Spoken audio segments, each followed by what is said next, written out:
Hola, bon dia.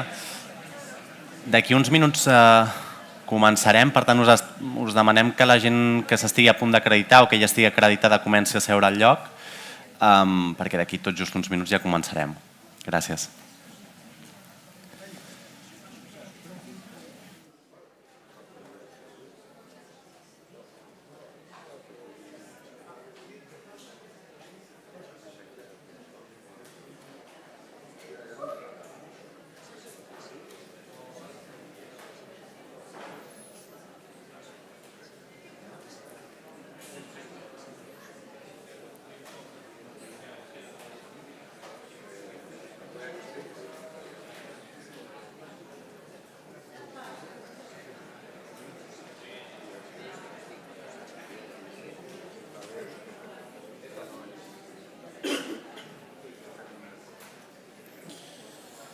Bé, doncs, comencem.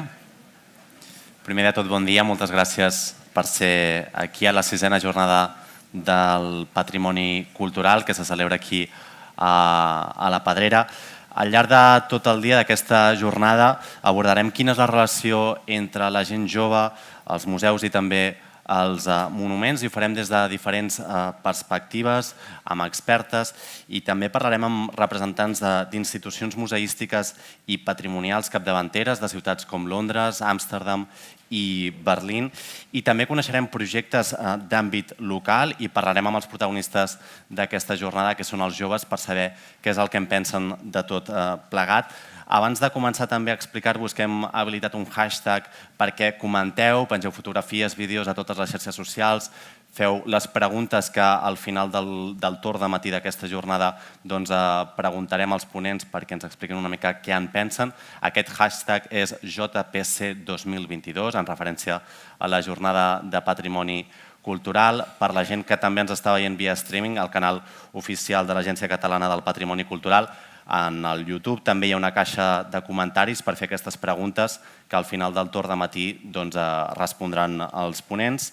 I també perquè ens organitzem tots plegats, a 11:15, a les 10:30, farem una pausa per l'esmorzar de mitja hora a la Sala Gaudí. A les 11 haurem de tornar a estar aquí per fer el seguiment d'aquesta jornada amb la següent ponència. I ara ja sí, passo a la presentació, a la benvinguda institucional que ens farà Marta La Cambra, que és la directora de la Fundació Catalunya La Pedrera, i també el Josep Maria Carreter, que és el gerent de l'Agència Catalana del Patrimoni Cultural del Departament de Cultura. Ja podeu parlar. Benvinguts.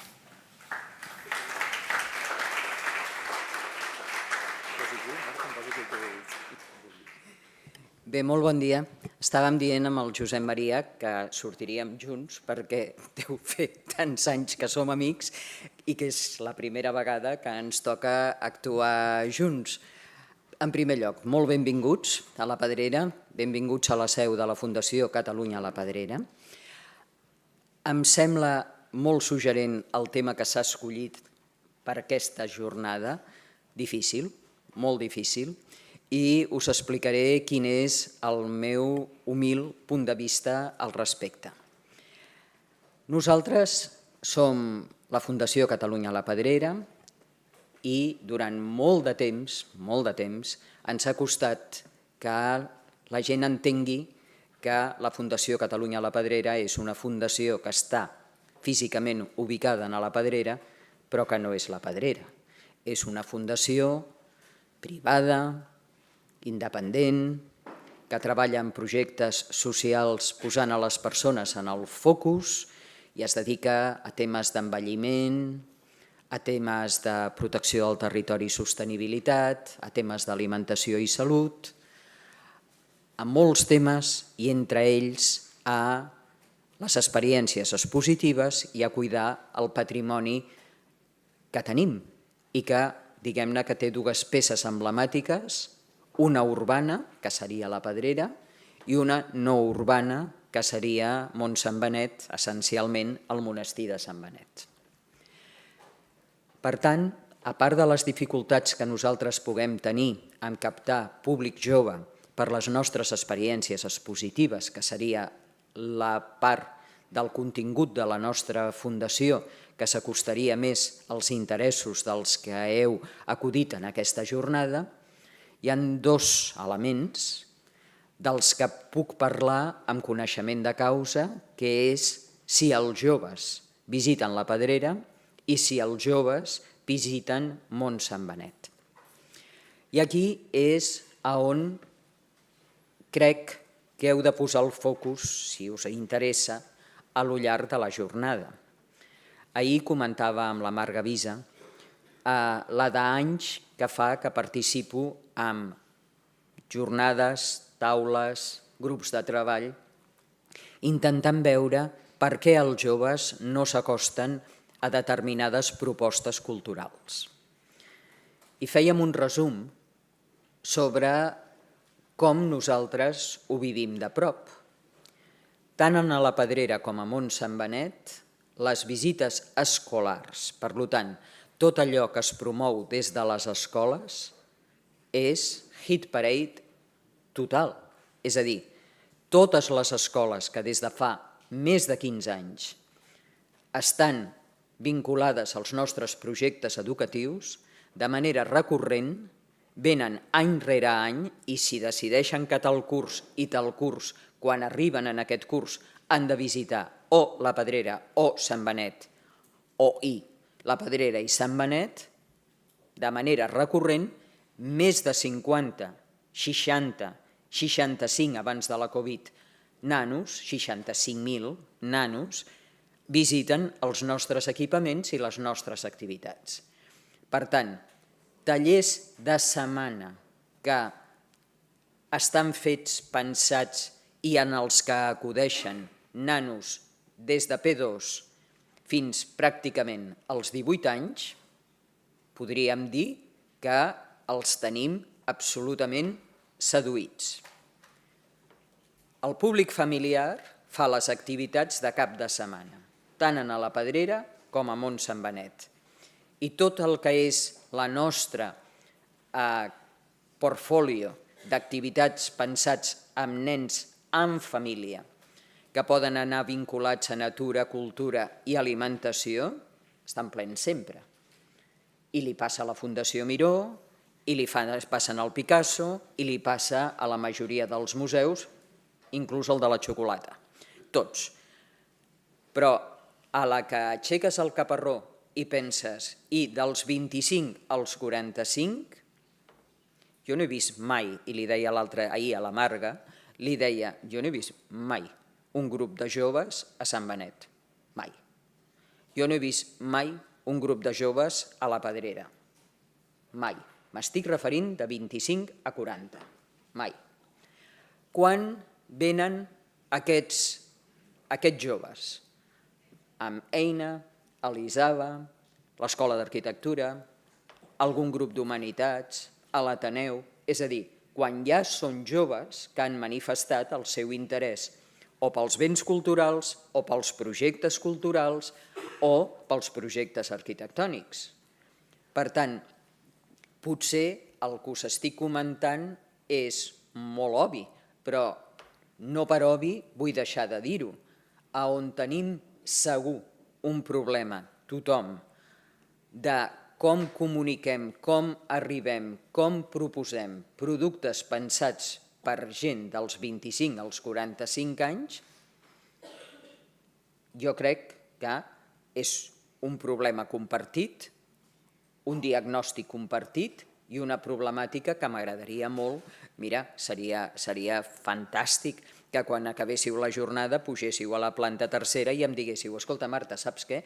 Hem trobat una proposta fantàstica, perquè és el que justifica que ens haguem trobat aquí i, a més, és el que realment provocaria un nou paradigma en tots els equipaments culturals, patrimonials i no patrimonials, perquè ja us dic, no és només un problema de patrimoni, és un problema d'equipaments culturals. Fixeu-vos que l'altre dia parlaven de teatres, cinemes, auditoris, concerts, un festival sí, una programació de concerts no. Una obra de teatre concreta sí, altres no. per tant, és consum cultural dels joves, el gran problema que compartim amb tots els que segurament estem en aquesta sala. Jo us desitjo tot l'encert i sobretot que us guardeu estones per deliberar, perquè si no el que hi haurà és que cadascú presentarà la seva ponència i no hi haurà temps per poder compartir entre tots vosaltres què és el que faríeu diferent. En tot cas, n'estic convençuda que alguna cosa hem de fer diferent, tots. Moltes gràcies.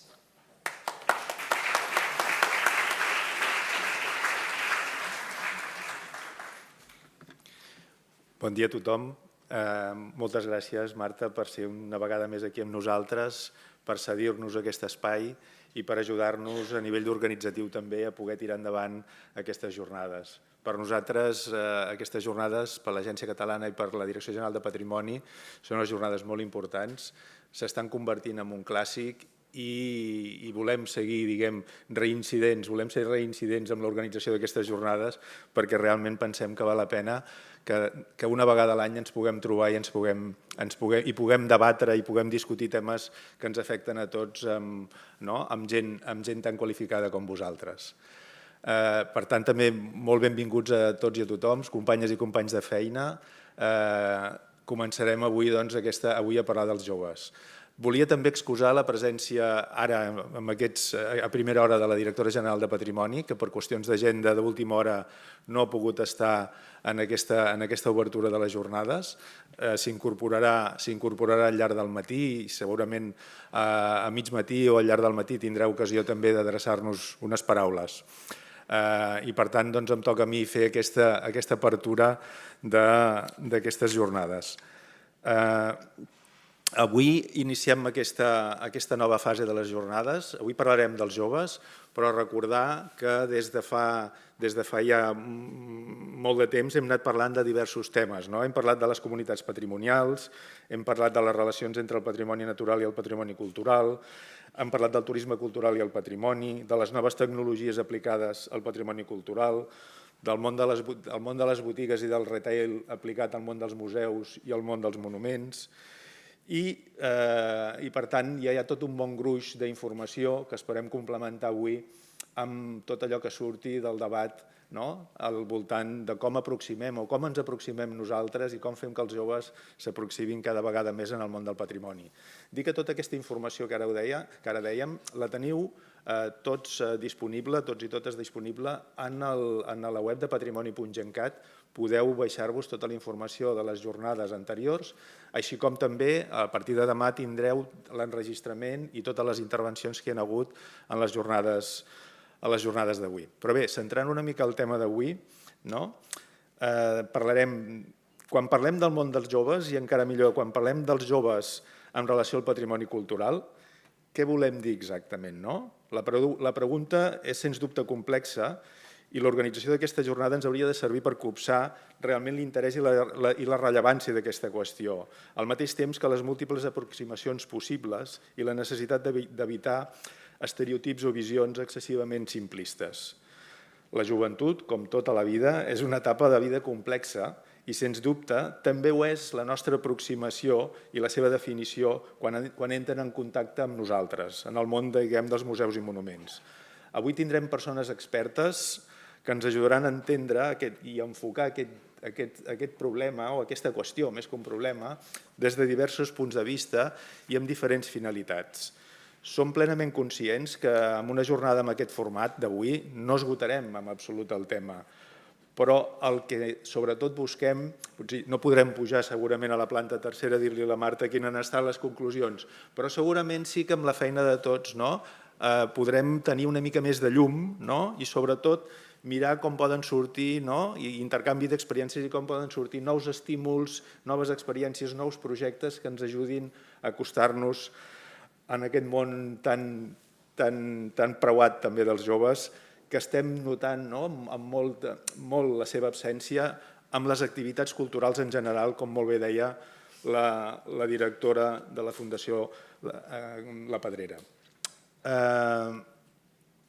Per continuar, i només també voldria agrair a tota la gent que ens ha ajudat a tirar endavant aquestes jornades, en els ponents d'avui, que han acceptat la nostra invitació i han accedit a compartir amb nosaltres tot aquest treball al llarg del dia d'avui, i a les altres organitzacions que ens han ajudat a l'hora de definir i trobar els ponents per a aquestes jornades. Em refereixo especialment a l'Agència Catalana de la Joventut i a l'Observatori de la Joventut de Catalunya. Evidentment, tota aquesta gent ha participat, la gent també de l'Agència de Direcció General també ha participat. Agrair-vos el vostre esforç i agrair-vos i dir també que si algunes coses surt malament és culpa de l'organització, és culpa nostra, no és pas culpa de tota aquesta gent que ens ha estat ajudant. Per tant, l'agraïment més sincer a tots ells i també la responsabilitat més gran sobre el nostre equip. Teniu tots dins a les vostres carpetes el desenvolupament de tota la jornada. Com podreu veure, està organitzada en dos blocs. Un bloc inicial aquest matí que comença amb una xerrada no des del punt de vista dels monuments ni del punt de vista dels museus, sinó més des de l'àmbit de la sociologia. En Roger Soler ens explicarà una mica quin és l'enfoc i quina és la visió que des de l'òptica acadèmica i des de l'òptica de la recerca hi ha al voltant de la idiosincràsia dels joves. Continuarem després amb una ponència de la companya Gisela Pau de l'agència que ens explicarà els resultats d'algunes accions que es van fer a l'estiu des de l'agència per intentar aconseguir veus i testimonis de joves. És una experiència que es va fer a través de WhatsApp i d'unes dinàmiques participatives i avui la Gisela ens explicarà una mica els resultats d'aquesta acció que vam fer abans de l'estiu. A continuació farem una breu pausa. Aquí al costat, al darrere, tenim la sala Gaudí i aprofitarem també per comentar tot allò que hagi sortit en aquesta primera hora del matí i també, lògicament, per reposar forces i per poder continuar la jornada. A partir de les 11 el que tindrem és una sessió, començarem la sessió amb els nostres invitats internacionals. Primer començarà la Rachel Noel del Tate Modern de Londres, continuarà l'Amanda Wallenweider del Museu Van Gogh d'Amsterdam i continuarà el Paul Spice de l'Stiftung Stadtmuseum de Berlín. Cadascun d'ells ens va semblar interessant poder convidar també gent de fora perquè, com molt bé deia abans la Marta, el tema de la joventut és un fenomen i la problemàtica al voltant de la joventut i la cultura i el patrimoni en general és una problemàtica d'abast general, d'abast global. I per això volíem tenir també la representació i la veu d'experiències de fora d'aquí del nostre país per poder intercanviar amb ells les experiències i també conèixer què és el que estan fent ells, quins projectes estan tirant endavant, quins enfocs estan tenint, perquè malgrat les distàncies que pugui haver-hi entre els diferents països, segurament trobarem punts de connexió entre tots nosaltres que ens ajudaran una mica, com dèiem, a donar llum en aquesta problemàtica. A un quart de dues obrirem un torn de paraules. Esperem que en aquell moment també la nostra directora general ja ens pugui acompanyar i ens pugui adreçar unes paraules sobre aquest tema. I un cop passat el torn de paraules, obrirem, ens anirem a dinar i ens ho tindrem ben guanyat. Per dinar, a partir de 2:45 fins a 3:45 tindrem aquestes 2 hores per poder dinar. Sabeu que estem aquí al bell mig del Passeig de Gràcia, amb la qual cosa no serà difícil poder trobar espais per poder carregar bateries i el que sí us demanem és que a les 15:30 puntualment sigueu tots aquí. La sessió de la tarda estarà dedicada a projectes i veus d'aquí de la casa, d'aquí del país, perquè hi ha també iniciatives molt interessants que ens sembla que valia molt la pena compartir i poder-les també debatre i confrontar entre tots els assistents. Bé, a la tarda començarem amb una sessió a càrrec del col·lectiu del Canal Malaia, amb la voluntat de fer una espècie, una taula rodona en la qual tots estaria molt bé que hi poguéssim intervenir per tal de poder tenir una sessió gairebé de cafè després de dinar per poder agafar una mica d'embranzida a la tarda. Continuaran després les presentacions del projecte Buchenwald a càrrec dels professors de l'Institut Francesc Xavier Lluch i Rafeques de Vilanova, i després hi haurà la Susana Àries, representant del Centre de Cultura Contemporània de Barcelona, que ens explicarà també l'experiència que ells han fet al llarg de molt de temps treballant també amb joves des d'un dels centres que amb més proximitat i amb més èxit, jo diria, s'està relacionant amb la joventut aquí a Barcelona, el Centre de Cultura Contemporània. Bé, i després, crec que no em deixo ningú, passaríem també a darrera hora a donar la paraula al programa de ràdio Museofònics, que fa molt de temps està donant veu a joves professionals del patrimoni. Bé, tota aquesta informació amb molt més detall i amb els currículums de les persones la teniu detallada en el programa de demà de la sessió. I res més, dir que qualsevol dubte que tingueu no dubteu en posar-vos en contacte amb el personal, amb l'estaf tècnic de l'agència per qualsevol qüestió que pugueu tenir. I res, aprofitar l'ocasió de nou per agrair-vos la vostra presència i desitjar-vos, com molt bé deia també la Marta, molt bona feina i a veure si a partir d'aquesta jornada no tenim grans solucions, però com a mínim tenim algunes línies i algunes idees molt clares de com poder treballar per poder ser més atractius i poder fer que el món, la joventut, s'interessi més pels temes de patrimoni. Segurament tenim nosaltres més a fer per ells que ells per nosaltres, o conjuntament, però vull dir que hi ha molta feina que hauríem de fer per aproximar-nos amb ells. I aquí tenim una mica una assignatura pendent que, amb la mesura que puguem, hauríem de poder resoldre. Moltes gràcies.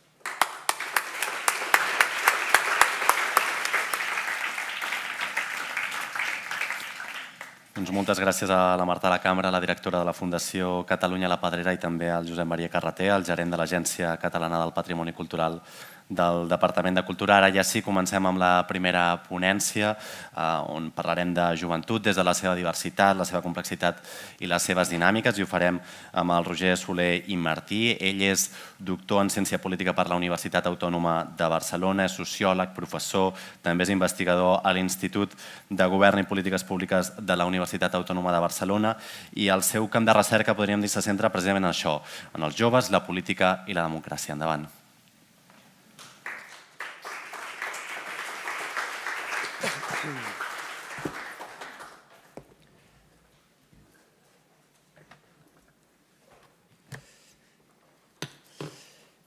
Bé, bon dia. Moltes gràcies per haver-me convidat a participar en aquestes jornades.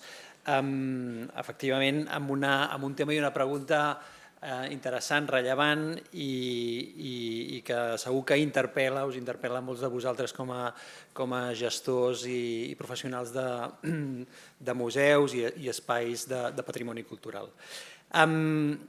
Jo he de dir que parteixo amb un avantatge en aquesta ponència, que és que m'han demanat que no cal que respongui a la pregunta de la jornada, que és enormement complexa.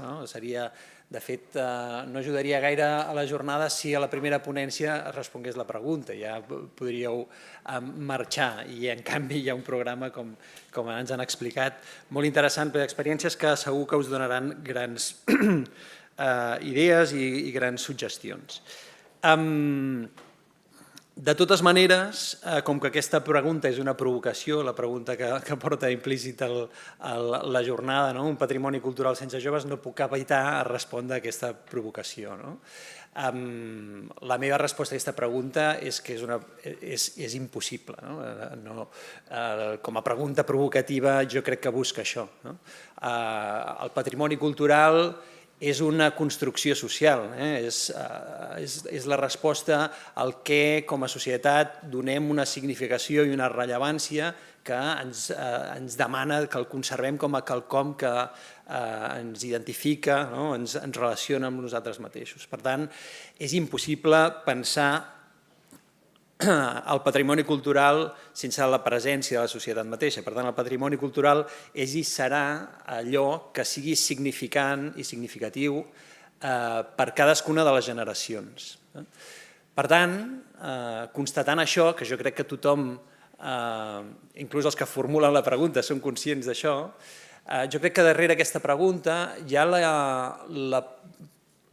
el dubte, a vegades fins i tot la por, de pensar que allò que és significatiu i significant i que ha constituït i que constitueix el patrimoni cultural d'una societat donada pugui deixar de ser significatiu i rellevant per unes generacions futures que moltes vegades des de les posicions més adultes i des de les institucions que després intentaré explicar se situen en aquest món adult, veuen amb certs interrogants, recel i a vegades amb molta preocupació. Per tant, i que, com deia el Josep Maria Carreter, el que se m'ha encarregat a mi és donar una visió genèrica sobre la joventut i interpreto que és per això. Es va intentar començar entenent o donant a entendre, donant algunes idees sobre com podem caracteritzar les noves generacions en aquest moment d'immens canvi. Doncs bé, és un repte difícil, tinc poc temps, per tant el que faré són reflexions generals que espero que després puguin ser recollides i puguin ser útils per la jornada. El primer que responc sempre quan em pregunten com són els joves és el que el meu col·lega Pau Serracant anomena el perill de l'efecte microscòpic. Precisament per aquesta preocupació que es té sovint sobre les noves generacions, atribuïm el concepte de joventut en futur d'una forma lògica per reemplaçament generacional a les generacions que avui són joves, d'aquí uns anys seran les generacions centrals, per dir-ho així, de les nostres societats. Per tant, aquesta assimilació entre joventut i futur ens fa crear aquesta mena de preguntes on en realitat ens estem preguntant pel futur, en aquest cas del patrimoni cultural.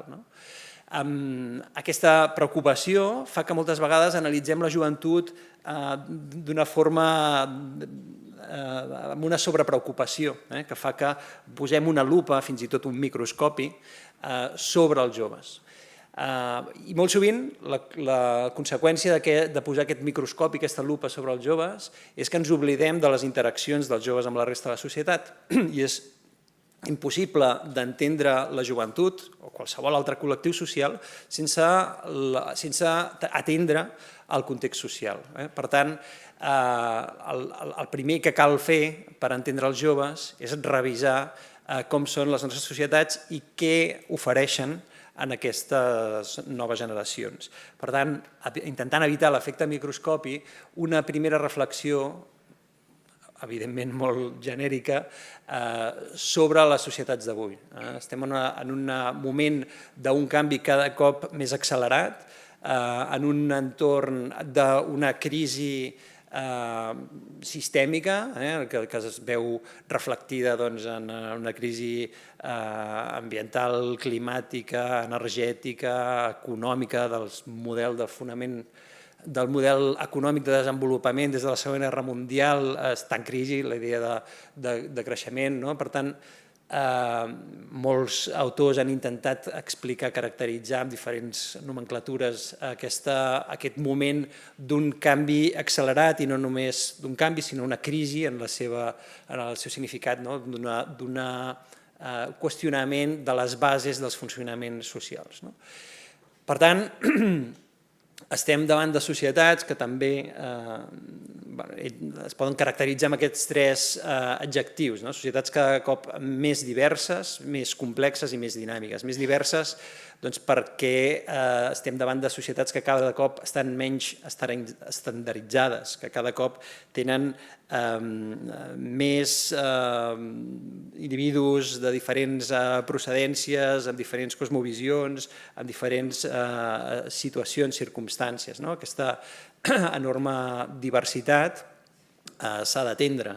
Aquí no em vull deixar de dir que, malgrat que l'encàrrec que tinc jo és explicar com són els joves són sobretot, per sobre de tot, diferents entre ells. I segur que durant la jornada us animo a que hi hagi aquesta reflexió sobre la diversitat dels joves. Ara, en la introducció, es parlava de si els joves venen o no. Segur que hi ha perfils d'adults, ho sabeu, en les vostres institucions i equipaments culturals, hi ha perfils de persones adultes que tampoc accedeixen a aquest tipus d'equipaments. Per tant, és normal que hi hagi aquesta diversitat. Bé, doncs estem en societats cada cop més diverses. Aquesta major diversitat fa que es produeixin cada cop interaccions entre els diferents membres de la societat, també cada cop més diferents i, per tant, cada cop amb una major complexitat. I estem en societats cada cop més dinàmiques, és a dir, on el canvi cada cop es produeix d'una forma més accelerada. Hi ha un filòsof i sociòleg alemany, Hartmut Rosa, que parla de l'acceleració de les societats modernes. És evident, i això ho vivim nosaltres cada dia, que les tecnologies de la informació i la comunicació han accelerat d'una forma enorme les nostres dinàmiques, per exemple, de treball, però no només això, han accelerat les relacions interpersonals, les relacions socials, cada cop fem les coses, necessitem consumir d'una forma més ràpida, necessitem interaccionar d'una forma més immediata. I aquesta immediatesa, aquesta idea d'acceleració, fa que tinguem societats cada cop més canviants i que ens podem arribar a preguntar si les generacions que venen al darrere responen o no als nostres mateixos criteris, perquè el canvi es produeix d'una forma completament accelerada. Doncs bé, aquestes tres característiques de diversitat, complexitat i dinamisme les veiem encara més reforçades en les generacions joves, perquè des de sempre, això no és nou, els joves acullen el canvi amb menor resistència que el que acullen les generacions adultes, perquè no tenen les resistències que al llarg de la vida un va adquirint el canvi. Per tant, tots aquests fenòmens ens dibuixen això, una joventut cada cop més diversa, cada cop més complexa i cada cop més canviant. Soc conscient que fins aquí no he respost la pregunta. Per tant, ara intento entomar l'encàrrec, que és donar algunes idees per intentar caracteritzar, per intentar estimular reflexions sobre com són les actuals generacions joves i que durant aquesta jornada d'avui pugueu utilitzar-ho per veure si això encaixa o no amb les vostres institucions i equipaments de patrimoni cultural. 4 idees. Per tant, molt simplificat, insisteixo. La primera idea que vull compartir és la idea de la mobilització cognitiva. Això significa simplement que estem davant de generacions que tenen nivells de formació cada cop més alts. És a dir, aquest és un procés, jo diria que és dels pocs processos del projecte il·lustrat que encara es manté vigent.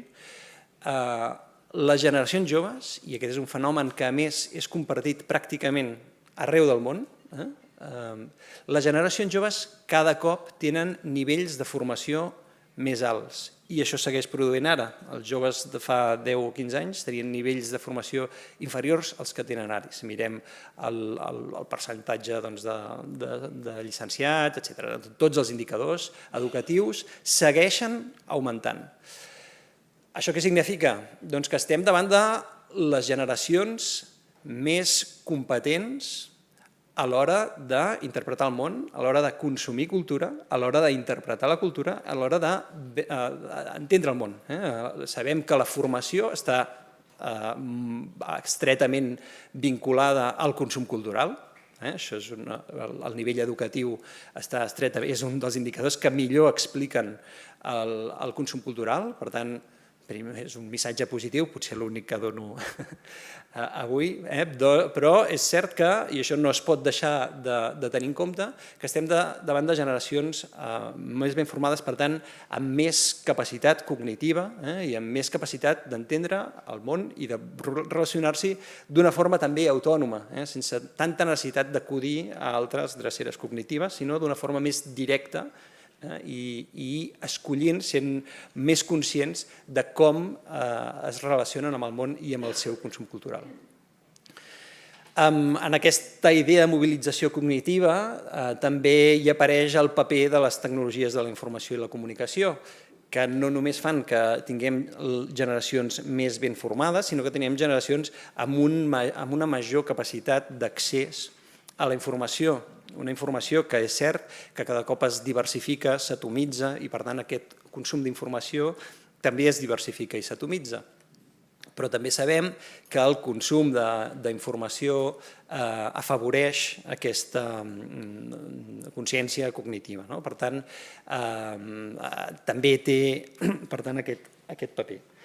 Un altre element vinculat a les tecnologies de la informació i la comunicació és que afavoreixen la construcció d'una comunitat global. La meva àvia, que era extraordinàriament sàvia, com moltes de les àvies, quan van aparèixer els telèfons mòbils sempre deia, van aparèixer no els smartphones, sinó els telèfons mòbils, aquells que s'obrien així, deia que els telèfons mòbils ens apropaven als que estem lluny, però ens allunyen dels que estem a prop. I aquest procés tampoc para.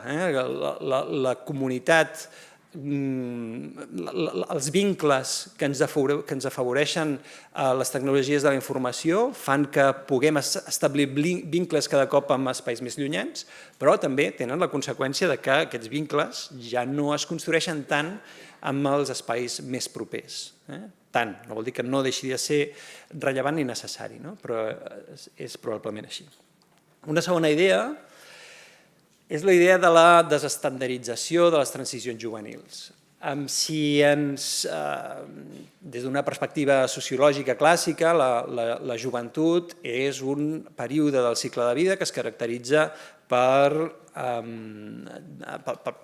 que se situa, diguéssim, entre la infantesa i l'edat adulta, entenent la infantesa com una etapa de dependència de la família, on l'individu necessita la família per proveir-se del que sosté la seva vida, i el món adult com l'espai, el moment del cicle vital on l'individu és un ciutadà integrat en les dinàmiques socials, etc. I per tant la joventut se situa en aquest espai d'interdependències, en aquest espai de transició, un espai de pas d'una fase a l'altra. Per tant, el que caracteritza i ha caracteritzat des d'un punt de vista sociològic la joventut és aquest pas, és aquest període on es finalitzen els estudis, l'individu s'integra en el mercat laboral, aconsegueix l'emancipació residencial, forma famílies. Aquesta és la idea bàsica de la joventut. Doncs bé, des de la sociologia de la joventut, ja fa dècades, això no és nou, i també molt compartit en diversos països del nostre entorn, està havent-hi una sèrie de processos que estan transformant d'una forma radical aquest procés de transició que caracteritza la joventut. La joventut cada cop és una etapa que s'allarga més, perquè aquestes transicions, aquest pas, aquesta integració al mercat laboral, aquesta emancipació residencial, per circumstàncies que a tots us seran familiars, doncs es van allargant. Cada cop, per tant, la joventut s'allarga fins al punt que algunes de les característiques associades a la joventut, com la precarietat, en principi transicional en el món laboral, ja deixa de ser una característica temporal, sinó que es cronifica en determinades generacions. I per tant, d'alguna manera, aquesta idea de forever young, les noves generacions sembla que no tanquen mai aquests elements que caracteritzen la joventut. Un altre aspecte que es produeix en aquest canvi a les transicions juvenils és que cada cop esdevenen menys lineals. La seqüència lògica de les transicions juvenils en les societats industrials era que un individu acaba la seva etapa d'estudis, s'integra al mercat laboral, això li dona recursos econòmics per afrontar la seva independència residencial i pot formar una família. Aquesta seqüència lògica de les transicions juvenils ha quedat completament alterada. segur que tots també teniu experiències de joves que entren i surten del mercat laboral, que comencen una experiència laboral per sortir i després seguir estudiant, que s'independitzen però després han de tornar a casa, d'això, d'aquest trencament de la linealitat i aquestes situacions de reversibilitat de les transicions juvenils, de tornar enrere, és molt comuna. I això fa també que es diversifiquin, que ja no hi hagi una sola manera de transitar per la joventut, sinó que n'hi hagi moltes més. Això, en un context de crisi sostinguda, penseu que les generacions joves han viscut la crisi del 2008, han viscut la crisi del coronavirus, estan vivint la crisi de l'energia, demà passat auguro que n'hi haurà una altra, per això aquestes societats en crisi. Aquesta situació de crisi en aquest moment tan delicat de situar-se generen una percepció de vulnerabilitat i incertesa. Una percepció de vulnerabilitat i incertesa que caracteritza no només les seves transicions des d'un punt de vista material, de condicions materials del que els hi passa, sinó també les seves transicions des d'un punt de vista de les seves subjectivitats. Ara, com vaig de temps?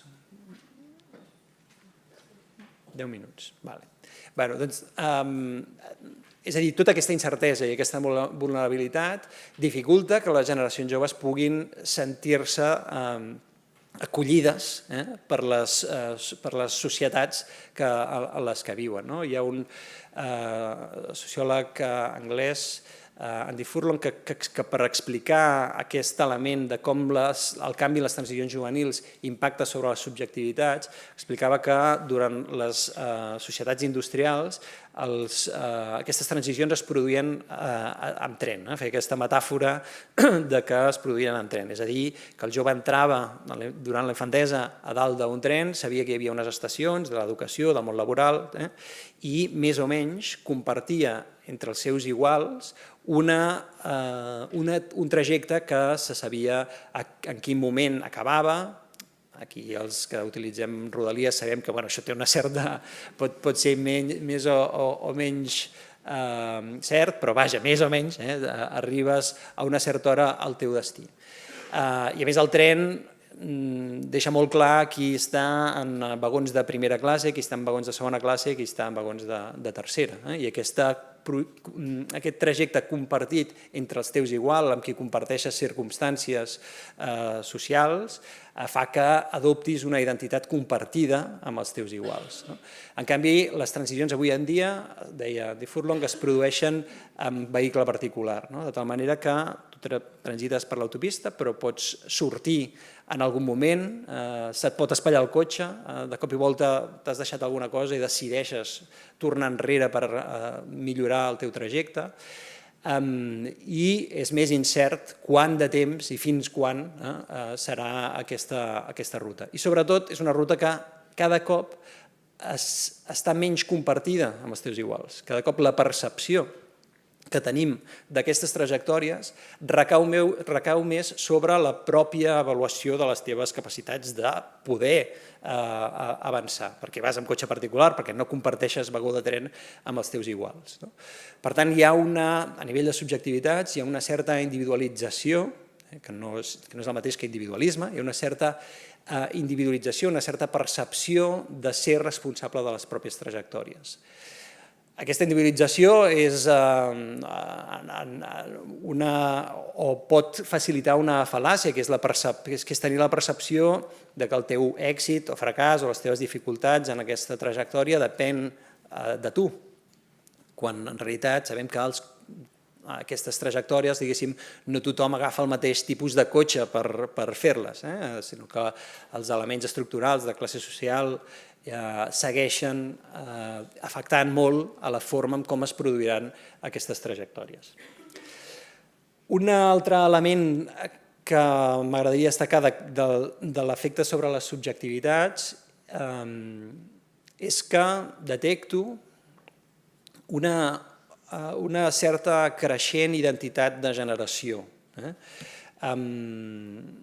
És a dir, aquesta situació de vulnerabilitat, d'incertesa, de sentir-se i ara això ho explicarem, de sentir-se expulsat dels espais de centralitat social per aquesta situació de vulnerabilitat i incertesa, acaba generant una certa identitat compartida amb els membres de la mateixa generació. Això ho hem vist, per exemple, en el moviment climàtic recent, doncs hi ha una identitat compartida de generació. Són els joves que es queixen a les altres generacions sobre les seves condicions d'existència. Inclús en el 15M hi havia també una certa identificació o un cert retret a les generacions que fins llavors havien construït la forma que pren la democràcia i l'estat del benestar, respecte a en quina situació els han deixat. Per tant, hi ha una certa,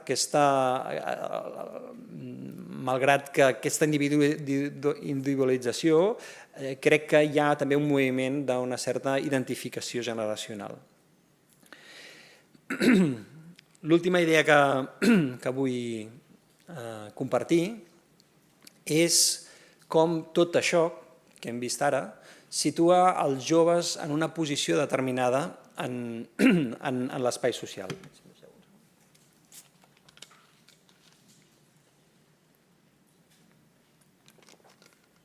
És a dir, si ens imaginem que les societats com un espai físic on hi ha posicions més centrals, de major rellevància, de major poder, hi ha posicions més perifèriques, de major rellevància, de major dificultat d'accés als recursos, de menor poder, els joves tenen una posició clarament, per tot això que hem vist, perifèrica en l'espai social. Aquesta posició perifèrica en l'espai social, aquesta expulsió, per dir-ho així, del centre, es cronifica. De fet, hem dit que la joventut es caracteritza per aquestes transicions de la infantesa a la vida adulta i d'alguna manera aquestes transicions són una mena de viatge al centre. Els joves en aquest procés de transició van agafant rols adults, van adquirint formes de ciutadania que els apropen al centre. Però si estem en societats que diem que cronifiquen les situacions de precarietat, de vulnerabilitat dels joves, estem en societats que també cronifiquen la posició de perifèria en les generacions joves. Per tant, la percepció de les generacions joves és que els espais de major rellevància, importància i poder social no estan esperant-los perquè al cap d'uns anys, quan aconsegueixin situar-se en el mercat laboral, podran ostentar aquell espai, sinó que és un espai inaccessible. Per tant, s'ha perdut una mica la idea que les generacions joves acabaran ostentant aquest espai de major centralitat. Les situacions de precarietat, vulnerabilitat i incertesa caracteritzen aquesta posició perifèrica. D'alguna manera, això que comentava amb la idea del 15M, on es va fer evident, després de la crisi del 2008, que les democràcies occidentals, o el projecte de democràcia liberal, no ha aconseguit posar al centre les necessitats de les persones. Norberto Bobbio, que és un politòleg italià als anys 80, parlava d'això, de les promeses incomplertes de la democràcia, alertant als anys 80 que les democràcies liberals no estaven aconseguint situar l'interès comú, el bé comú, en el centre de les decisions polítiques, sinó que les decisions polítiques en les democràcies liberals continuaven d'una forma contradictòria amb els seus ideals, continuaven molt influïdes per determinats interessos de corporacions, de grups d'interès, que no responien als interessos del que es pot entendre com a bé comú o voluntat popular. Això, a la crisi del 2008, si ho recordeu, va ser especialment evident en les societats del Mediterrani, on es van aplicar unes mesures que clarament no afavorien els interessos socials de la majoria, sinó que responien a interessos dels mercats financers. Per tant, aquest fracàs de la democràcia per respondre al seu principi fonamental, que és aquí ens organitzem d'una manera per respondre als interessos de la majoria. Hi ha una certa percepció, i això no és només entre els joves, que en els últims anys s'ha fet més evident, malgrat que Bobbio ho deia als anys 80, en els últims anys amb les recurrents crisis s'ha fet més evident, que és que hi ha uns interessos que molt sovint estan per sobre d'aquesta voluntat popular. Doncs això, les actuals generacions joves ho han viscut en el seu procés de formar-se com a ciutadans i ciutadanes. Per tant, senten aquest allunyament de les institucions polítiques i socials que estan en el centre d'aquest espai social que hem dibuixat aquí amb un cercle. Per tant, si comprem aquesta idea que la joventut, les generacions joves se situen en aquest espai més perifèric de les nostres societats, podrem entendre millor quines són les seves estratègies per resoldre les seves vides, les generacions que estan projectant les seves vides. Jo aquí en proposo 4. Aquestes icones responen a estratègies pròpies de la perifèria. Una estratègia pròpia de la perifèria, una estratègia pròpia de quan et sents expulsat dels espais de rellevància, és la passivitat. Aquesta és una estratègia lògica d'algú que se sent a la perifèria. M'expulsen, no puc actuar. Sobretot és l'estratègia pròpia d'aquells perfils amb menys recursos. Però hem dit que les actuals generacions joves tenen més recursos, com a mínim cognitius, que les generacions anteriors. Per tant, hi ha altres tipus d'estratègia. Una altra estratègia pròpia de la perifèria és l'evasió o el presentisme. Entendre que la falta de projecte futur, davant de la incertesa, de la sensació de precarietat, el que jo vull és viure el present, és que el que faig em produeixi benestar, em produeixi valor en el mateix moment que faig. Per tant, no delegar en el futur les meves aspiracions, sinó viure el present. Una altra estratègia pròpia de les perifèries és la protesta, és constatar, i aquesta és una estratègia pròpia de joves i persones amb recursos, per tant intentant també dibuixar una mica la diversitat de la joventut en aquesta perifèria, doncs quan com a grup social et sents desplaçat en posicions de poca rellevància i poder, una reacció és utilitzar la protesta per reivindicar aquestes posicions. I això ho hem vist en els últims anys. Fa 15 anys es parlava de la desafecció política dels joves. Jo crec que ara se'n parla molt menys perquè hem viscut de forma recurrent onades de mobilització on els joves han tingut un paper molt rellevant. Abans parlava del 15M, a nivell global la primavera àrab, amb generacions joves implicades, el moviment feminista, el moviment climàtic, totes aquestes onades de mobilització són joves amb una forta presència de joves, són causes concretes, però hi ha un crit generacional de dir «Ei, ens esteu deixant al marge de decisions, d'aspectes que tenen un impacte sobre nosaltres volem dir-hi la nostra», per tant la protesta. I l'última de les estratègies pròpies de la perifèria que proposo és la construcció d'alternatives des de la perifèria, assumint que les societats tal com estan muntades ens han expulsat els joves, doncs els joves poden reaccionar a això intentant buscar formes alternatives de viure, de resoldre la seva vida amb dignitat, per dir-ho així.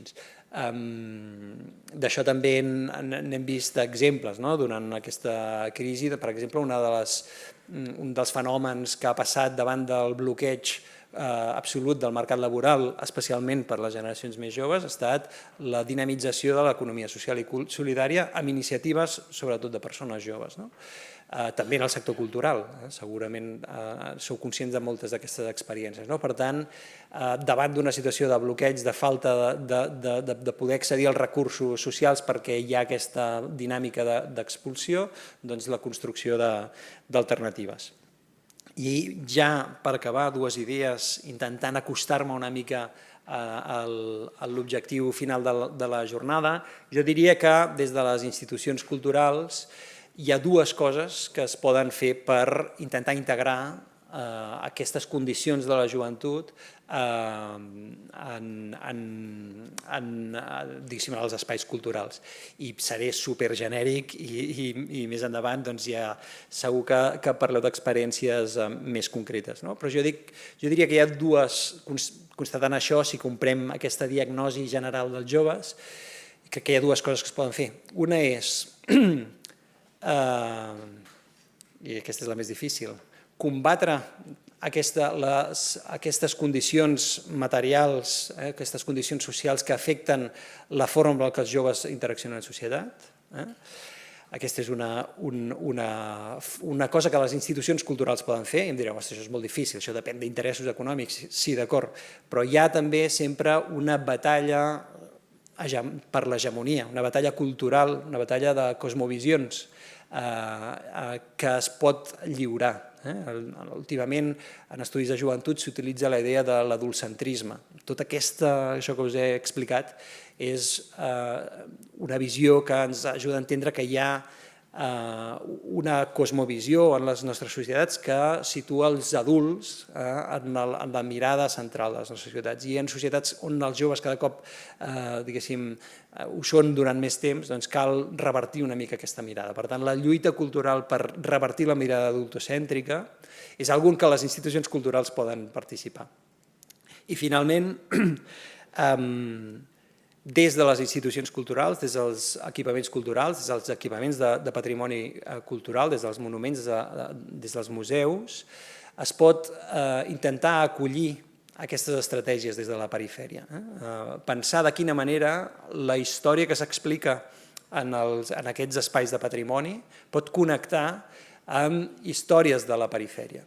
Probablement, per una qüestió de com es construeix la memòria, de com es construeix el patrimoni, les institucions de patrimoni cultural estan d'una forma molt estreta vinculada als espais de major centralitat, perquè la memòria es construeix des del poder. Doncs intentar ser conscients d'això i, per tant, oferir històries que vinguin des de les posicions de perifèria. Molt probablement la connexió dels joves serà més fàcil, més directa, si ens situem en aquest espai. Moltes gràcies.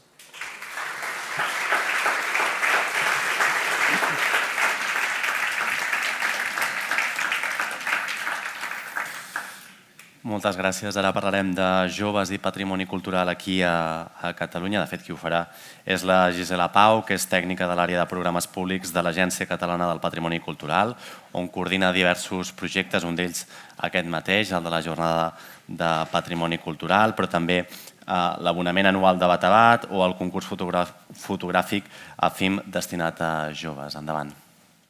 Bé, bon dia a tothom. M'haureu de disculpar la veu perquè ja veieu que estic una mica ronca. Fa molt de goig veure tantes cares conegudes aquí i moltes gràcies a tots per haver vingut. Quan ens plantegem des de l'àrea de programes públics a la nova edició de la Jornada de Patrimoni Cultural, tenim molt clar que volem tractar el tema dels joves, saber com es relacionen amb el patrimoni, escoltar-los, quina veu en tenen, què si els interessa, si no. Fem una mica d'estudi i consultem que hi ha 3 estudis existents. Un és el del Conca del 2020, on es fa un estudi on s'analitzen actors que incideixen en la participació cultural de la gent jove a Catalunya i inclouen els conceptes d'arts escèniques i concerts i música. Aquesta és una dada que a nosaltres, que ens interessava la relació que tenen amb el patrimoni cultural, el col·lectiu jove, creiem que ens desvirtuava una mica. Veiem que l'Observatori Català de la Joventut, el 2017, fa una gran enquesta a la joventut de Catalunya. És una enquesta on es veuran molts aspectes, és una mirada més global cap als joves, però no únicament el consum cultural. I per últim, l'Ajuntament de Girona l'any passat fa un estudi sobre la participació de les persones joves en la programació cultural de Girona. Per tant, tampoc teníem una radiografia del que eren els joves a tot Catalunya. Aleshores, el que fem és, de la mà d'Adoc Cultura, del Pep Marès i del seu equip, fem una crida a joves menors de 30 anys amb aquest lema: Ei, museus i monuments, què? I fem dues accions. Una és una enquesta quantitativa que es fa córrer en línia i una altra són unes dinàmiques grupals participatives que les fem tant de manera presencials com en línia. L'enquesta quantitativa era una enquesta totalment anònima, era molt curta, amb 2 minuts de durada, es responia molt ràpid, eren 8 preguntes només. Com us he dit, la vam enviar, la vam difondre en joves menors de 30 anys, d'interessos diversos, és a dir, no vam fer una cerca o vam enfocar aquests enviaments a gent que ja tingués una predisposició per anar a fer visites a museus i monuments, sinó que podia ser que hi hagués gent que no els interessés directament. La vam difondre a través de WhatsApp, de correu electrònic, de newsletters, d'Instagram i de Twitter, i durant els 2 mesos que va estar activa, que va ser des de finals de maig a finals de juliol, vam obtenir 431 respostes. Com vam estructurar aquestes 8 preguntes? Les primeres 3 preguntes recollien unes dades bàsiques de les persones encastades, on demanàvem el sexe, l'edat i el codi postal. En un segon bloc es feia referència a les maneres de visitar els museus i els monuments, quan va ser l'última vegada que es va fer una visita, a on, si a Catalunya o fora de Catalunya. Tots sabem que quan anem de fer el turista tenim més predisposició. I amb qui es va fer aquesta visita. I per últim, hi havia 2 preguntes on feien referència més a allò que els hi atrau i el que els interessa. Una era on s'havia de puntuar aspectes que els atraien per anar a fer una visita, com eren els continguts, que li haguessin recomanat o se'n parlés molt, passar-s'ho bé, aprendre o poder dir que hi han estat. I hi havia un camp obert que dèiem, vam ficar altres perquè es contestés en el cas que hi haguessin conceptes que potser no estaven descrits. I per últim, una frase que era per completar, que era: jo aniria més sovint a museus i monuments, sí, i aquí també deixàvem el camp obert. Si mirem els resultats d'aquestes 431 respostes, veiem que el perfil majoritari de les persones encastades van ser noies, amb un 67,3%, d'entre 18 i 25 anys, i el codi postal us l'he ficat perquè va haver 24 enquestes fetes des d'un codi postal de Figueres, però és una dada que tampoc és rellevant perquè heu de pensar que hi ha codis postals de tot Catalunya. En les respostes del segon bloc veiem que van visitar un museu o un monument durant l'últim mes, més de la meitat de les persones encastades, i ho van fer a Catalunya amb un 74%. I la majoria ho van fer amb amics. El percentatge d'amb amics val a dir que va molt seguit de fer-ho en família i de fer-ho amb els centres educatius. Si mirem la franja d'edat de menors de 18, aleshores el percentatge de fer-ho amb el centre educatiu puja. I referent als ítems que s'havien d'avaluar, veiem que els continguts és el que més valoraven a l'hora d'anar a fer una visita, seguit de passar-s'ho bé i les ganes d'aprendre. Referent al camp altres i a la frase oberta, ara us explicaré. Hem agrupat, hem fet 7 paraigües per agrupar totes aquestes respostes diverses que hem obtingut, i el primer l'hem anomenat serveis i oci, perquè aquí és on hi hem posat totes les aportacions que fan entorn als serveis que ofereix un equipament, que tingui cafeteria, restaurant, botiga, o inclús que s'hi facin activitats que no tenen a veure amb el museu, concerts o esdeveniments més tipus oci. Al segon, hi hem agrupat respostes que engloben que els equipaments siguin didàctics i vius, perquè es perceben aquests espais com a llocs on no hi passen coses, sinó que simplement el que fan és ensenyar, o sigui, donar una lliçó del museu o del monument cap al visitant jove. El tercer seria el valor. Es considera que el valor històric i patrimonial és un fet referencial. Els monuments i museus permeten conèixer la història del lloc on formen part, i aquesta és una qüestió que amb ells els genera molt d'interès a l'hora de fer una visita o d'escollir un lloc per anar a visitar. El quart és el factor sorpresa, perquè els interessa que els museus i els monuments siguin trencadors, originals i innovadors. La paraula innovació és una paraula que la diuen molt sovint. Recordem que són aspectes que ens han comentat que els atreuen especialment per anar a fer una visita. L'espai. Aquí hem englobat aquelles respostes on ens deien que els agradava que hi hagués una bona museografia, que l'arquitectura fos agradable, que tingués un interès particular l'edifici. També valoren l'experiència de visita, perquè ha de contribuir a conèixer, observar i descobrir peces i col·leccions úniques. El fet de la peça original, veure autors que són coneguts en primera persona, ho valoren moltíssim. I per últim, al paraigües on hem afegit totes les respostes que tindrien a veure amb el camp de l'accessibilitat i el preu. Però accessibilitat entesa com a localització o ubicació. És a dir, aquí on el que veiem és que hi ha una queixa de que els és molt difícil a vegades arribar, depèn de quins espais, si arriba amb transport privat no s'hi pot arribar i amb aquestes edats, clar, sabem que acostumen a anar més en transport públic. Si anem a veure les respostes a aquella última pregunta oberta de jo visitaria més sovint museus i monuments, veiem que els temes es reiteren. Anirien més sovint a visitar museus i monuments si tinguessin més temps i més diners. Si es tingués més coneixement de què s'hi fa.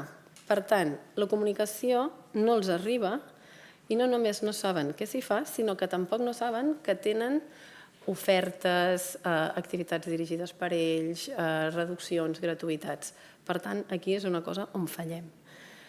El tema de la localització, que és el que hem comentat ara, que hi ha aquest problema per poder arribar a visitar aquests espais, però també es destaca que hi ha un cert barcelonocentrisme, és a dir, fora de la ciutat hi ha una manca d'oferta. El reclam que siguin espais més interactius, participatius i dinàmics per trobar noves maneres de relacionar-se amb els joves, proposant activitats innovadores que estiguin pensades especialment per ells. Inclús es parla de fer activitats que no tinguin res a veure amb el museu o el monument. Si us en recordeu, això també ens sortia abans. I amb el que lliga, amb el que ha estat una qüestió molt repetida, que és la necessitat de temes que interessin a les persones joves. Que els continguts s'actualitzin, que es facin propostes a la seva realitat i que siguin atractius per ells. Referent a les dinàmiques participatives, als focus group, que era l'altra acció que us hem comentat que vam fer 8 focus group, on hi van participar 70 persones. Aquests focus group els vam dividir entre joves professionals del sector i joves no professionals.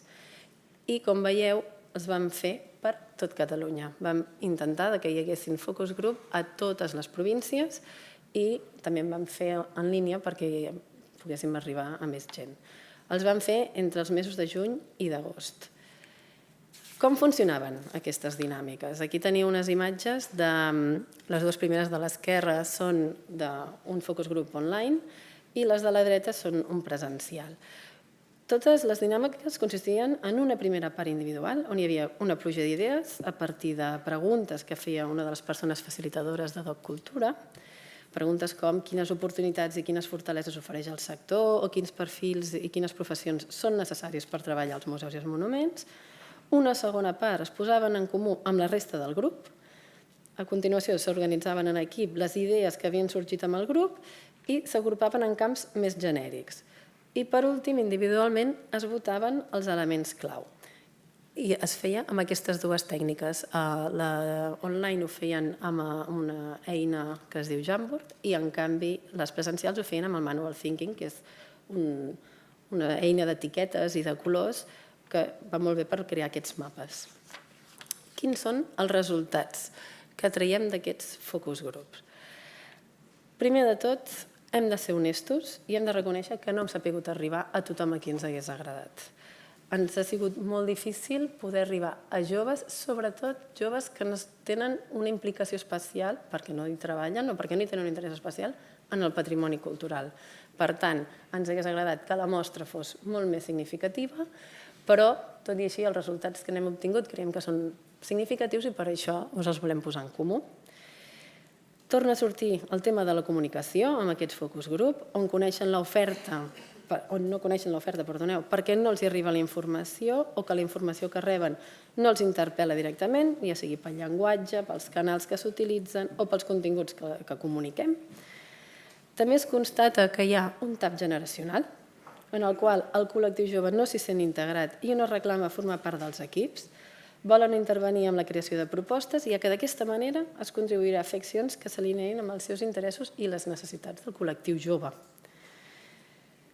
Molts joves han considerat que, malgrat que les col·leccions tinguin la seva història, cal renovar els discursos per parlar de temes que interessin a la gent jove i s'hi sentin interpel·lats. Un altre tema és que la gent jove no va sola als museus i als monuments. Tots sabem que és una etapa on es reafirmen els lligams amb les amistats i que tenen aquesta necessitat de compartir el temps amb els amics i, per tant, podem aprofitar aquesta condició per pensar o adaptar a propostes o a aquesta necessitat des dels nostres equipaments. I, per últim, es té la percepció que els museus i els monuments hi són sempre. La idea de si no hi vaig ara m'ho perdo, nosaltres això ens juga a la contra. És a dir, dins de les seves prioritats a l'hora de passar el seu temps d'oci, abans prioritzaran un concert o un esdeveniment que només es fa aquell cap de setmana que no pas saber que un museu o un monument, potser me perdré l'exposició temporal d'aquell dia, però si vaig d'aquí un any o d'aquí 3, el museu hi continuarà siguent.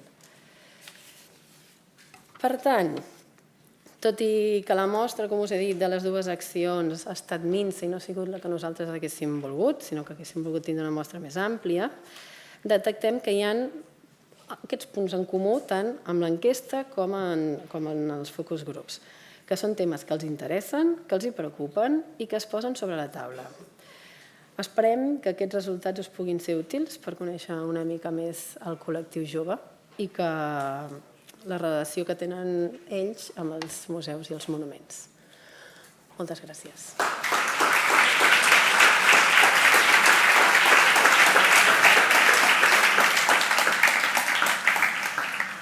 Moltes gràcies. Doncs ara ja sí, us convidem a l'esmorzar. En aquest cas haurà de ser una mica breu, fins a les 11:10 per la següent ponència a la sala Gaudí, i en aquest cas ja començarem amb les ponències internacionals, en aquest cas la d'estratègies de coproducció col·lectiva amb joves i per a joves. Moltes gràcies.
Hola.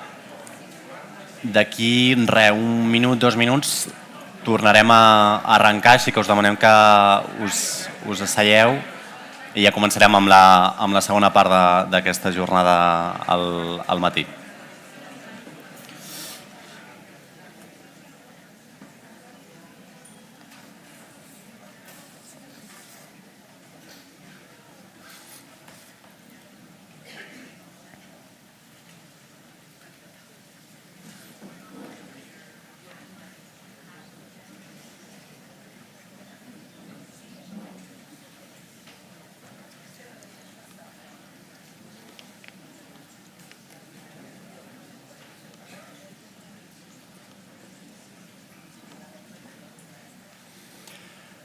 Molt bé, doncs comencem. Ara farem una ponència, en aquest cas que s'anomena Estratègies col·lectives, coproduir amb i per als joves en un museu d'art. En aquest cas, qui conduirà aquesta ponència serà la Rachel Noel, que és coordinadora del programa Young People's Program de la Tate Modern a Londres, que és un programa que treballa amb experiències multidisciplinars, amb joves també, i que aglutina fins a un total de 130.000 membres. Així que, Rachel, és el teu torn.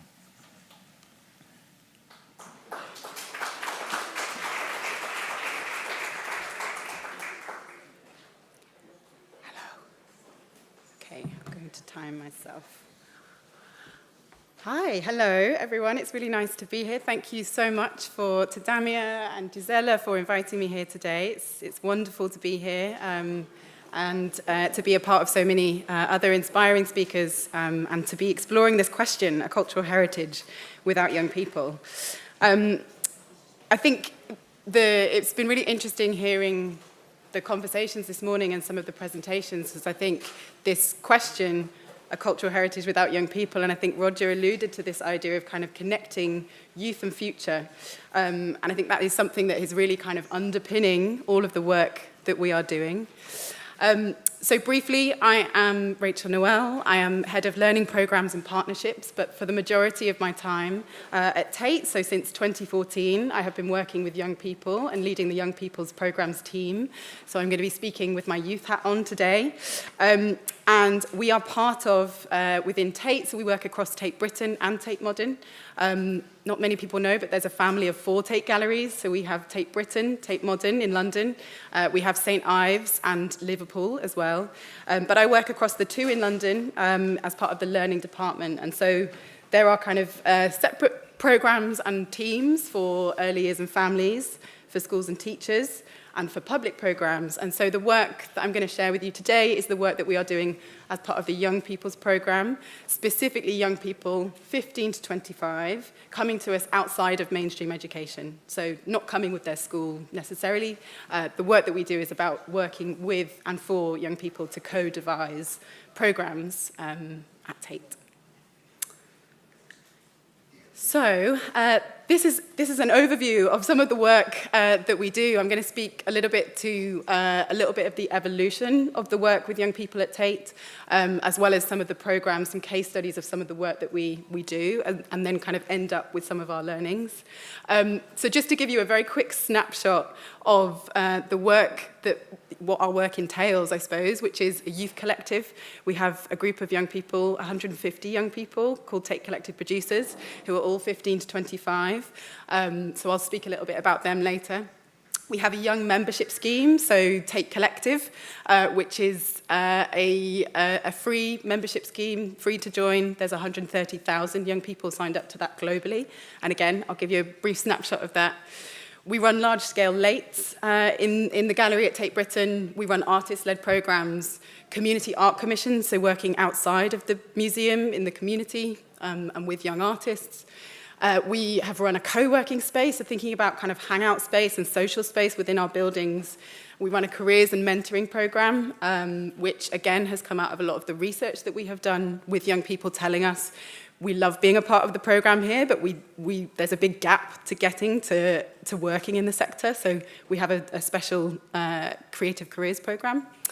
We work in partnership with the youth sector, so working specifically with youth sector rather than necessarily kind of schools, thinking about those local youth organisations or whether it's kind of local authority organisations that are specifically working with young people who are underrepresented within the cultural sector. Strategy, which I think just to underpin everything that we're doing here is that this is future-facing work. And the organisational change, for me, has to be kind of really embedded in everything that we're doing with young people to make our organisations more porous to young people. So I'm going to briefly today speak about what does it mean to programme with and for young people, building community through art and learning, and then at the end, hopefully, if there's time, get to some of the challenges that we have faced with this work, as well as some of our reflections. So I wanted to start with a quote by Octavia Butler, who is a science fiction writer, but for me a philosopher.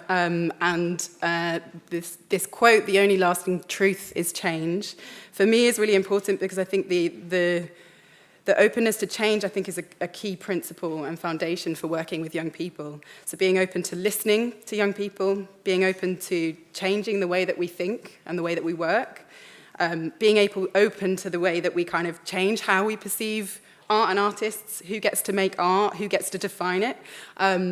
So I think this is something that I kind of hold throughout the work that I do with young people.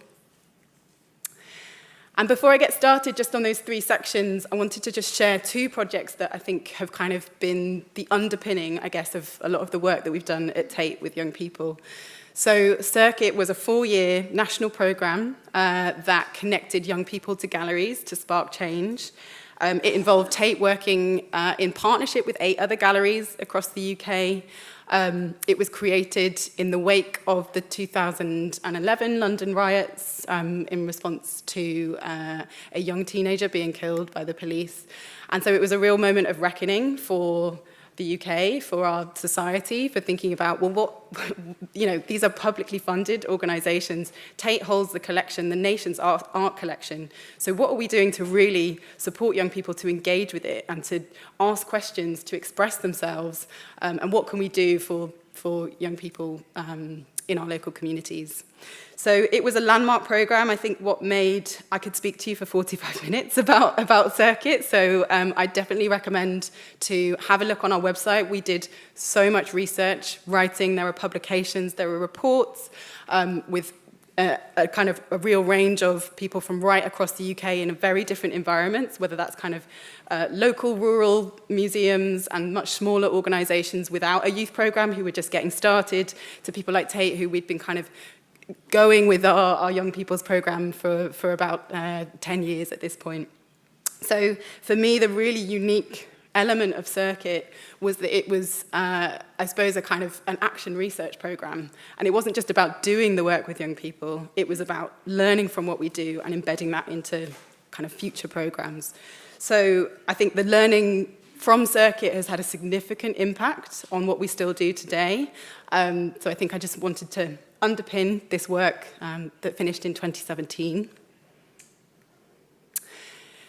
And so one of the key learnings, as well as the two key learnings, I suppose, coming out of Circuit were, the first was young people telling us unanimously across the UK they wanted more support with careers. So there was a careers programme. And the second, which I think has been mentioned earlier in Gisella's presentation, that it's expensive to go to museums.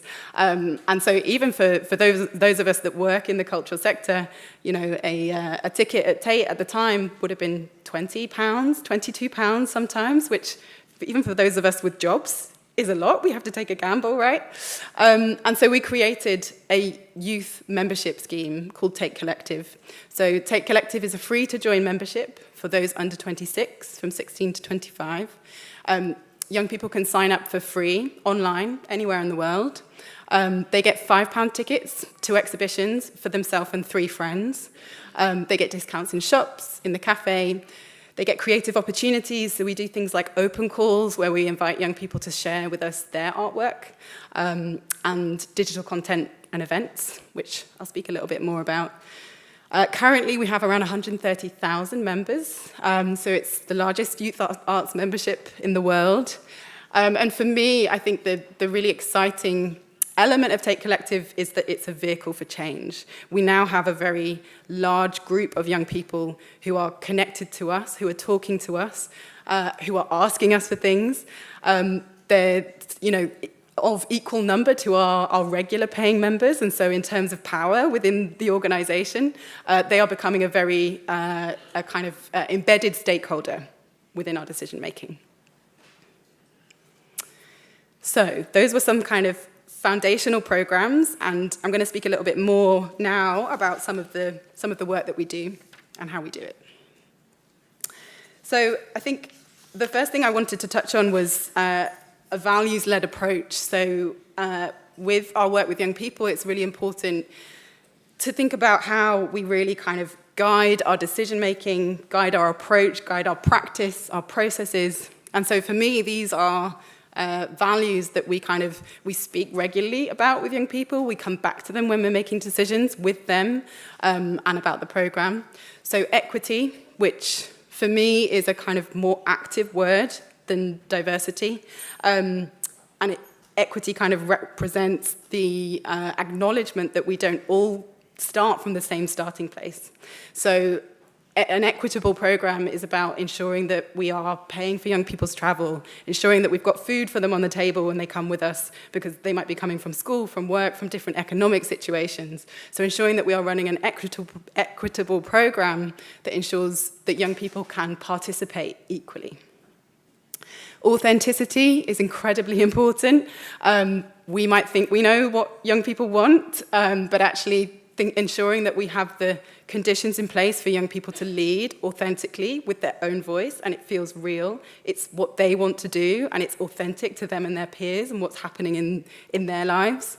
So authenticity is something that is incredibly important, particularly kind of for the larger museums who have a very, we have our, I suppose our communications practices and our corporate voice, but actually it's really important. We kind of have a lot of conversations internally about ensuring that we have an authentic youth voice within everything that we are doing.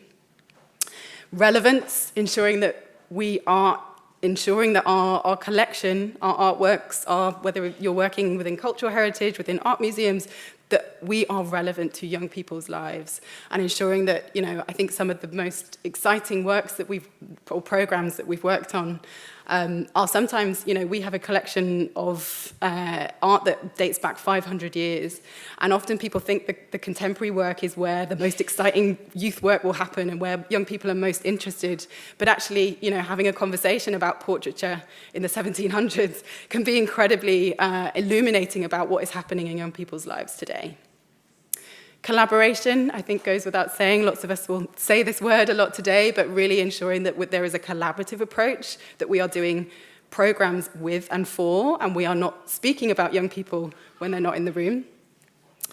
Trust is something that I'll come back to today many times, but is really key in ensuring that we are working effectively with young people, that we are building trust between us, and belonging as well, ensuring that young people feel that they have ownership of the space. So giving young people space and ensuring that they have agency to take up the space and feel like it's theirs. This is a long quote, apologies, but it's something that I won't read it out, but essentially is looking at, it's a quote from Celine Condarelli, who is an artist and an architect and runs a project space in Birmingham in the UK. And this was part of a publication of hers that looks at the work of supporting and the work of support structures, and actually how we might not necessarily focus on something that holds something else up.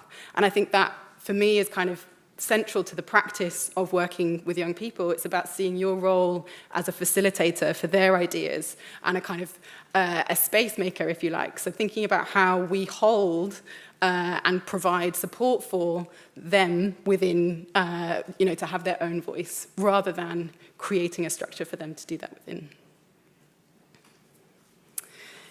So, thinking about kind of co-production in practice, and this is a word I think that we all hear a lot. We hear co-production.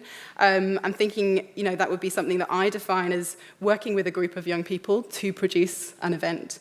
And for me, the really key aspects of the practice in ensuring that we are kind of doing co-production well, or that it works for all parties, are things like ensuring that we've got the conditions in place to enable that co.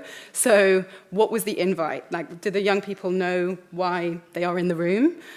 What does the space feel like? Do they feel safe? Do they feel able to speak up and ask questions and be critical? Are they being paid to be there, or have they had their travel covered to be there? On that kind of basic level.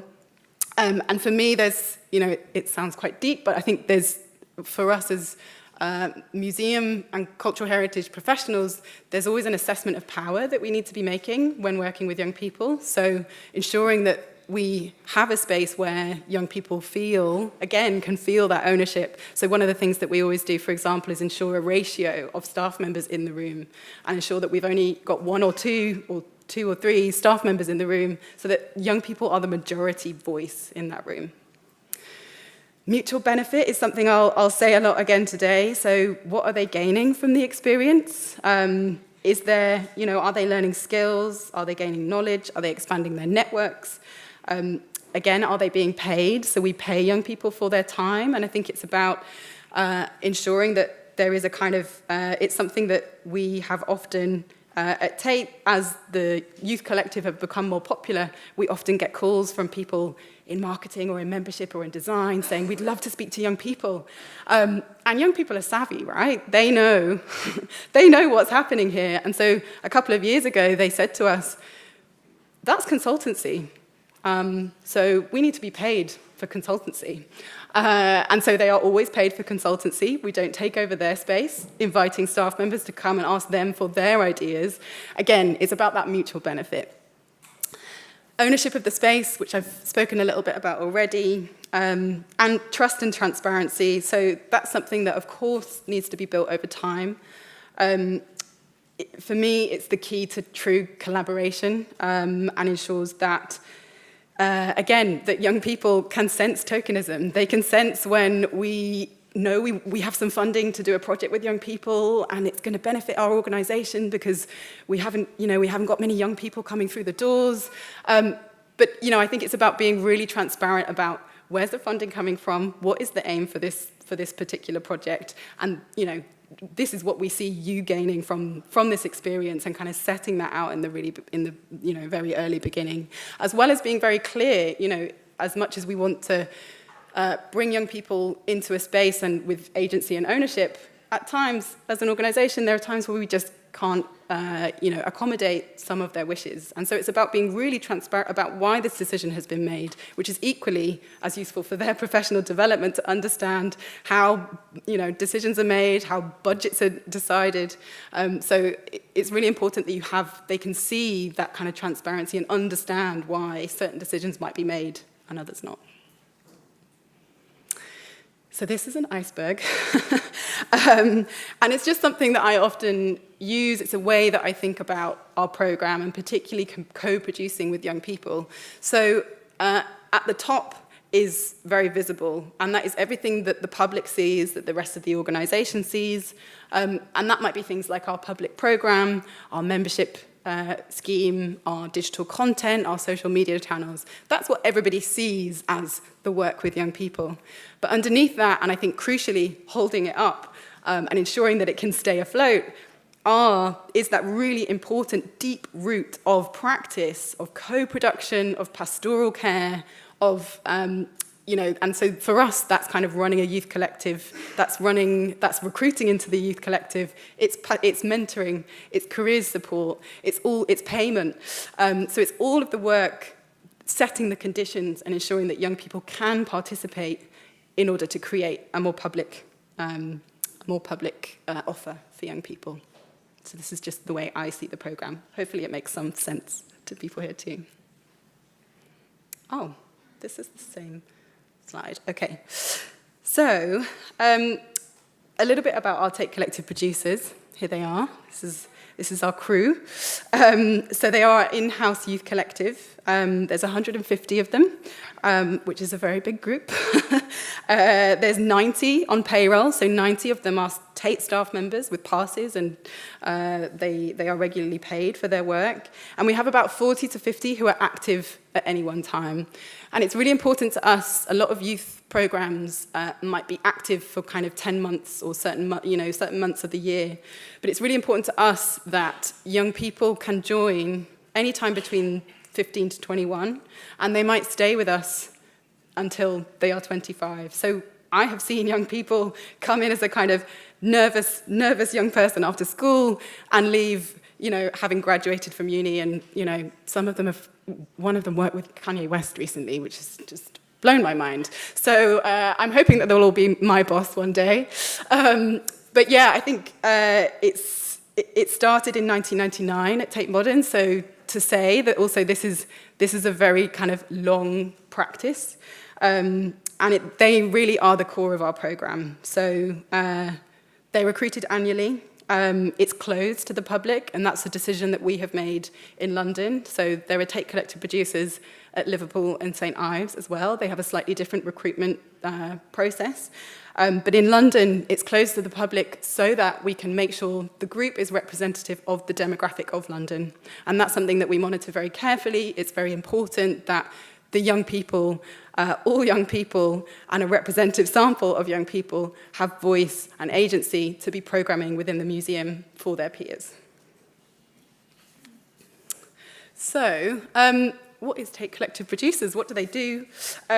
They are a long-term, it provides a long-term learning journey that offers young people the opportunity to demystify the museum practices. So one of the things that we always hear they really love about being part of the scheme is the kind of behind the scenes element, meeting staff members, having tours when the museum is closed, and really kind of, understanding the museum from a different perspective. They develop their own creative practice, so many of them are artists, practitioners in their own right, and will present and share their work as part of our program. They're able to critically engage with art and ideas, so meeting with researchers, meeting with curators to really understand the ideas and storytelling within our collection.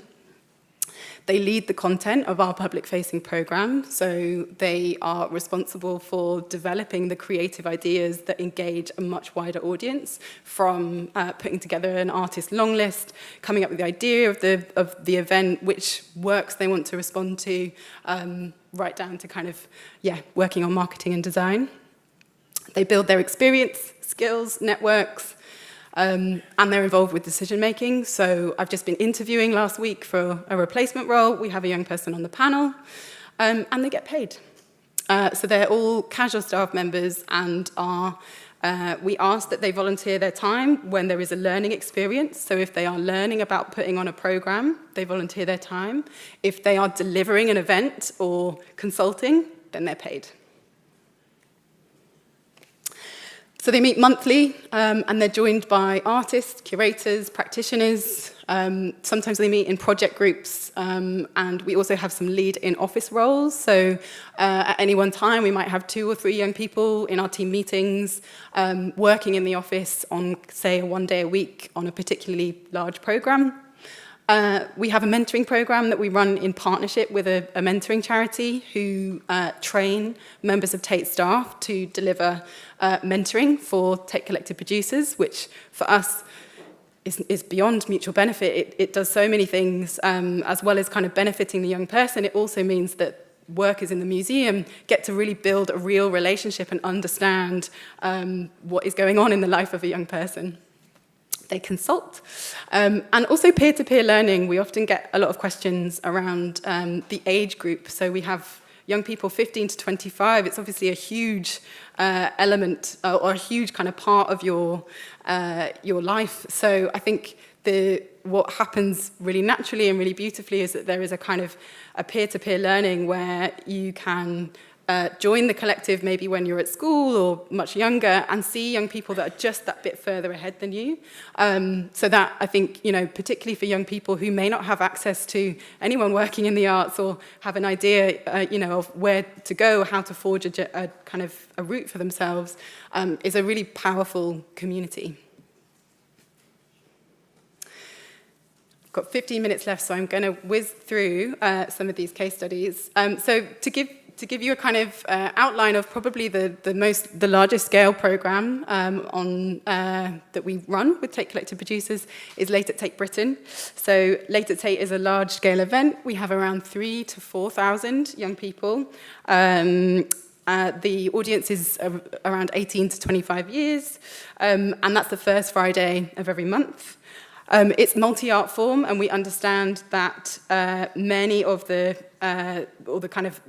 biggest draw to this program is the mix that is on offer. So the fact that you can come down on a Friday night and hear music, you can connect with performers, there will be film, digital, discussion. So that really attracts a much wider range of young people.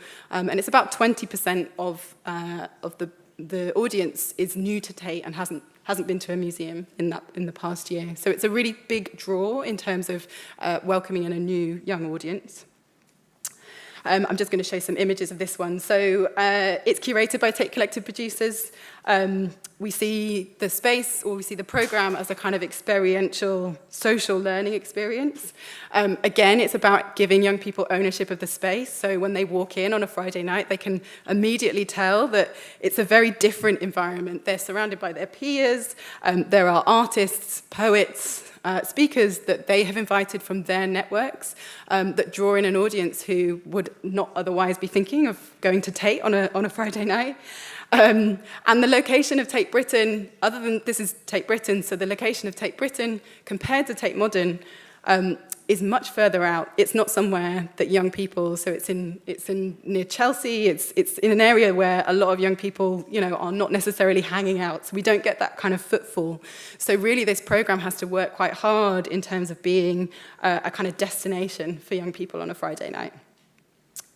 And I think they, in terms of the work that Tate Collective Producers do on the program, they will research the collection, they'll decide what it is that they want to respond to, so whether there's a collection work or a particular display, they'll develop the program, they'll reach out to the artists that they want to speak to, and work with Tate teams across marketing, production, design to make it happen. So it really is kind of led and fronted by them. And this is Corey, who is a filmmaker and kind of, showcased some of his films alongside some of his peers in response to some of the thematics. So there's often a kind of sharing of their practice and their knowledge too. So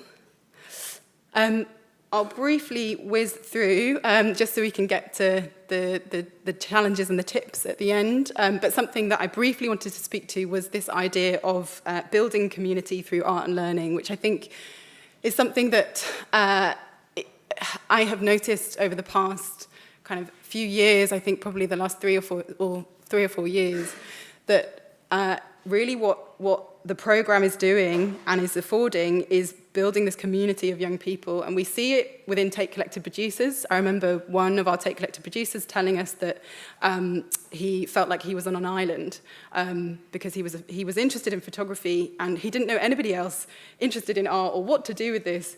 And he found, he did a partnership project, was part of a youth program, ended up joining the producers, and he's now kind of graduated from university, has his own business, setting up his own collective. And so I think one of the things, and this Bell Hooks quote, for me, the joy in this practice is about the function of art is to do more than tell it like it is. It is to imagine what is possible. And I think that is most exciting when we are doing that together. And so it's something that we see within our Tate Collective Producers group, but also within the much wider 130,000 young people signed up to Tate Collective, is that they want to be part of a community. They want to see, hear from, connect with each other. And I think that's a kind of really powerful element to this work. So thinking about what happens with an artwork and what we're able to kind of, I suppose kind of what an artwork is able to afford us, both individually and collectively. I guess kind of, I just wanted to acknowledge kind of what happens, what do we mean by creative learning, and what happens when we are with art. So that idea that new ideas and perspectives, we can feel seen, we can reflect in different ways. It might be escapism, it might be that sense of well-being, it might be inspiration. We often speak about this third space that is not, it's not school, it's not home, but it's this other space where we can kind of connect with others and using art or cultural heritage to have conversations that we're not having at home or at school. So thinking about how we kind of use art and cultural heritage to think about how we can connect in other ways in a society that is kind of, again, to Roger's point earlier, kind of separating us in so many other ways. And so this was a program that we did in exchange with a gallery in Rotterdam called Tent. It was a program called Where Does Culture Happen? We had artists and young people from both cities exploring this question, where does culture happen? So we spent time in each city with artists who were kind of talking to us, showing us around their city, and we located young people as creative researchers. So the answer to this question that was explored through this program was that culture happens everywhere, and I guess it was thinking about how are these cultural organizations connected to their local communities. So we were speaking about culture happening on the street, culture happening in the home, culture happening in corner shops, and the processes of inclusion and exclusion that mean that young people might decide actually to go to that gig or to go round to their friend's house or to connect with others and create their own culture rather than going to our museums. So we kind of were exploring this idea that we were kind of this idea of kind of high and low culture. So thinking about the culture that is represented within our museums versus kind of what the cultural spaces that young people were connected to outside. And for me, I think there was a really interesting process of kind of connecting to communities outside of the museum, but then bringing that back into and inside the museum to reimagine the museum space. So they worked with a group, a collective called Resolve Collective, who are an interdisciplinary design studio, to reimagine the space and reimagine what Tate Modern would look like, for example, using these kind of signifiers of low culture. And so thinking about how we support young people to, again, kind of explore these research questions through the collection. And this was entirely led by them and the artists that they selected in both cities. I'm going to whiz through this one just to get to the challenges and reflections. So in terms of challenges, because this work is not straightforward and easy, I think the biggest thing that we come up against is the perception of arts and cultural spaces. Who are they for? Who are they speaking to? Who is the dominant group in that space? And so that is something that we often see, and that happens before young people have even set foot in our buildings and our spaces. Building real trust with young people. Again, that's all about transparency and thinking about how do we really ensure that young people trust what we are doing? How do we kind of have a really open, generous relationship with them, but also remain accountable to decisions that we're making? Supporting young people from underrepresented backgrounds to see themselves reflected.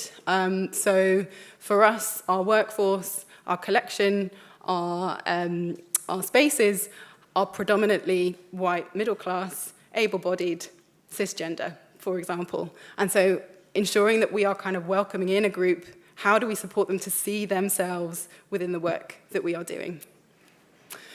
Institutional priorities, pressures and restrictions. So again, it's back to that mutual benefit. There are institutional needs, whether it's kind of funding, whether it's strategies, whether it's decisions that are made outside of a young people's program that affect young people and the work that we do.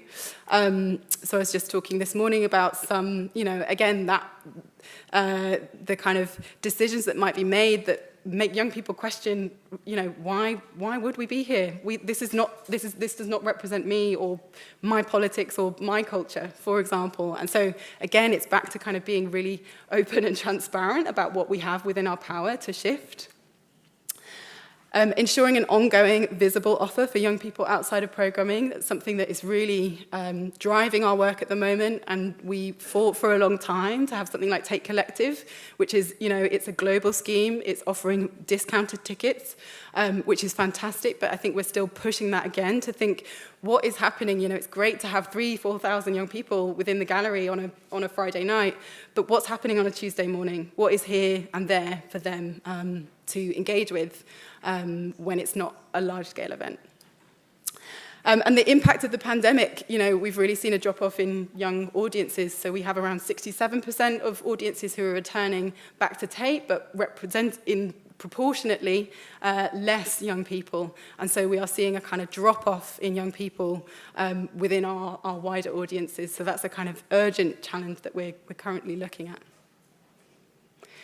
And finally, some of the learnings. So these are some of the learnings, I think, that kind of sum up, well, a lot of these were taken, again, from the circuit research that we have done. So speaking kind of to organisations that might be at very different spaces with their young people's programming. But the first is to consider your organisation's motivations for working with young people. Why is it that you want to work with young people? What specifically do you have that is of relevance? What skills, resources, opportunities do you have for young people to be involved in your work? Create space to let young people lead and pay them for their time. Again, I think it's paramount, and we get, of our 150, we have some young people who will just turn up to do the paid work, and that's okay. They're still gaining experience from us, and I think, it's really important that we recognize young people's time.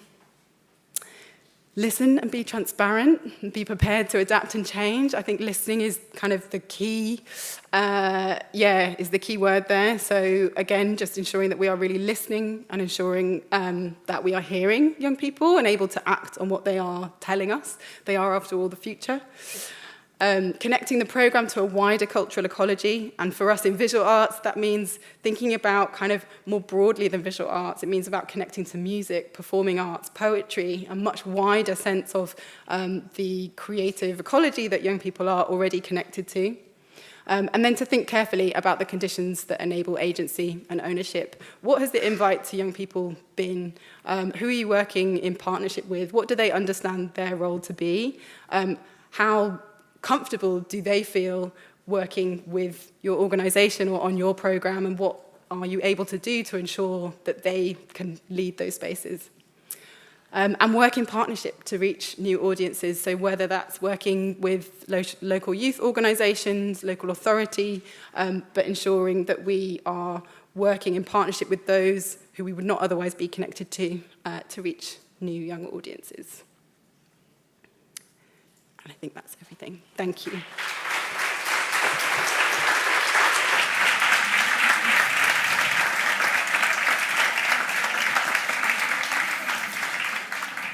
Moltes gràcies a la Rachel per aquesta exposició de com aconseguir lligar els joves a la cultura amb diferents iniciatives, tant econòmiques com formar part de la mateixa institució cultural. I ara passarem a un altre projecte, en aquest cas situat a Amsterdam. Es tracta del Van Gogh Connect, un projecte que consisteix a arribar als joves amb arrels biculturals. En aquest cas, qui ens farà aquesta exposició és l'Amanda Vollenweider, espero haver-ho dit bé, que és la responsable d'educació i presentació del Van Gogh Museum, com hem dit, a Amsterdam, que difon l'obra i la vida de l'artista. Endavant.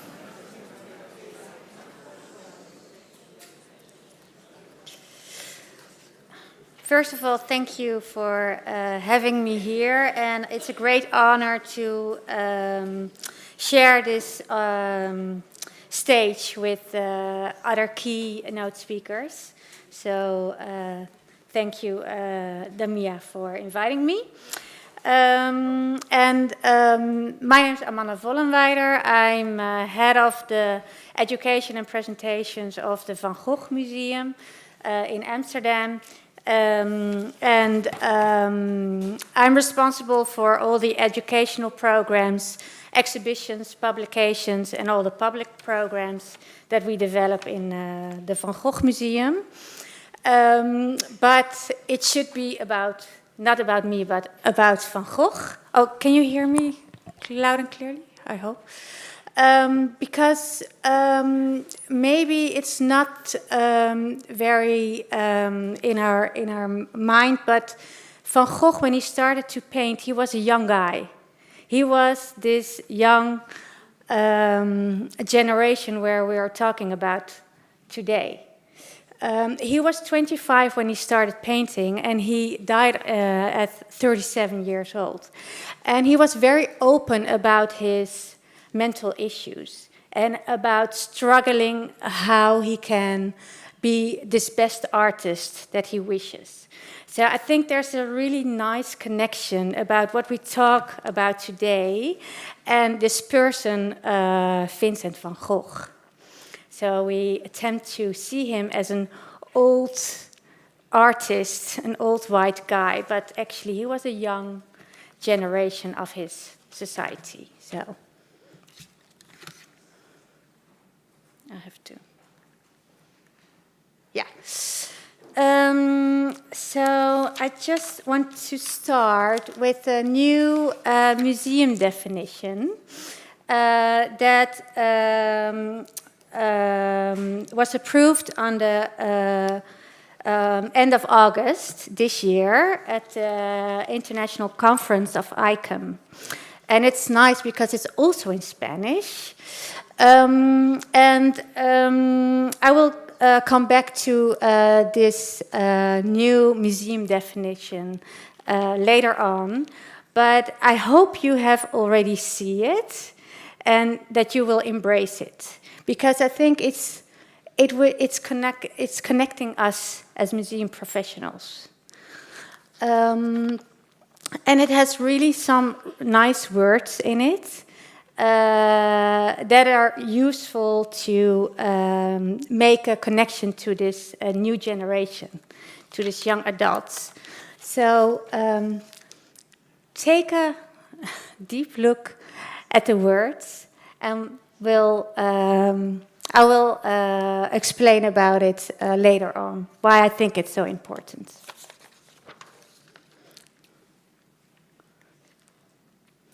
So the Van Gogh Museum also has a North Star. So what do we want to be in the future?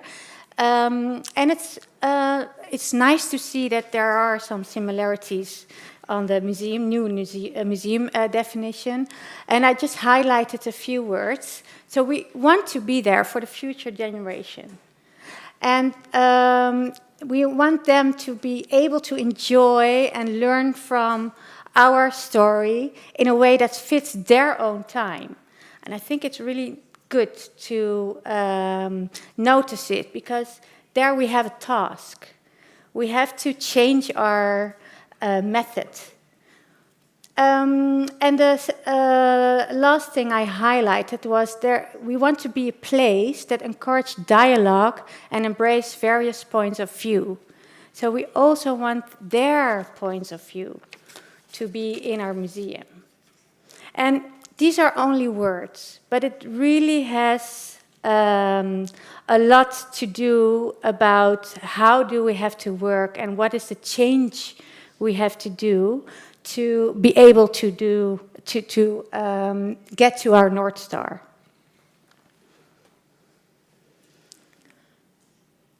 Okay, so we want to create a personal connection with Van Gogh ideas, life, and art. I do have to give you some data, but I hope it will be short enough to give you an insight. So what you see here is the percentage of our visitors. So these are the countries we have visited us. And you see here, I don't know if you...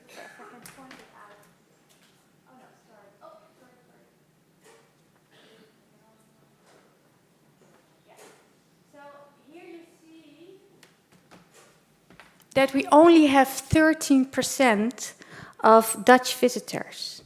So we have actually not a great amount of visitors that come from our own country.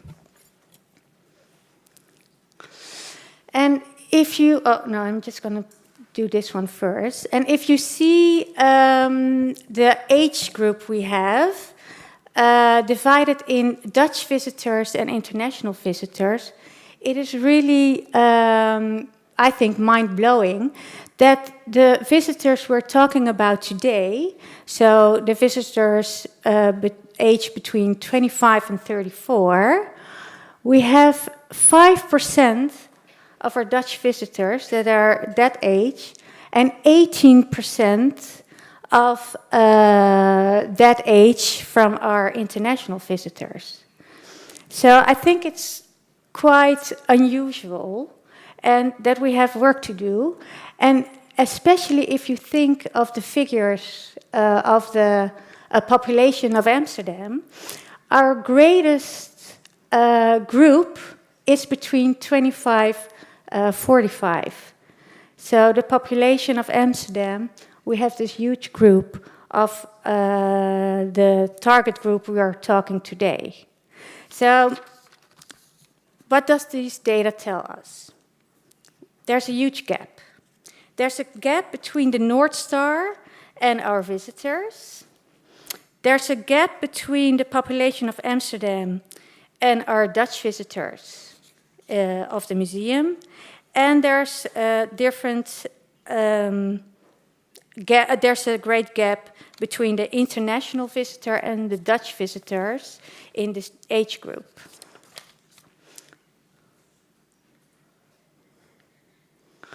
So that was actually the starting point of our research project about how we can be relevant and stay relevant for this young group adults with a bicultural background.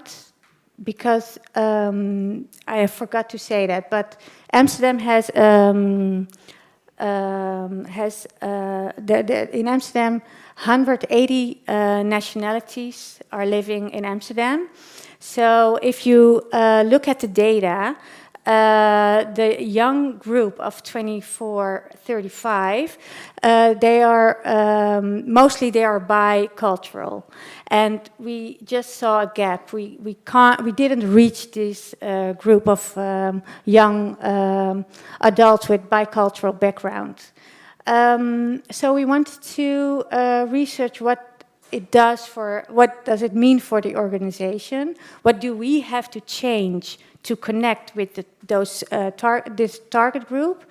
And we were able to have a research project where we first really researched and measured what the population, the target group wanted, and then implemented it in our structural programs.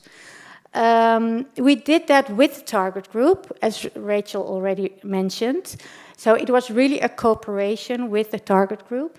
We had an integral approach, and what we found very, very important was that we should measure it. So we really measured the impact of all the programs. It's a nice measurement actually, but I will skip that. So the goal was an inclusive Van Gogh museum with young adults.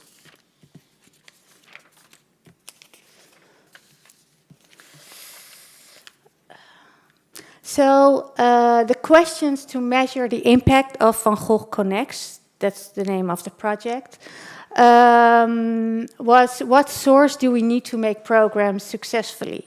So we connected with partners, and we wanted to know if the content that we were developing were represented for this target group.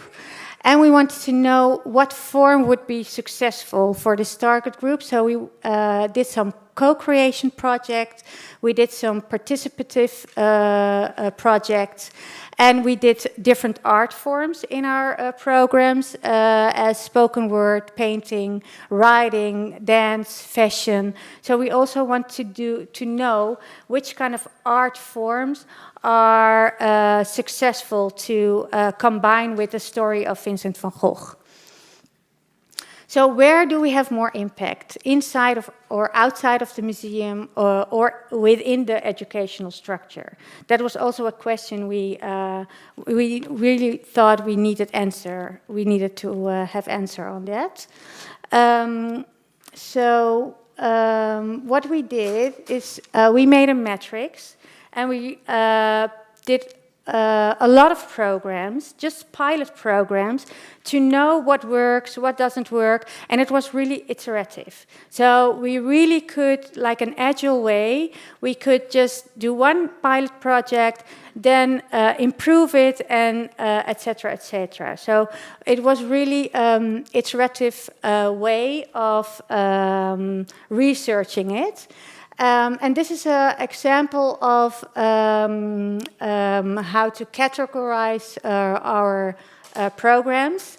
So we had some programs within the educational structure.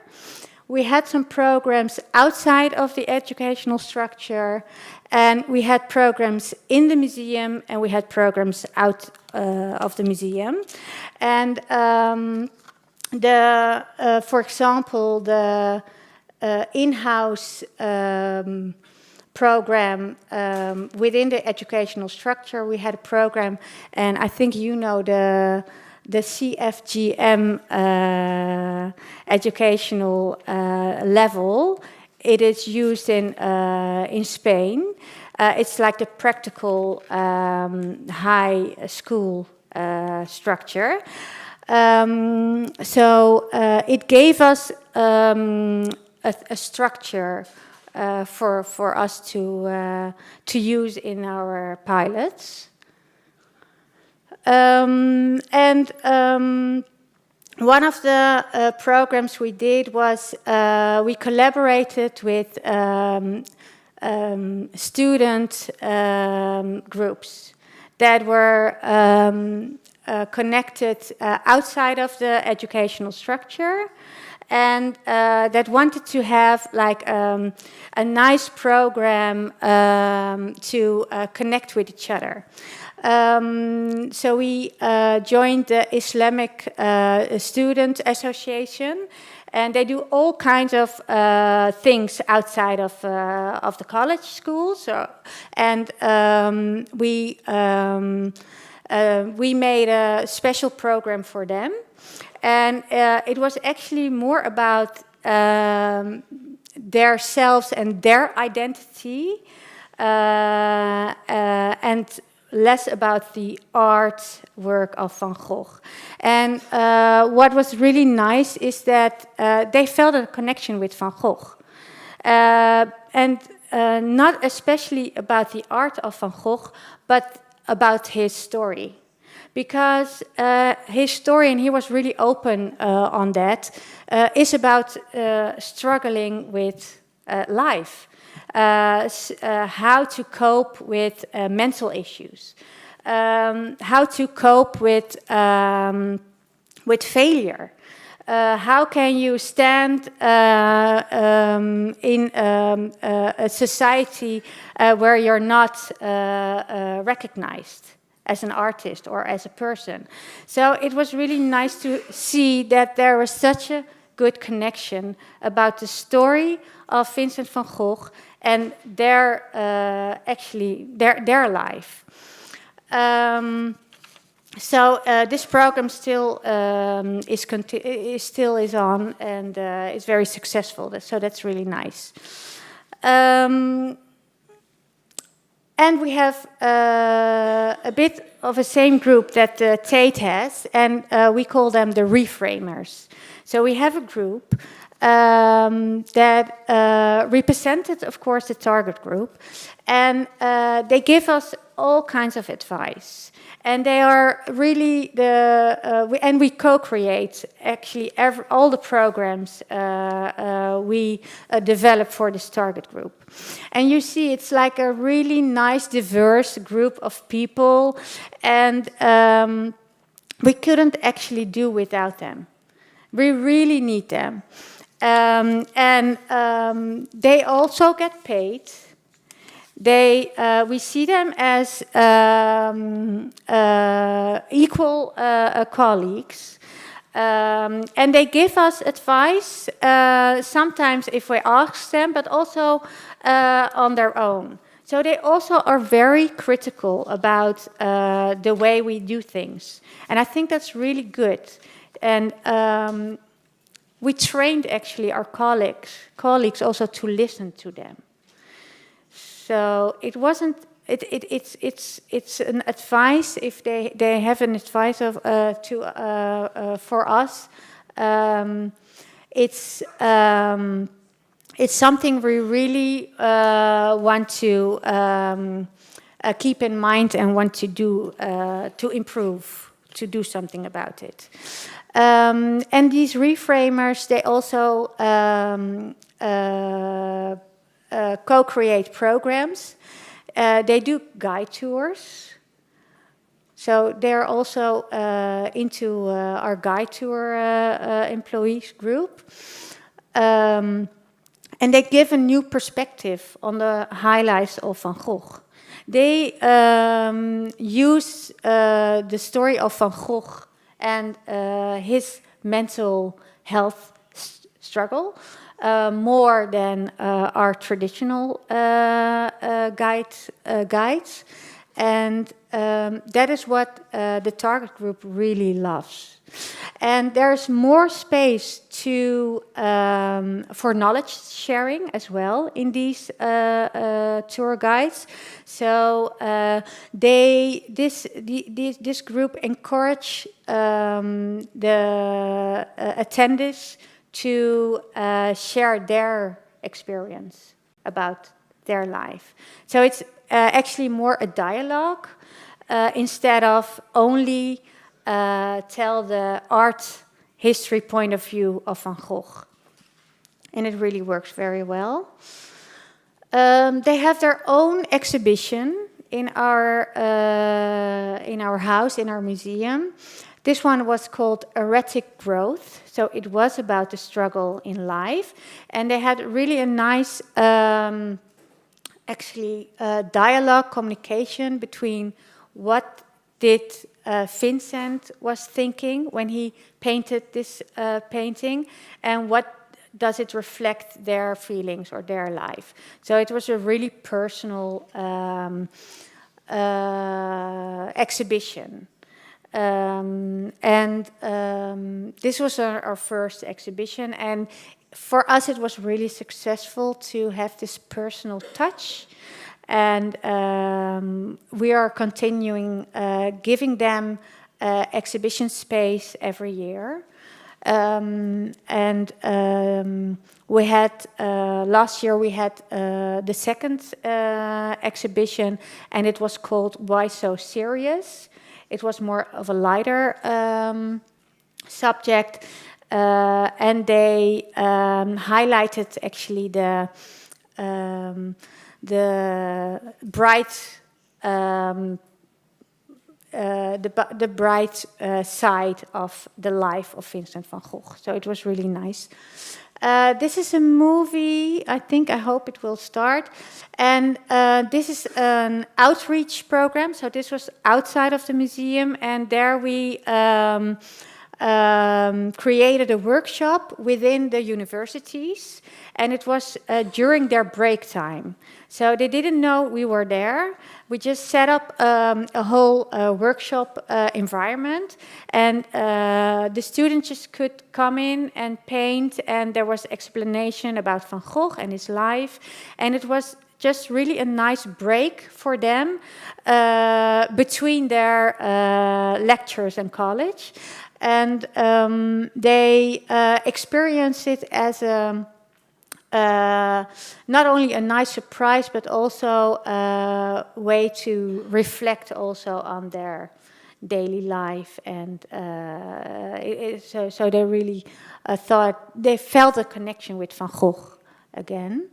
So the first thing is in Dutch, but it will there are also English quotes. Ze zijn hier allemaal een zelfportret aan het maken. En het gaat best wel goed. Toen ik begon was ik een beetje, hoe gaat dit goed gaan? En na een hele goede begeleiding is het uiteindelijk echt iets geworden. We had a short break, so we thought, why not trying something new to distract ourselves to prepare for the next workshop? Yeah, it's quite relaxing actually.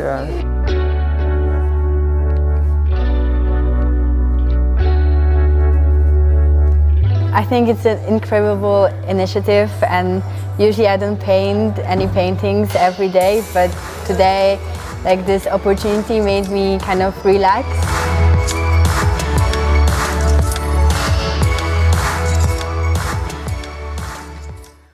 So these were a few examples of the pilots we did, and some were really successful, some were just had to have a little of improvement, but the results in general was that the Van Gogh Museum became more relevant after attending one of their special programs. They felt more welcome, so that was really nice. They had another image of the museum before attending the workshop, and their image improved after the workshop, so that was really a nice result. But there are always some learnings, of course, and what we really know after these pilots is what not to do or how to grow. And was really clear that a normal visit to the museum has no impact for this target group. So we really have to develop special programs. The programs that I explained before. The target group really didn't feel represented in the museum and didn't feel part of the museum without a special program for them. So they need special treat, and I think they are. They should demand that. They should feel represented, and they don't want an average white teacher in front of them. So that was really something. It's obvious, of course, but they really have to feel represented. And that means we should do something about our employees, but also about our partners, etc., etc. So it has actually a lot of influence. So focus on the 4 Ps, not only the program or the public, you also have to focus on the partners and personal. So that was our learning, definitely. And what to remain or start to do, bicultural young adults have a preference for active cultural participation. So they really want to be involved. They don't want to hear a story. They want to be part of the story. That was really a learning, and we want to continue that. They want to have space to also share their knowledge, actually. So that is what we remain. doing. The life of Van Gogh is more interesting than only his art.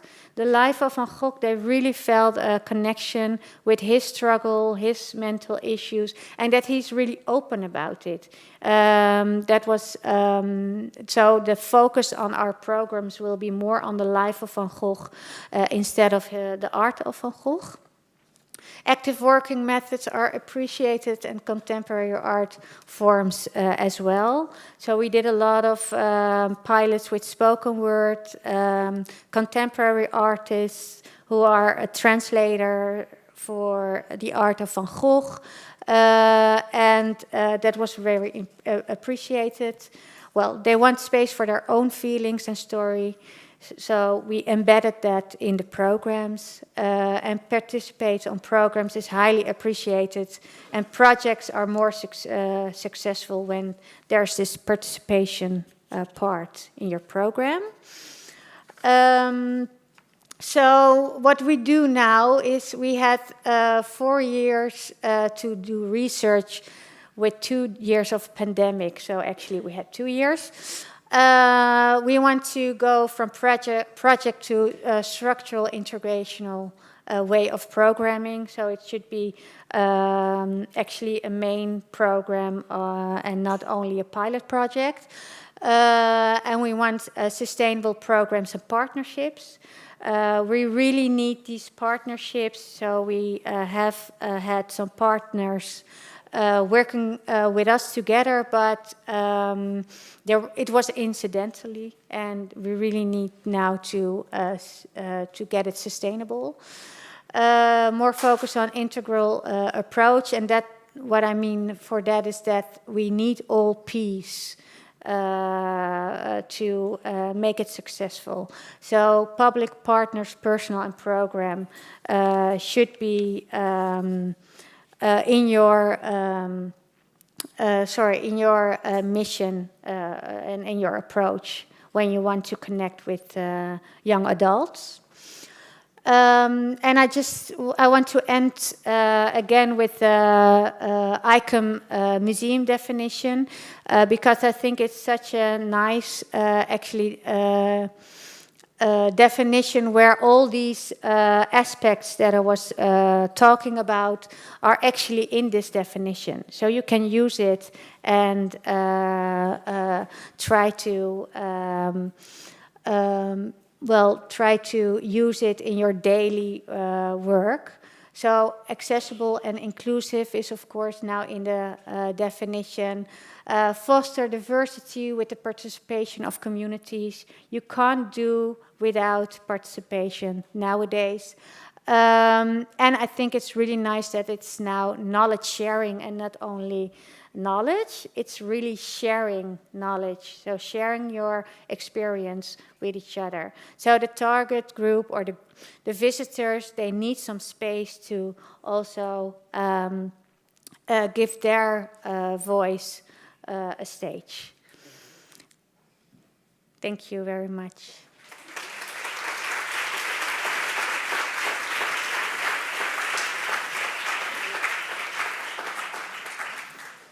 Moltes gràcies, Amanda, per aquesta exposició sobre un exemple pràctic que du a terme en aquest cas el Museu Van Gogh a Amsterdam per acostar especialment a joves amb arrels multiculturals en un país com els Països Baixos amb molta diversitat cultural i ètnica. I ara passem d'Amsterdam a Berlín per conèixer una altra experiència pràctica, en aquest cas una exposició que tractarà sobre com relacionar el patrimoni cultural amb els joves. En aquest cas, la ponència la durà a terme el Paul Spies, que és el director del Stiftung Stadtmuseum de Berlín i alhora és comissari en cap de l'exposició Berlín Global al Humboldt Forum. Endavant.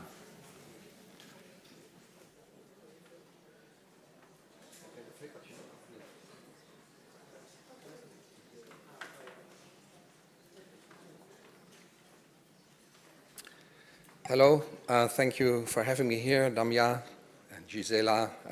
It's great to be in Barcelona again. I'm often in Barcelona because as a city museum in Europe, we work together in an informal way with city museums from all over Europe. I was director of the Amsterdam History Museum before I went to Berlin, and since then I've been part of that cooperation. And this time I'm with you and not with the city museums, and it's great to be here. So I'm going to give you a practical example of what we've been trying to do for a younger audience. And it's happening in the so-called Humboldt Forum. Now, maybe you've heard of it. If not, just go online and you'll see an enormous amount of discussion on this building. It's the reconstruction of the palace in the center of the city.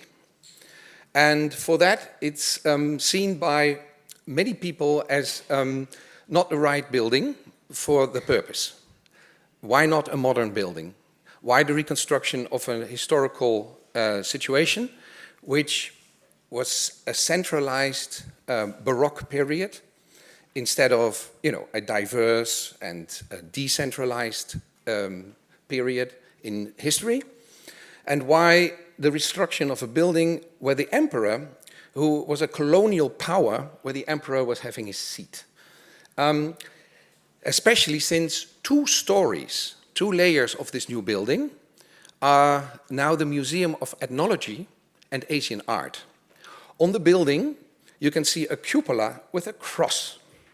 So again, the objects from all continents are shown under the Christian cross.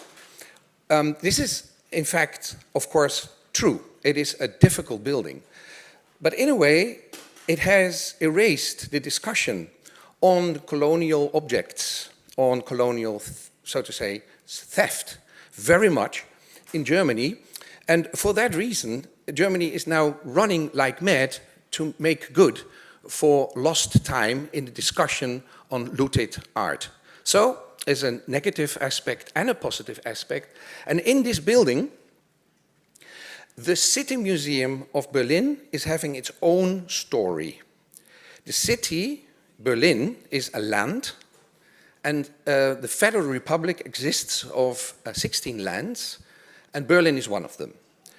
It's an autonomous institution, my museum, within the land of Berlin, and we are having 4,500 square meters in this toxic building to tell the world history of Berlin.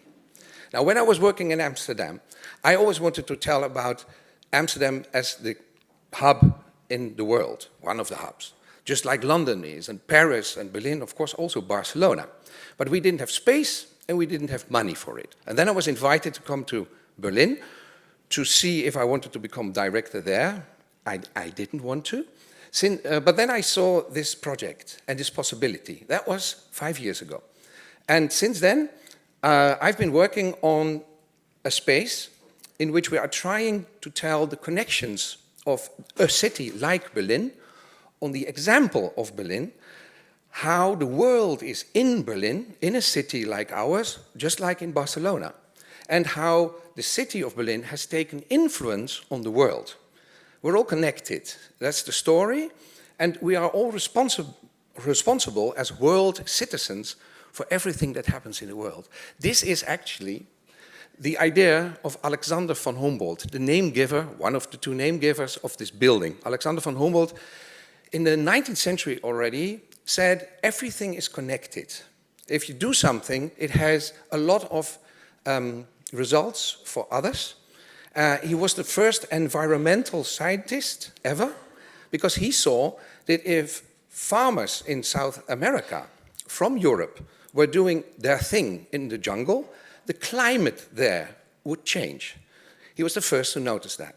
And to honor this great scientist and his brother, that building is not called the castle or the palace, but it's called the Humboldt Forum. I think it's a good name, and when we had to think of a concept for the exhibition on the world history of Berlin, Berlin Global, local global, we of course tried to refer to Alexander von Humboldt's theories.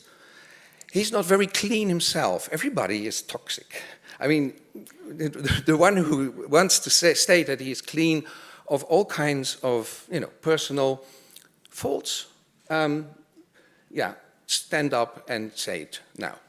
But Alexander von Humboldt, for his time, was a great thinker and writer. And we were inspired by his idea that everything is connected. As I said, it's 3,000 square meters in the Humboldt Forum, but the City Museum has 5 other locations. I won't show them because we have a little bit of time to tell a few examples of what we've been doing here, and the other buildings you have to believe are there. They're also big, they're old, they're difficult. They're just as difficult as all the other patrimonial buildings that we are trying to foster for the public. We're working on them right now, but we could try out something here. I must be honest, I had 5 months to come up with a concept when I came from Amsterdam to Berlin. I didn't have time to go into the deep with goal groups. We thought of the 2 main goal groups, and we wanted tourists and young Berliners to get something on offer in this building, because I knew what was happening in the rest of the building. The rest of the building is traditional. It's other museums, not just the Ethnological Museum and the Museum of Asian Art, but also 2 others that tell the story as you know it from all other museums. There was no innovation there. So we thought, let's do something different. We're Berlin. We're not the Federal Republic. The rest is from the Federal Republic. We are Berlin. We are a little bit cross. We are a little bit different. And we want to be innovative, and we want to be there for a different goal group. Many visitors of museums, as Amanda has stated and shown, are elderly, and they are academic, and they know exactly what we're talking about. They become the same story over and over again, because we tell it, the white people on, as of a certain age. And we wanted to do something different. We wanted to try to find out if there is another story which is not the mainstream story. In Berlin Global, there is no mainstream history. It's about diverse ideas. It's about the multispectral idea of history. People talk about themselves from different angles. When the world is in Berlin, let the world talk about the world and not us, the academics that are trained to be museologists. Ask them. Let them talk for themselves. This is what we did. And because we wanted to have young visitors, most of the tourists, by the way, that come to Berlin are young, but also the young Berliners have little on offer in the museums in Berlin. It's a little bit backward in Berlin. I mean, Great Britain, School of Leicester, is much more modern in its museology as Germany, and also in Holland, where we also have those academies that are into modern museology. They are further than most German institutions, I must say. Probably the reason why I was asked. As we say in Holland, I'm king one eye in the land of blind people. So it's easy to come up with a new order, and that's not chronology. It's thematical history that we chose. Chronology, by the way, is in one of our other buildings. So it's there. So, the visitor that wants to have a proper history, a proper chronology of the history of Berlin, they go now to the Märkisches Museum, and in a while they will go to the Ephraim Palais. And they will have a proper history. Not here. Here we wanted to have a new format of history telling. Present-day perspective central. So something has to be said about today before we choose something from the history. If it's of no relevance for today, we left it out. So every older academic is saying, where's this, where's that, where's such, where's so? And we say, in the Märkische Museum, go and see it there. But not in this new performance where we tried to give another view of history. Participatory, inclusive, and interactive. Participatory, after 5 months we had a concept, and then we worked with focus groups and with critical friends on all the issues we chose. With many young people in it, but not just young people. Young people were involved in everything we did, but not as a special group, but as a part of, so to say, our team. The aim of the exhibition, as I said, create awareness and build connections between Berlin and the world. And everybody is in Berlin, everybody is on holiday in Berlin. We have a lot of tourists in the exhibition, and we connect the Germans with these tourists. Thematic. So what were the themes we chose? Because they have a connection with today. with the interest of younger groups. We chose, and you could have chosen some others, maybe too, but we chose revolution. I think much of that has been said before comes back in my speech, especially what the interests are of young people. Of course, we researched that. And I think revolution, demonstration is a very, very, you could say, popular thought, as has been explained in our first lecture today. Free space. Berlin, people come to Berlin for free space. In your head, but also in the streets, in the city, at nightlife, etc., etc.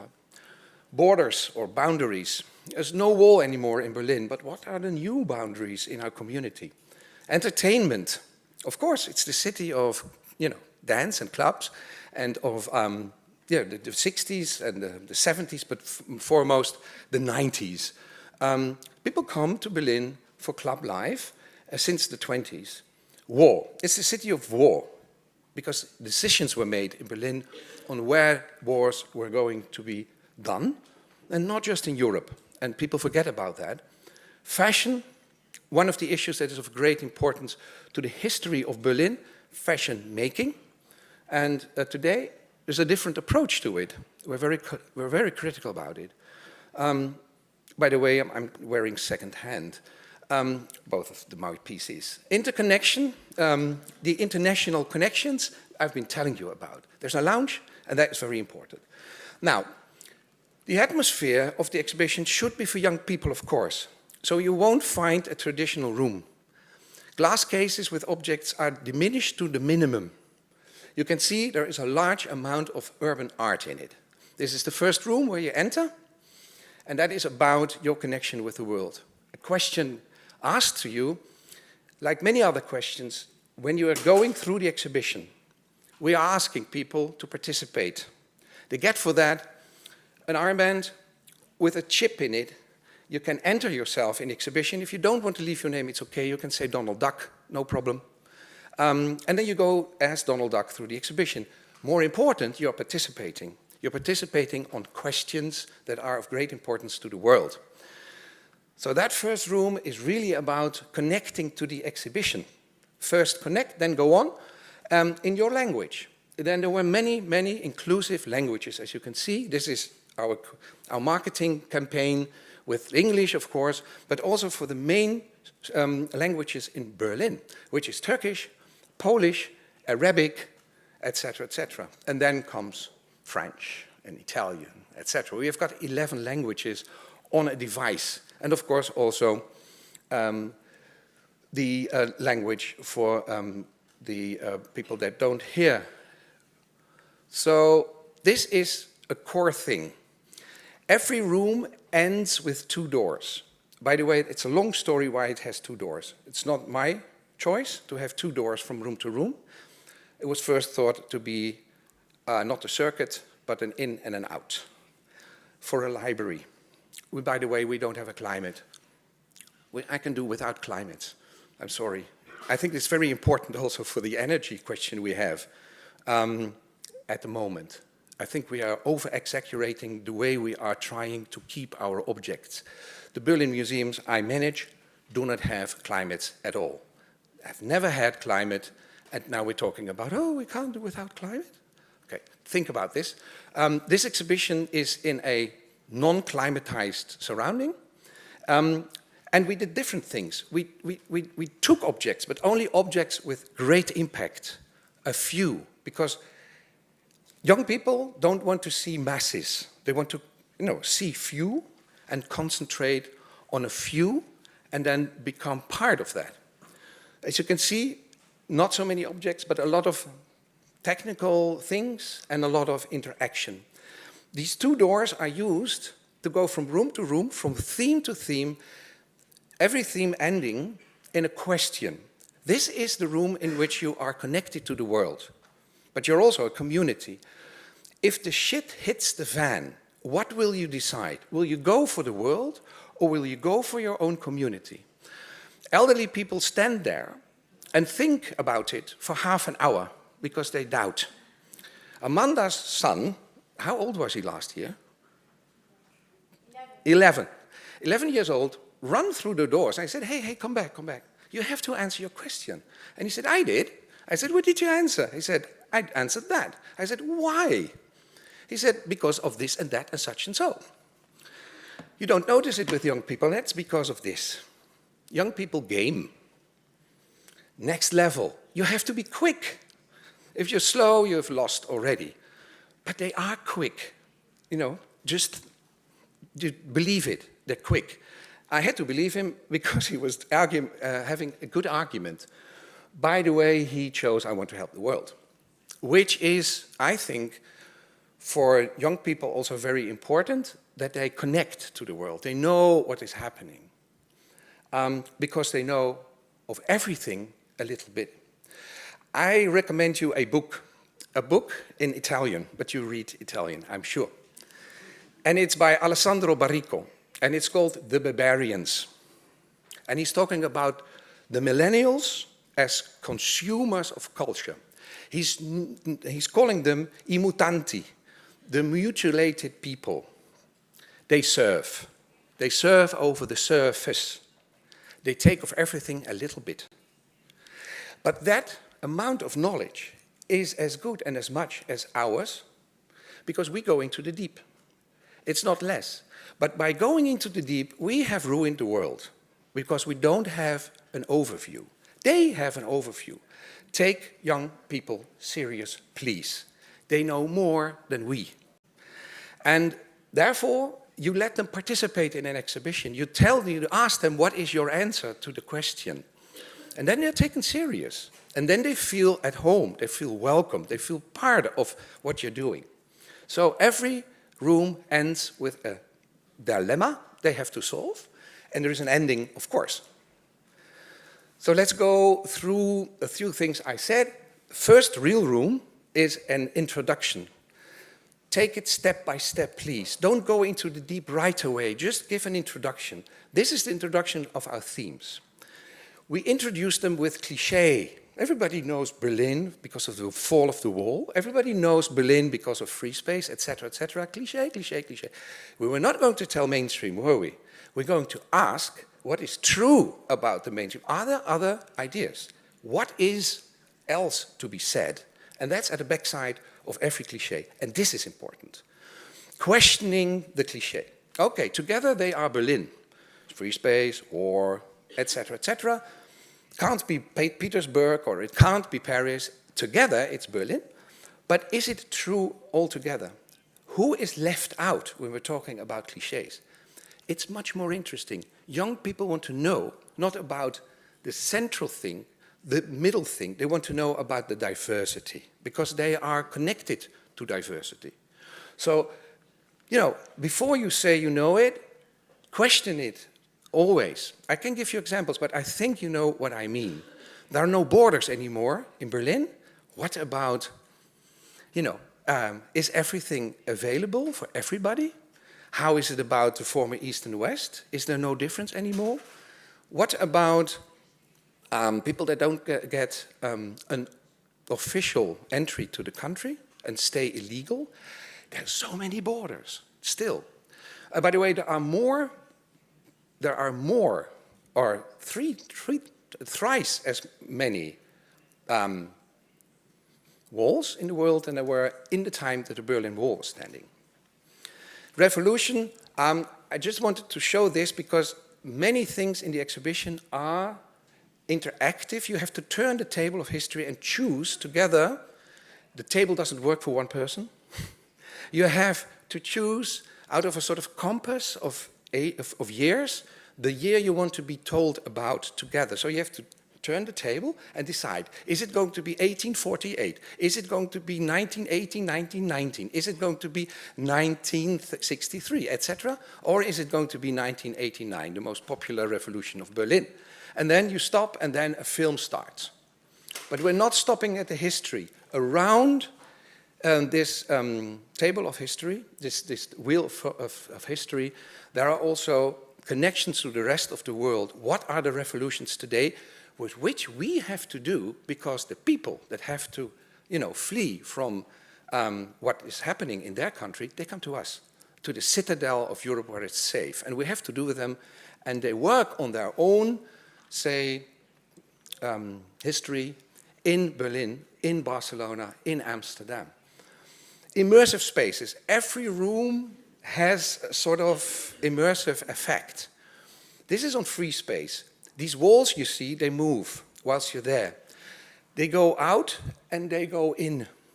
When they go out, the history of Potsdamer Platz, a famous free space from the history of Berlin in the 90s, is shown for artists and for all kinds of activities, and then they start to build, and the walls come towards you. So the metaphor is really there in the immersive space. Behind those central walls are 4 issues that need free space in life, in city life. Subcultures, gender, art, and religion. And we could, change them whenever a group says, I want to have my issue there, and I'll tell you about that later. All senses. I'll skip this, but this is the history of Berlin from 1850 till now, in one object. And you can go through it. This is the famous door of the famous Tresor techno club. And everybody can do it, and it's the picture everybody wants to make. I was in the Tresor. It's difficult to get in, by the way, if you're not really dressed for it. Borders, I've been telling something about it. By the way, everything must be able to be practiced also by people in wheelchairs. It must be read. It must be possible to read everything if you're in a wheelchair, to see everything when you're in a wheelchair. Just one example of barrier-free museum practice, which we simply have to do, and young people are very critical on it. If it's not there, for their friends, they will say, you did the wrong thing.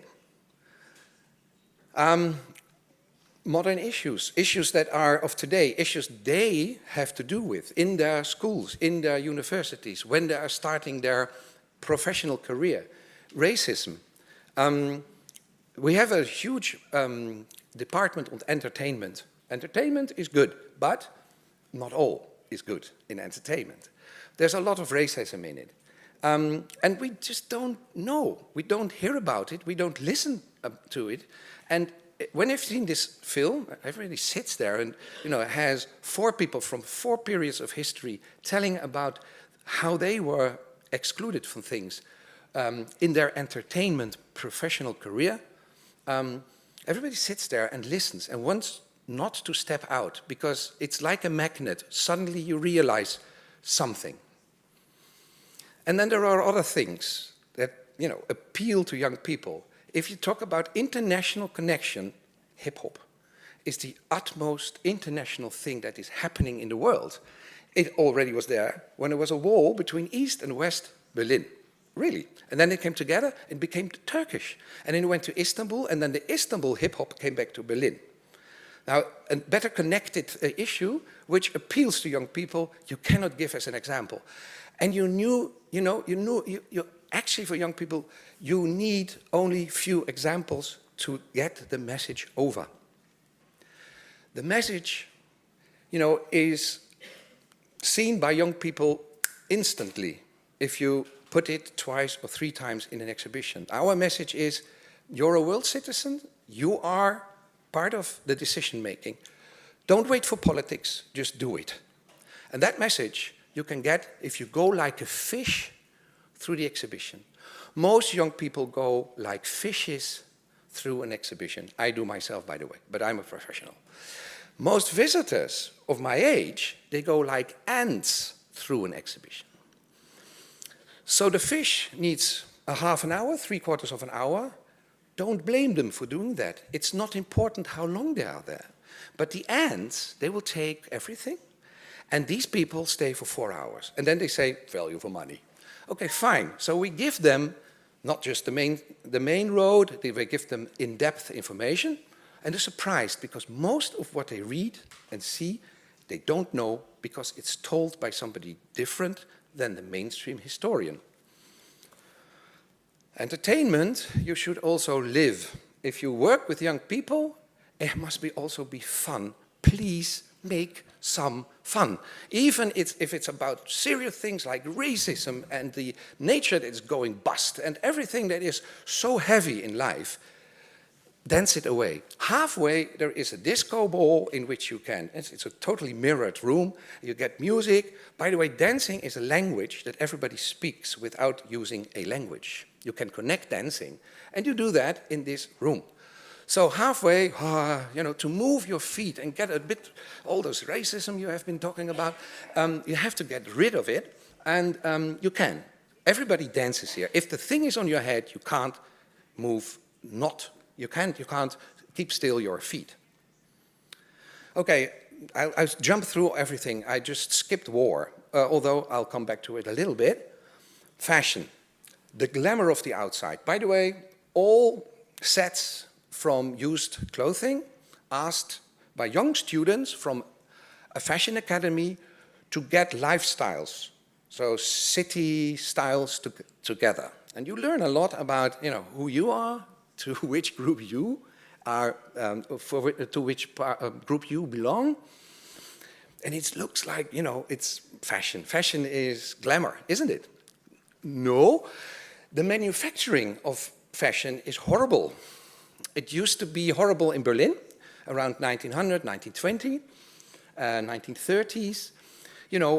Working at home in bad circumstances for very low wages. That happened in Berlin. Doesn't happen in Berlin anymore. Is it over? No, it's not over. It's now in Pakistan, in India, in Africa, in South America, and we are wearing it. And we don't pay for it. Not the right amount of money. So the inside is rotten.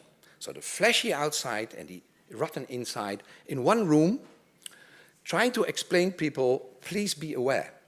You can choose, by the way, after you have been through in this room, what your positioning will be. Now you've been there, what would you do with the future of clothing? And that's also one interactivity that goes into your watch. Going back to, let's make performative exhibitions where things happen. This is the uncovering of a monument for the remembrance of the victims of colonial wars and genocides in the colonies. In Berlin, there is a lot of commemoration for the Second World War, for the DDR history. There is none for colonial history. So this artist made a huge installation, these huge boxes, and he opened them performatively, and in it was nothing. That was his monument for the nothingness of commemoration of the colonial past in the city. It was fun to be there. Fun again. I mean, it's important. And in the end, you get your profile. You have been answering 10 questions. It's on your watch. You leave your watch in the machine, in the slit, and you get your answers to see. And then, with a click, you see the answers of the other visitors, the last 7,000, for instance, and you can see whether you're a majority or a minority in your answering. Just, to compare yourself a little bit. But in the end, you get this, a ticket for connection. This is two sides of the same ticket. This is me, and I've been answering my questions, and apparently, equality was the value that was most dominant in my answers. Nobody knows, but behind the answers above the doors were 4 central values that are worldwide used or very well known. Tradition, equality, security, and freedom. And then you answer at the end. My answers were mostly on equality. The others were there too. We're not, mono, but equality was most dominant with me. And therefore the question to me, what does equality mean to you? These people are the new guards. They are called connectors. They don't guard, they connect. They connect the people in the exhibition that are having trouble with technique, and they give a little bit of explanation of what is not clear. But mostly at the end, They connect people that don't know each other because they have their ticket for connection and there's a question on it and they should discuss the question with each other and they moderate the discussion. And then they sit at the back, you see, there's sort of an interesting environment, a lounge where you can sit and discuss. And if you discuss and you have an answer together, you write the answer or anything else on a piece of tape. It could also be, we agree to disagree. And you glue it on an artwork that you make together. You see all the texts of all the other discussions, and you glue your tape on top of it. And when you do that, you get a gift. You get a gift, and it's again a bracelet. But this time it's made of semen, of flowers. You plant it at home, and after a few weeks you have a remembrance of your visit to the Humboldt Forum, to Berlin Global, and to the connection you have made to somebody else. Maybe you remember that person. Maybe it's somebody from far away in another part of the world. So the exhibition really tries to connect people because that was the central issue of the exhibition. Just don't say the exhibition is participative, be participative. Don't say the exhibition is on not mainstream, just don't do mainstream. Don't say you make participative endings with connections, do it. And then you can say, I've tried. We try. Building is difficult still. I'm honest about it. So the next building will be more easy. That's our core building, the Mercus Museum. And you know, this is the last slide. This is free space, or you could say the free space for communities. We've got 3 of those, so to say, spaces in which we invite communities to tell their own story. And they tell it. We give money, we also have somebody who really assists in the whole organization. This is one of the first, it's on the Sinti-Roma history of Berlin, and they tell their story themselves. You can apply for it on the internet. One of these spaces is empty always, and there is a big board saying, here could be your exhibition. Apply if you are a group with a certain history you want to tell. And the Sinti-Roma wanted to tell their story because they're always forgotten in the Holocaust. And they told their Berlin history here, and it will be there for a year. After a year, we will make a smaller part of it in the exhibition so that it stays permanent. And we've done it yet now with 4 other groups, also with so-called outsider artists, and now with Turkish women of the first generation in Germany, etc., etc. Maybe you're chosen, maybe not by me, by the way. I'm not in the jury. There's nobody of the museum in the jury. It's a people's jury. It's a jury of people that are involved in issues. And they decide what is going to be the group in the next free space. Not me, the museum director. I'm standing here, I'm talking too much. Thank you for your participation.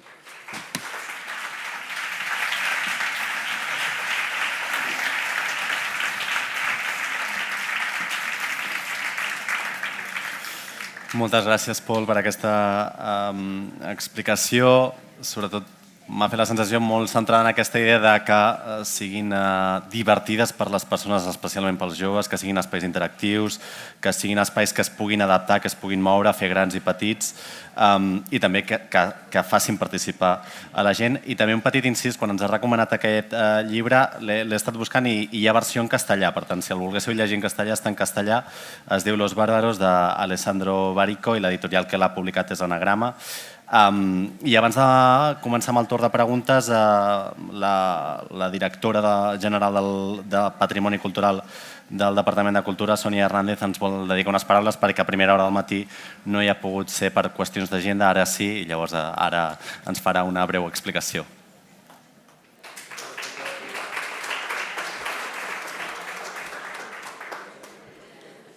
Hola a tothom, bona tarda, diria ja a aquesta hora. En primer lloc us demano disculpes que aquest matí hem tingut una mica d'imprevistos d'agenda i no us he pogut donar la benvinguda a primera hora i per tant no volia deixar passar l'oportunitat un momentet, només us prendré 2 minutets del temps que tenim dedicat al torn obert de paraules. Al llarg del matí, això sí, he tingut l'oportunitat de sentir totes les intervencions, he vist com de ple està aquest auditori, l'atenció i l'interès per part de tots vosaltres. I d'una banda penso que ens hem de felicitar com a col·lectiu professional per la celebració d'aquesta jornada, però sobretot per aquest gran interès que teniu i que mostreu per fer cada dia millor la vostra feina, sent presents avui aquí a escoltar experiències d'altres que ens poden servir a nosaltres. Perquè fer millor la nostra feina passa per comprendre allò que ens envolta, posant les persones al centre, una cosa que en parlem sovint i que al final és difícil de fer, és la nostra missió també en el patrimoni. I no cal dir que aquí la joventut hi juga un paper molt important. Ja ho sabeu que pel Departament de Cultura els drets de les persones a l'accés i al gaudi de la cultura és un eix d'acció clau i prioritari. I la jornada d'aquest any ens permet treballar-lo enfocant la perspectiva cap a allò que motiva, interessa, apropa o allunya, si és el cas, el col·lectiu de joves als nostres museus i monuments. I a més, fer-ho en una doble direcció, com a destinataris d'aquestes accions nostres i de les nostres propostes, però també com a actors principals d'aquesta acció. M'agrada moltíssim que en aquesta jornada no es parli només de joves, sinó també que se'ls doni veu, com tindrem oportunitat de sentir al llarg de les sessions de la tarda. Perquè des de les administracions tenim la responsabilitat de fer, però també l'obligació d'escoltar. I això ens permet fer millor també a nosaltres la nostra feina, que és el que volem. No vull dir res més. Agrair-vos a tots que sigueu aquí per la vostra assistència, agrair a l'equip de Patrimoni que ha estat durant mesos treballant perquè aquesta jornada avui estigui tot a punt i sigui un èxit i profitosa per tothom, donar les gràcies als ponents que he sentit fins ara per aquestes inspiradores experiències que han volgut compartir amb nosaltres, que ens ajuden a mirar endavant, i també desitjar-vos a tots que sigui molt profitosa la jornada i que sigui molt inspiradora.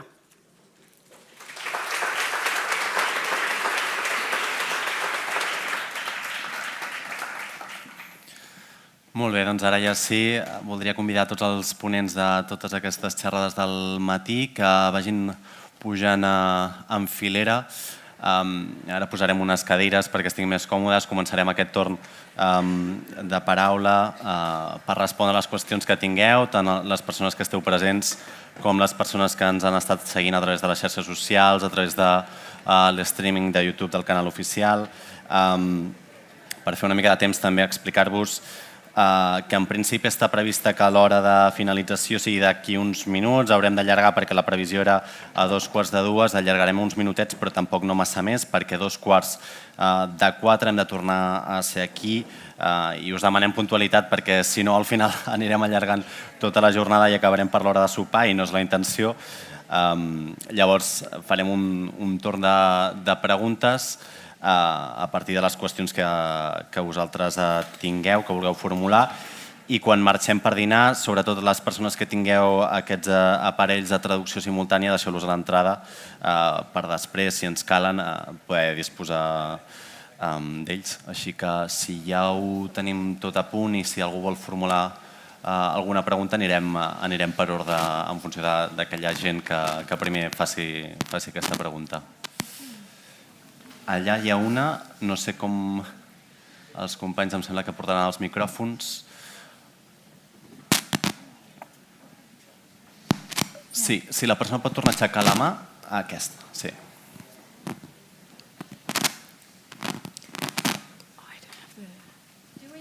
Do we need...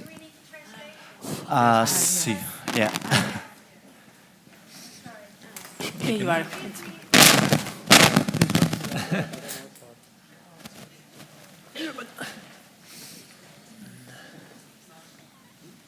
Espero que no.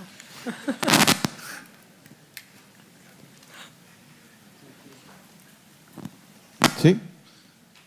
Sí, jo volia expressar una petita discrepància amb el ponent inicial que ens ha parlat de la caracterologia de la joventut, amb algun aspecte, és a dir, ell ens parla, evidentment, sabem que la desafecció de la joventut s'expressa amb el que ja ha dit, la passivitat, afortunadament també amb expressions de rebel·lia, de protesta, ja ha dit, de reivindicacions, que es manifesten amb reivindicacions anticapitalistes, feministes, ecologistes, etc. Però he trobat a faltar una referència que jo crec que l'hem de tenir present, que és la preocupant increment d'actituds entre sectors joves, entre la joventut, d'actituds xenòfobes, racistes, masclistes, que cada vegada estan més creixent i que s'estan detectant. I en aquest sentit crec que també és una caracterologia actual que hem de prevenir. I aquesta prevenció també l'hem de fer i la podem fer i l'estem fent des dels museus i des del patrimoni. Aquesta tarda ja veurem una experiència, bones pràctiques en aquest sentit des de Vilanova. Però en tot cas recordar que hem de tenir en compte, perquè seria absurd que hi tanquéssim els ulls, seríem uns ingenus si no ens estiguéssim fixant en que hi ha aquestes actituds preocupants de ressorgiments dels neofeixismes entre la joventut, aquestes actuacions intolerants que també són, en certa manera, una reacció antisistema a les decepcions que ells estan veient amb la societat, el que els ofereix aquesta societat burgesa i capitalista, que no els ofereix el que ells necessiten, però algunes actituds antisistema estan derivant cap a aquestes manifestacions reaccionàries i en aquest sentit els museus del patrimoni tenim el deure de poder contribuir a combatre aquestes actituds entre els joves amb els nostres discursos, transmitint valors democràtics amb les nostres exposicions d'art i d'història. Evidentment també fer-ho de forma divertida, com hem vist en el cas de Berlín, fer-ho de forma inclusiva i de forma en connexió amb els seus sistemes de recepció, però en tot cas no perdre el valor que no només hem d'oferir entreteniment, sinó que el que hem d'oferir és transmissió de valors. I en aquest sentit, els museus del patrimoni tenim molt a fer.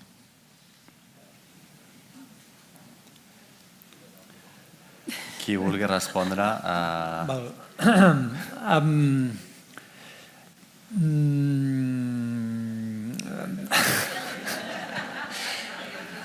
A veure, és evident que hi ha un ressorgiment, per exemple, de l'extrema dreta arreu del món.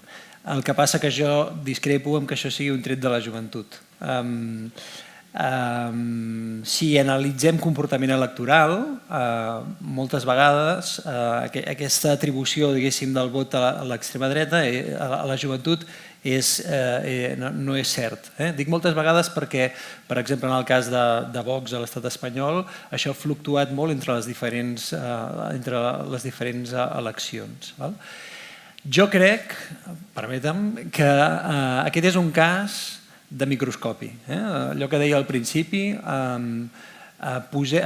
ens fixem molt en la joventut perquè ens preocupa el futur i posem la lupa i el microscopi en el col·lectiu jove i li atribuïm determinats fenòmens socials, determinades pors, que en realitat estan molt més connectades amb el funcionament social en general. Per tant, no crec que la solució a l'extrema dreta, al racisme, es resolgui educant a la joventut.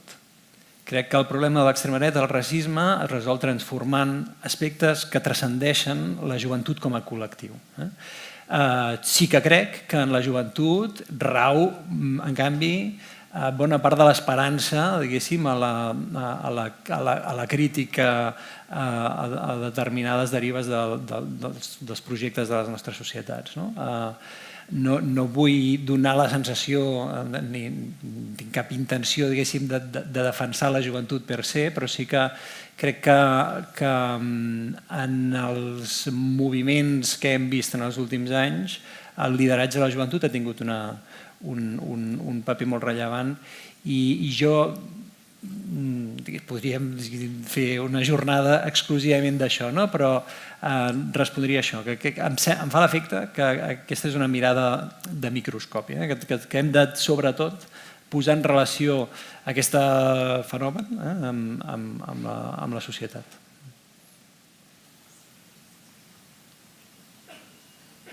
Paul? Yeah, and one thing I forgot to say when I was presenting is that 65% of the visitors we have now are young people. And young people are just like humans. You have them in all flavors. So you've got the left extreme and the right extreme, if you've got the big middle. And I think as museums, I'm very interested in the big middle, in the grey middle mass.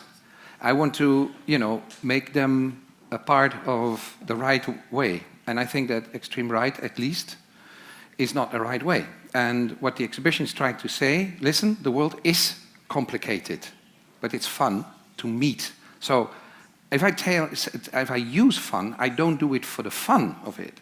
It's just a method to get attraction so that people involve. But the message is very serious. The world is complicated, but if you just embrace this complication, and then you will meet so many new people. You will get so many new insights. The exhibition is a popular exhibition against populism. And so it's an answer on your question, but I can't win wingers. I can't. I can't win the right extremists from where they are. I don't want to refer to them, because if they're there, they make an insecure area for the people that are in the middle, and mostly for the diverse communities, because they border out. And one thing institutions like museums should do is make rules about bordering out. It's not allowed.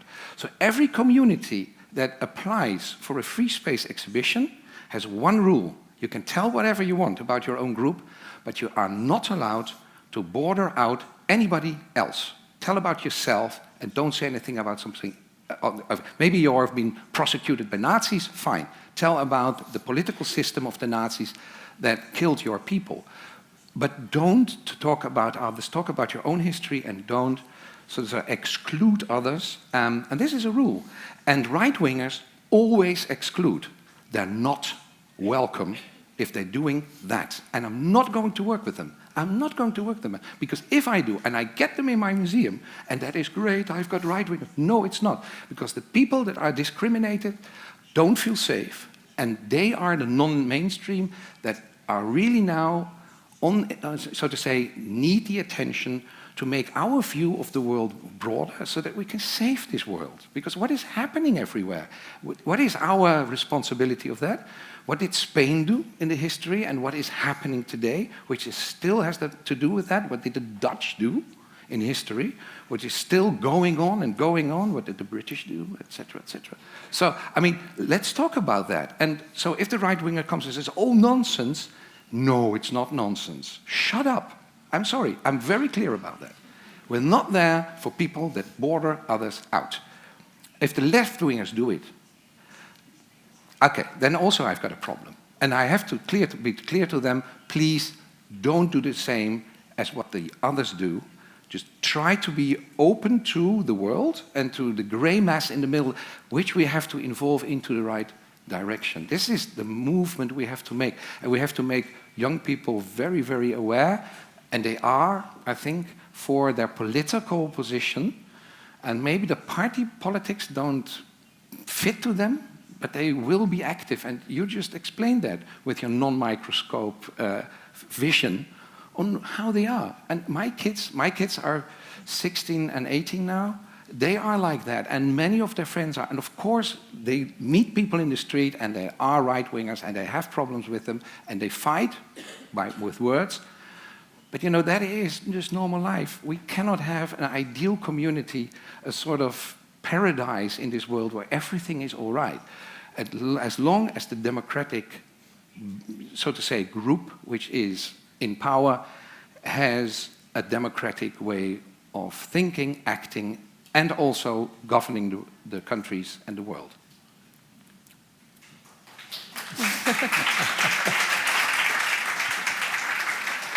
No sé si algun dels ponents vol afegir alguna cosa més. Veia que la Rachel es sentia molt de forma, com manifestava molt estar d'acord amb ell. Si vols afegir alguna cosa. I can add something. I think there was a report in the UK called Panic. It's an arts emergency, and it explored taste and socioeconomic representation within the workforce of our cultural sector and organisations.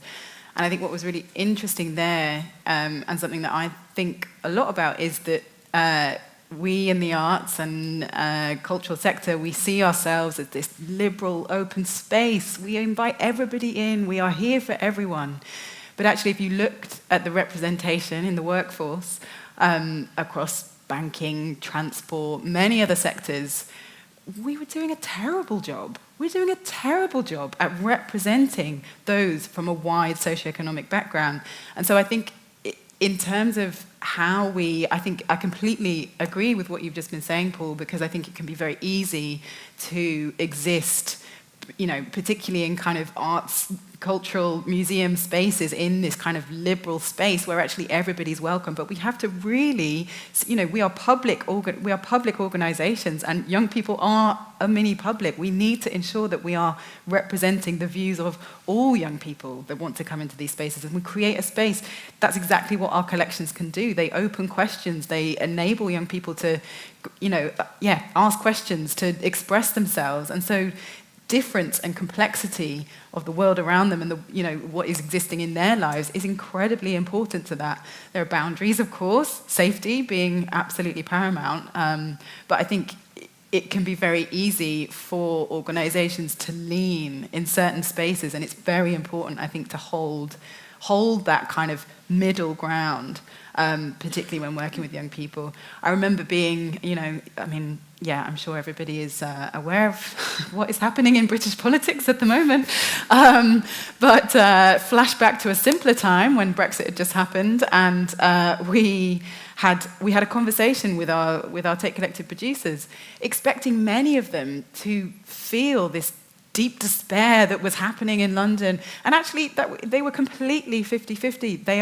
They have heritage and connections and families from across the world and are very, very different in terms of their socioeconomic backgrounds. And so, I think it's really important to kind of hold that middle ground where sometimes arts and culture, we can see there being a kind of, liberal values as being, threaded through what we're doing. So I think it can be very easy to exclude, actually, in those spaces. Doncs molt bé, si hi ha més preguntes, una única qüestió. Quan feu la pregunta, sisplau, presenteu-vos abans per saber, per posar-vos nom, diguéssim, i els ponents, quan feu les respostes, intentar fer una mica més breu per tal que tothom pugui, qui vulgui preguntar, doncs que tingui una resposta. Aviam, Vale, fantàstic. Sí? Se sent? Sí. Jordi Giramé, Ajuntament de Tarragona, Festival Tarracó Viva, de divulgació històrica. Primer de tot, moltes gràcies per totes les intervencions del matí. I llavors, la pregunta era concreta per la representant de la Tate Modern i de representant del Van Gogh. Perquè hi havia un punt de connexió amb les vostres exposicions que potser m'ha quedat una mica curt perquè el temps no donava per explicar més, no? Però amb aquest paradigma o aquesta manera de fer, de la millor manera de participació dels joves és implicar-los, heu posat dos exemples de constitució de consells molt permanents al llarg del temps que d'alguna manera acaben coprogramant, participant i que d'alguna manera condicionen tot l'esdevenir o la pròpia cultura organitzativa de la institució, un canvi de perspectiva molt important. Fins i tot parlava, em sembla, el component del Van Gogh de fer partícips a la resta de personal de l'equipament, d'aquesta manera de fer. Llavors, voldria que expliquéssiu, si pot ser una miqueta més el procediment, és a dir, com feu la tria, quant temps estan com a consellers, com feu el recanvi, quantes vegades us reuniu, crec que en algun cas sí que ho heu explicat, però si podríeu ampliar-ho. I llavors, un element que m'ha semblat especialment interessant o rellevant o que fins ara no havia sentit, que és que heu introduït el tema de contraprestació monetària per formar part, és a dir, que acabeu pagant. Hi ha grup focus i tal, però acabeu pagant. No sé si això, diguéssim, és per retenir-los, seria una qüestió una miqueta no tan altruista, o bé perquè és una manera també d'indicar-los que són importants i que, per tant, el seu temps també té valor. Una mica com enfoqueu aquest fet. Moltes gràcies. I can start. I'll try and keep it succinct. So at Tate in London, we don't select the young people. That's a very important aspect for us. So in order to join the group, We work with local youth organisations who we know are working with young people who are underrepresented in our cultural workforce.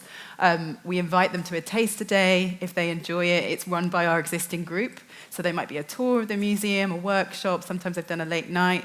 And then if they enjoy that, then they sign up to a week or 3-4 days of workshops where they meet Tate staff, they have tours, we have artist-led workshops. So they join by participating, and so they have to essentially turn up and enjoy it. And if they want to join at the end of that, they sign on the dotted line. So it's very important to us. It's anti-meritocracy. So it's not saying we're not looking for the most talented artists or the most talented photographers.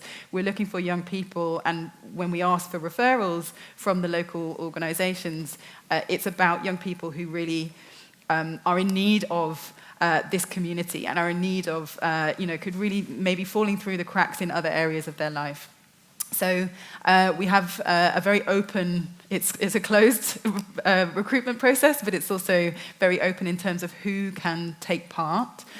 And I think in terms of the process of working with them and paying with them, we have a very kind of clear outline or policy that we've developed over many years with them around what they are paid for and what is a learning experience. And I would say the majority of the program, our program, is a learning experience. So they are researching the collection, they are developing events, but when they are delivering those events or delivering anything that we would pay a staff member to deliver, then they are paid.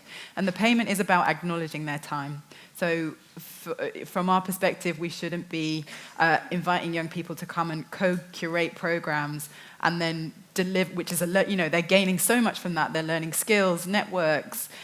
But when they are delivering, that we would be paying event assistants. When they're doing work that we would be paying other people to do, it's important to pay them for their time. So it's not a retention, although some young people do just stay on and do paid work. And for us also that is okay. Many of them have very different economic backgrounds. But the program itself, I would say the main driver itself is the community that they're a part of and the learning experiences that they have. The payment is about acknowledging their time when they're doing work we pay others for. I don't know. I should. Is this working or not? Okay. So I think I have to. Yeah. It's okay. Thank you for the question. We have a bit different approach. We have a group of 18 people, and they are really an employee-based construction, and they are with us for a year. And they get paid for 10 hours a month, and that's the amount of time that they are working for us. But they can choose what they want to do in that specific time. So they can advise us, they can develop programs, they can run into core business, they can do whatever they want, and we, of course, discuss that with them, so individually. So there are people within the group that really want to guide. So they'll get this guiding training and get and of course add some specific personal touch in the guiding tours. There are people that really want to develop special programs on our Friday night events. So there's an individual approach, but there's an equal employee construction we have with those people.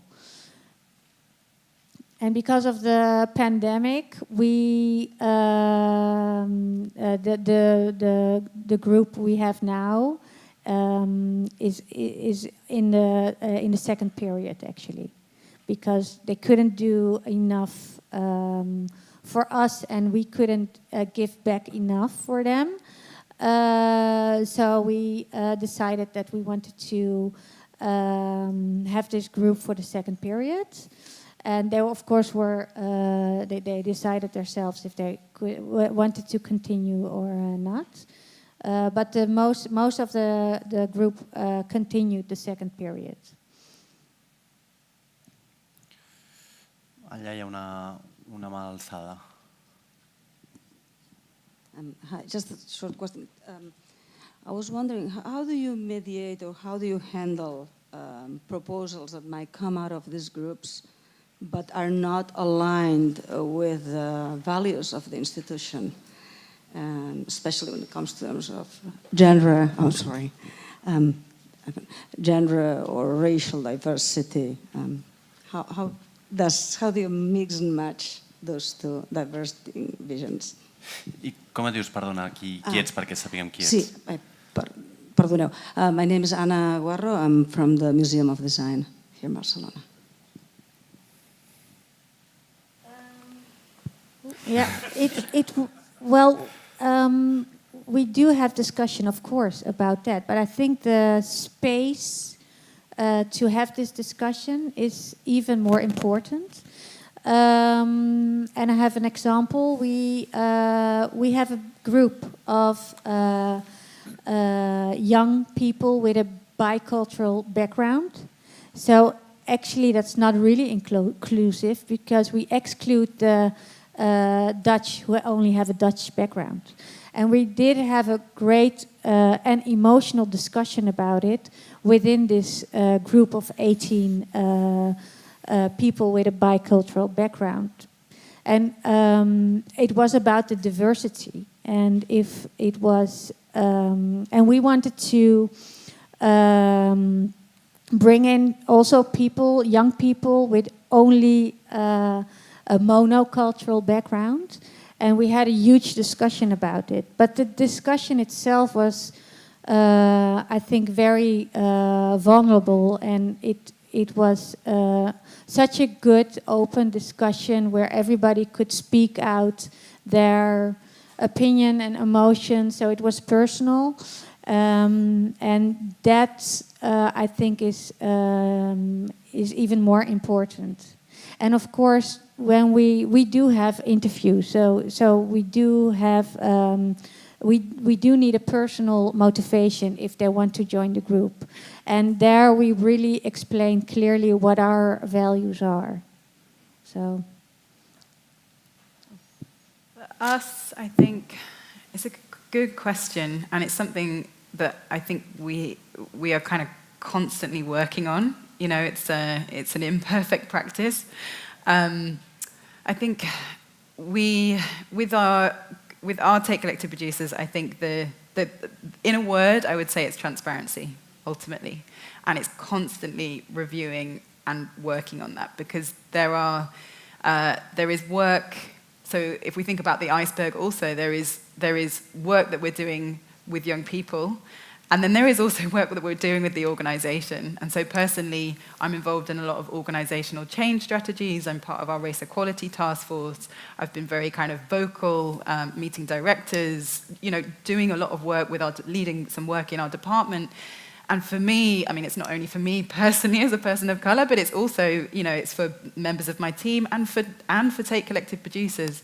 And so it's back to that youth and future. I don't think we can separate the work that we're doing with young people without having to unpick all of these ugly histories that mean that young people might feel unsafe in our space. And I spend a lot of time with whether it's young people or organizations or kind of youth groups that have come in, and they might feel a certain way in the space. They might feel like they've been policed, or they might feel, and so this creates so much more work for us to ensure that people feel welcome.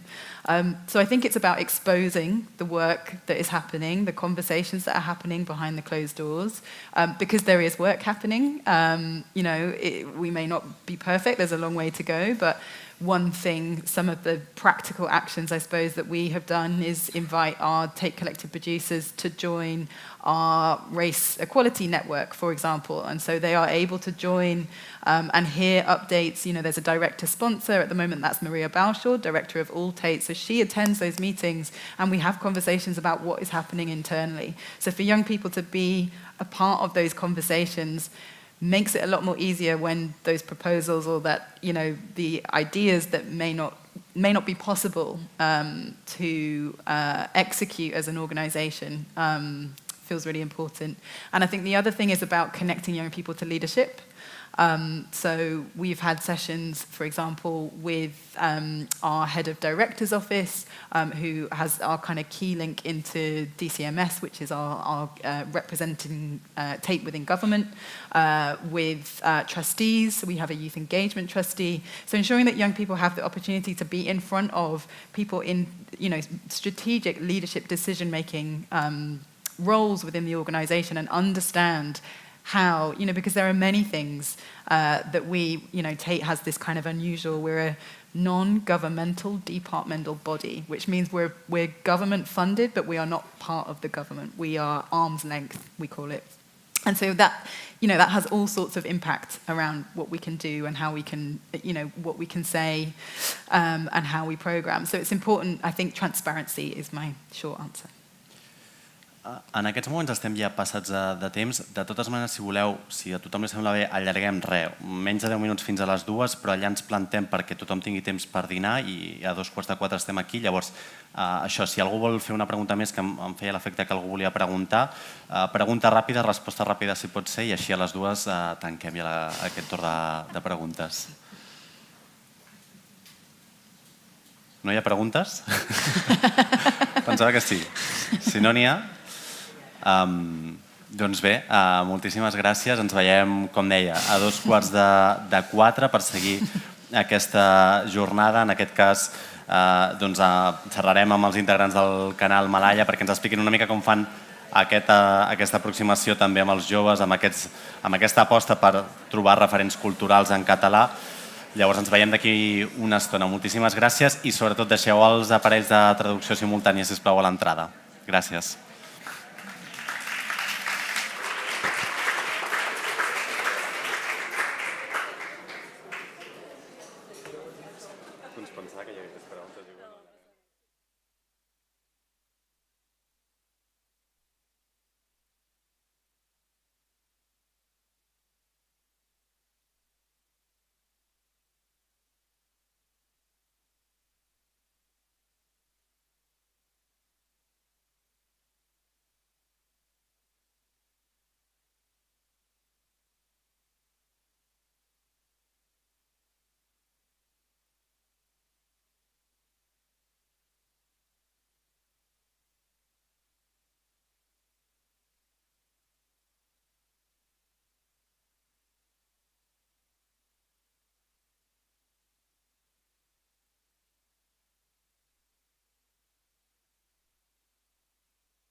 Hola. Què tal? Molt bona tarda. Doncs comencem ja, si us sembla bé. La gent que estigui a punt d'acabar de dinar ja es reincorporarà, però nosaltres comencem ja aquesta segona part de la jornada d'avui, la jornada de Patrimoni Cultural. Ens queda ja la recta final. Ara farem una taula rodona on ens preguntarem què haurien de fer els centres patrimonials per atraure els joves, i ho farem amb els membres del canal Malaya, la Gala Martí, la Maria Boabdelà i la Laura Grau.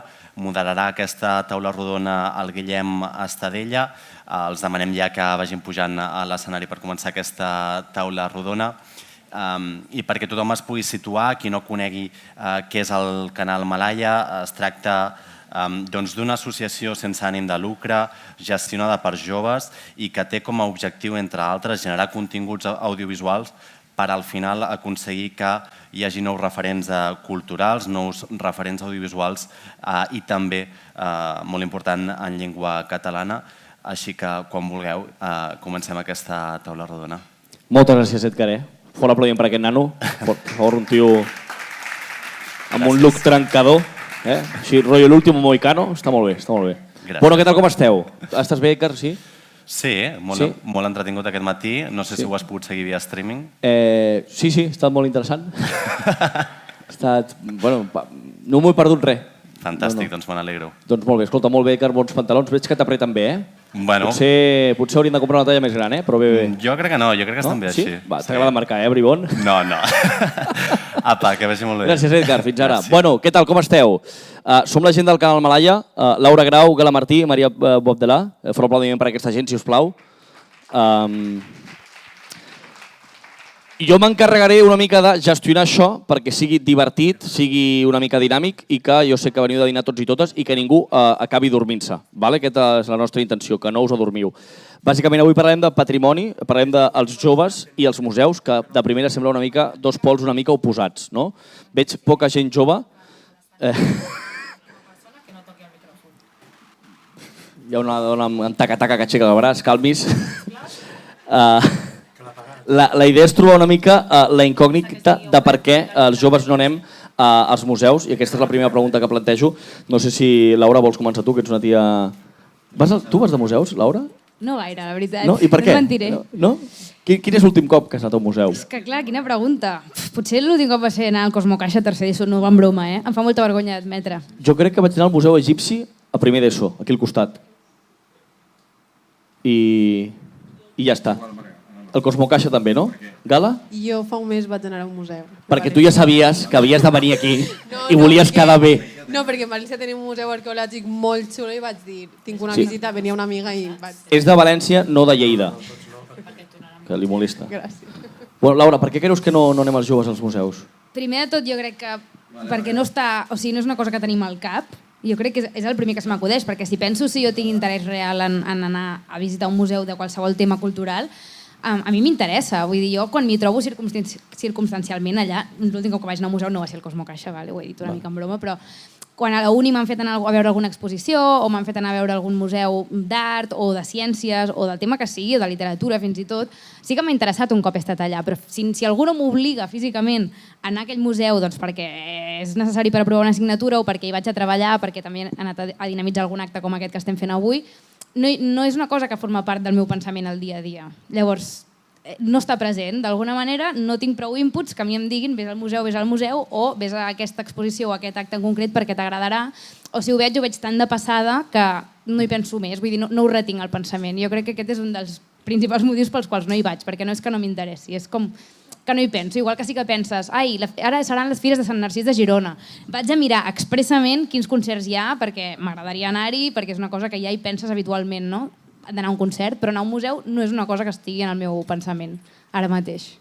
Tu, Gala? Jo estic totalment d'acord i a més, quan volem saber una cosa, la tenim en la xarxa, la tenim en internet. Llavors, sí que és cert que si t'interessa molt una exposició, per exemple, de qualsevol autor, d'un autor en concret, sí que hi vas al museu, però si vols veure algun quadre o si vols interessar-te sobre alguna peça artística literària, està en internet. Llavors, el fet de moure's fins a un museu per a potser veure alguna cosa que t'interessa quan ja la tens a internet i pots rebre la mateixa informació és com, bueno, no hi vaig.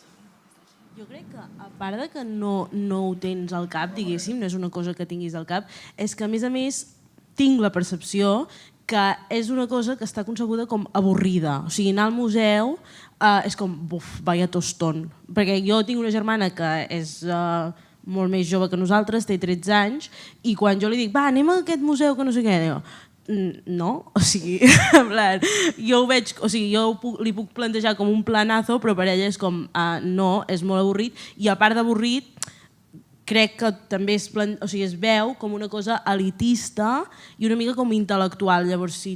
Estàs dient que els joves no som intel·lectuals? No estic dient això, però sí, jo ara, en plan, la meva jo de primer de batxillerat, que volia ser com llesta no sé què, anava als museus per ser llesta no sé què, perquè jo volia fer-me la intel·ligent, però els meus companys pensaven, aquesta repel·lent què fa? O sigui, saps què et vull dir? Llavors és com, no sé si m'explico. Sí, de fet hi ha com un model ara per xarxes, un tipus de contingut de gent que va a museus i n'hi ha gent com que li agrada l'estil de vida, però jo crec que és un poc al final com... està de moda per a un cert perfil de gent anar a museus i mostrar que van a museus. Llavors és com que idealitzes també com aquesta part de gent que vas a museus, no? I dius, jo no sóc aquesta gent, no sé si... No sé, ara m'agradaria saber, perquè aquí estem xerrant, però tota la gent que sou avui aquí, qui ha anat a un museu, ha anat de visita a un museu l'últim mes? Que aixequi el braç. Vale. Home, són gent que es dedica a això. No, volia veure si enganxava algú, saps? Volia enganxar algú, dic... Tio, si et dediques a això, saps? Vale, qui ha anat a un museu l'últim any? L'últim mes? A tu? Per què? Per què? Qui no? Comprensió lectora. Vostè, senyora, tampoc? No? I per què? Bueno, aquí tenim un altre problema, que la gent té molts plans. Però sí que és veritat que hi ha una cosa que jo crec que potser els joves no fem aquí, a Catalunya, però sí que quan viatgem hi ha aquella cosa de bueno, anem al Louvre, bueno, anem al Museu de Cera de París, bueno, vull dir, que potser ens crida més l'atenció als museus d'altres països, i per què, no? Laura? Jo crec que és culpa dels llibres d'anglès del col·le. No va en broma, vull dir... El workbook. El workbook, tu veies, he anat de viatge a París, he anat a visitar aquest museu i aquesta altra cosa, tal. I era com que el prototip de viatge, de que tu te'n vas un cap de setmana a una ciutat europea, és obligatori anar a un museu. O anar a veure un monument, un gran monument, en canvi aquí nosaltres no hem entrat mai. Jo no m'he entrat mai aquí dintre la Pedrera i a la Sagrada Família no he entrat mai, tampoc. Vull dir que és com una cosa que entra entre el teu set de viatge, que crec que està bé perquè és el que diem, no? Al final sí que ens interessa anar a museus, però per què només hi anem quan anem de viatge? És una pregunta que, ja et dic, no sé qui respon. Per mi és l'Students Book. No sé quina altra cosa ens ha ajudat a construir aquest relat de que viatjar vol dir anar a museus d'altres llocs. Gala? Que jo també crec que és perquè visitem una ciutat i potser no la tornarem a visitar en la vida. Llavors, sabem que hi ha un museu internacional que s'ha de visitar, que és superfamós i a més que l'hem estudiat o que hem sentit parlar des del col·le, el Louvre, el de París o qualsevol altre, i anem perquè sabem que potser no tornarem, però potser en canvi sí, no anem al nostre museu perquè sabem que podem anar cada dia. I mai hi vas. I mai hi vas. Llavors és com... Bueno, com puc anar cada dia no passa res perquè fins el dia de la meva mort el tindré al costat. Si vaig una vegada a París, sé que no tornaré al París i he d'anar a visitar i veure la Mona Lisa. Aleshores és com, estic quasi al costat, no cal que hi vagi, si puc anar d'ací 2 mesos o un mes. Està molt bé. Jo crec que a part d'això hi ha una part que és que no valorem prou el que tenim a prop. O sigui, jo soc de Banyoles, que tenim un estany fantàstic, supermaco, i el valores quan ve gent de fora i et diu tens un estany molt maco, o sigui, que guai, no? No sé què. Llavors tu dius, doncs potser hauria d'anar cada diumenge a fer la volta a l'estany perquè és molt maco i no dir aquesta cosa, no? Llavors crec que amb els museus o simplement amb el patrimoni cultural passa una cosa molt semblant, no? Tenim la Sagrada Família o tenim una Pedrera o tenim altres monuments, altres museus que són fantàstics i que tenen molt de valor, però com que hi passo cada dia, doncs no el valoro. O com que el veig des del meu pis, doncs, que maco, però no hi vaig, o sigui, no li dono el valor que té, saps? De lo a prop que està. També jo crec que hi ha un tema, ja parlant més seriosament, que en general al món, no només aquí, n'hem fet del patrimoni cultural un atractiu turístic, fins al punt que tot el que hi ha de patrimoni cultural és és una mena de tic a la llista de coses que has de fer quan ets turista, i jo crec que per això tenim associat anar a veure patrimoni quan anem fora i no quan estem aquí, perquè també quan et planteges anar a visitar una infraestructura de patrimoni cultural a Catalunya, el que et trobes, sobretot a Barcelona, no dic que no passi en altres llocs, però a Barcelona molt més, és que et sents que és una cosa totalment aliena a tu, que no et pertany, que no hi ha un sentiment de pertinença de ostres, doncs que orgullós estic del patrimoni cultural que tenim a casa nostra, em sento part d'aquesta nació i això que estic anant a visitar, i ho vaig a visitar perquè és meu i perquè m'interessa la nostra història, sinó que tu molts cops vas a un lloc, a la Sagrada Família mateix, i et sents totalment estranger, vull dir, tot està pensat per un perfil de públic que no ets tu, sinó que són els turistes. Per tant, no crec que això ajudi a que tu et sentis interpel·lat per la teva pròpia cultura, per el teu propi patrimoni. Llavors estaríem parlant de que els museus de Barcelona no els visitem, però en canvi jo crec que hi ha museus més petits a pobles, ciutats, que tampoc els visitem, jo què sé. A Capellades hi ha museus, a Igualada hi ha museus, vull dir que al final jo crec que centralitzem els museus, potser en Barcelona, i tot a Catalunya hi ha museus. Vull dir, potser aquí tenim l'excusa que a Barcelona està ple de guiris, de fet aquí hem entrat a la Pedrera i mare meva, vull dir, jo crec que el de seguretat no parlava ni castellà, vull dir, hello, how are you? Vull dir, llavors, clar, però també tenim altres museus, existeixen jo crec que esdeveniments com la nit dels museus, que és una cosa que jo crec que és atractiva i que es faci de nit jo crec que atrau els joves, en plan, hòstia, una cita. I que és gratis. Quedes de cultureta i que és gratis. Et portaré a un museu. Quan has entrat en un museu, en ta vida, no? Però quin creieu que ha de ser l'eina o la manera per poder fer atractiu que els joves hi anem als museus? Perquè ens sigui atractiu. És que aquesta és aquí de la qüestió, saps? Aquesta gent vol això. Vull dir, potser que pleguem ja, no? Bueno, marxem, adéu, ja s'ha acabat. No, clar. És que... Digues. Jo... O sigui, a veure, evidentment no sóc experta, vinc aquí a xerrar i després ja, si això alguns farà cas, però... Aquest és el professional que tenim avui aquí davant? No, però vull dir, jo crec que agafaria coses que els interessen als joves ja de per si, no? Abans, no sé, crec que tu ho deies al dinar, no? El més d'allò dels museus que potser ara estan els joves catalans és l'exposició de crims que hi ha ara, no? Vull dir, bueno, perdó, no sé. Potser ens intentarem feina a la gent dient això. Llavors, agafar, jo què sé, un grup que els agradi. Doncs mira, el divendres al vespre fa un concert ginestar i llavors teniu entrada al museu gratis. Doncs potser això pot enganxar. Coses d'aquestes jo crec que enganxa més que no pas...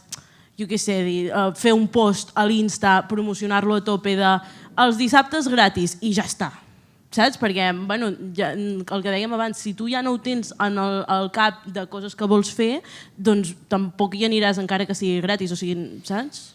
No sé, perdona, faig un petit incís. No sé si ho veieu, jo com veig als museus veig que és una cosa estàtica de vegades, una cosa elitista, una cosa que no és mòbil, no? Vull dir que al final, que segurament m'equivoco i vaig errat, no? Que van variar les exposicions o el que hi ha al museu, no? Però tenim aquella sensació que, per exemple, al Museu Egipci sempre hi trobarem el mateix, no? En canvi, amb el que comentava ara la Maria de l'exposició de crims, dona com certa versatilitat, com utilitzar una mica el format teatral, no? 5 úniques funcions, 5 úniques setmanes, no? Que potser també el jovent que estem en un món de contínuament canvis, el que ens crida més l'atenció potser són exposicions temporals que durin 5 setmanes, saber que has d'anar aquelles 5 setmanes perquè si no, no ho veuràs, no? Una mica com el que passarà amb Crims, que al Palau Robert fan aquesta exposició i potser d'aquí un mes ja no hi és, no? Exacte, jo crec que el que dius és fonamental per entendre els joves i la societat, que vivim una societat superràpida i pot ser avui tenim uns gustos i demà uns altres. Per tant, per exemple, si anem a un museu que sempre està a la mateixa exposició, en què anem una vegada potser ja ens val, però si anem a un museu que va canviant i que s'adapta als nostres gustos, crec que potenciaria molt més que els joves anem als museus. I, per exemple, un museu que sempre té la mateixa exposició, crec que és com fonamental fer un bon patrocini i saber el que s'està oferint, perquè si, el que ha dit Maria, tu ofereixes un post per Instagram, anem al museu que és gratuït, evidentment, la part gratuïta sempre crida, però si no sé de què va el museu, no es publicita bé o no s'informa el jovent de què tracta el museu, possiblement ens quedem en, bueno, és una cosa gratis, tampoc m'interessa molt, llavors tampoc perdré temps, però si sí que es publicita bé i sí que s'incita a anar des d'un bon fonament o un argument de si t'interessa ves al museu. Crec que influenciaria molt bé en el jovent per anar al museu. i seguirem això mateix que diu la Gala. Al final, fer una bona promoció no és el que dèiem de fer un post a Instagram i dir dissabte gratis i ja està, i allà queda aquell post i ja està, sinó que és una cosa que tinc la sensació de que, no sé com dir-ho sense faltar el respecte a la gent més gran de 40 anys, però jo entenc... Un moment, abans de dir-ho, gent de més de 40 anys que aixequi el braç. Quanta gent estem insultant. Vale, perfecte. És el nostre públic, Laura. No, però és veritat que jo ho trobo normal, segurament a mi també em passaria, no? Però és gent que porta molts anys treballant en les mateixes dinàmiques de publicitat i que potser no li dona la importància que té a una bona difusió i sobretot als nous canals i als nous codis que hi ha de publicitat. I al final ho veus com una cosa molt fàcil, potser des d'una perspectiva externa de, vale, doncs faig un Instastory i ja està, i darrere d'un Instastory, primer, que no pots fer un Instastory i ja està, que hi ha d'haver una estratègia de diversos continguts digitals en diverses plataformes molt ben situats i sabent molt bé a qui van dirigits, i aquí això ho ha de fer un professional, això no ho pot fer un becari que ha vingut de la universitat, que està estudiant Història de l'Art i com que és jove li donem aquest paper i ja està, que això passa així de vegades. Sinó que hi ha d'haver un tècnic, una persona especialitzada en comunicació digital que sàpiga exactament quins codis s'han de fer servir, com ubicar aquestes promocions i ben pagades, evidentment, que també és una altra cosa que ens trobem molt sovint nosaltres, que és, et donem una entrada gratis al museu i fes-nos alguna story. Bueno, això tampoc és una estratègia digital currada, vull dir que Mira com riu algú que ja ha enviat un correu fent això, crec que és una cosa que s'hi ha de dedicar més temps i més pressupost, i fins que això no s'entengui des de la voluntat política, que al final és qui fa els pressupostos de les coses, per molt que els tècnics facin 800 hores intentant pensar una bona estratègia digital, la gent arriba on arriba. Llavors ha d'haver un canvi des de dalt, jo crec, en aquest sentit. Sí, fins i tot agafar un grup de joves i fer l'experiment de vos portem a museus, vos paguem el que siga i ens expliqueu el vostre punt de vista, perquè està molt bé també que contacteu per a fer publicitat i fer una bona promoció, però després jo crec que has de preguntar l'experiència de la persona que s'ha dedicat. Si la persona només va allà, fa la història i pregunta, però realment no li ha interessat, està bé també que sapigueu que el feedback no és bo, llavors que faci el que haig de fer i que després estigui en contacte amb vosaltres, amb la gent que s'encarrega de tota l'acció cultural, per a que sàpiguen com s'ha sentit la persona al museu, si s'ha sentit acollida, si no. Crec que és molt important també anar al museu i que sentes que estàs passant-ho bé, no que és un espai d'elitisme. Clar, i nosaltres ara estem parlant dels joves com si els joves fossin un tot i únic i que tots els joves pensen com nosaltres tres, no? O nosaltres quatre. Llavors també és important entendre que els joves, com les persones adultes, són diferents i tenen diferents interessos, no? Llavors, evidentment, jo potser no aniré al museu, que jo què sé, és igual, al museu de la ciència i potser sí que aniré al museu, doncs, de... què sé, és que no sé, però... Som uns especialistes, amics. El museu que m'interessi més, saps? Quin és el que t'interessa més, Maria? Aquesta és la pregunta, això és el que volem saber. Quin museu t'interessa, tu? Quin museu? No sé, el museu d'història, jo què sé, Clar, qualsevol història. que sigui un típico tòpico. Molt bé. Escolta, només vull fer un moment, perquè em fa molta gràcia perquè tenim gent aquí davant que ve de la resta d'Europa que porten auriculars i ara mateix els estan traduint el que estem dient altres. Això és una mica com l'hormiguero. Vull dir, ho trobo apassionant. Sí. Vull dir, no, en sèrio, em sento com a l'hormiguero. Ara soc Pablo Motos amb Vin Diesel, saps? Aquesta gent no saben qui és Pablo Motos. Aquesta gent, jo crec que podríem... Bueno, ella s'està rient molt, la que ve de Londres s'està rient. Molaria molt que utilitzéssim un català una mica complicat durant una estona per veure el traductor com se'n surt. Aixarregallament. Tradúcelo ara. Saps? A veure com ho tradueix, això. Ara li dirà una paraula molt difícil. Perquè, un moment, on està el traductor? Qui és el traductor? Ah, estan en una sala. Estan castigats. Què són dos bascos en una nube? Xubascos. A veure com tradueix això. Vale? Ja està, podem... Perdó. Molt bé, no? Endavant, tu amb el teu. Seguim amb l'expertesa dels museus. Sí, seguim pel que se'ns està pagant avui, gràcies. Patrimoni, jovent i museus. Escolta'm, i tu comentaves una cosa que trobo que és interessant, Maria, el tema de ginestar un concert. Quines activitats s'haurien de fer per fer atractiu la visita a un museu? Perquè potser els museus no els podem canviar. Potser un museu ha de ser així perquè ha de ser així. Quina activitat hauríem de fer o com ho hauríem de fer perquè fos atractiu pel jovent amb certes activitats? Ara quan parlaven elles, a mi m'ha vingut al cap, no sé, fa uns mesos o unes setmanes a Twitter corria un vídeo d'una família o d'uns amics, no sé, ara no me'n recordo, que estaven en un museu i llavors el que feien era imitar les postures dels quadres o coses aquestes per fer-ho més amè, més divertit, més tal.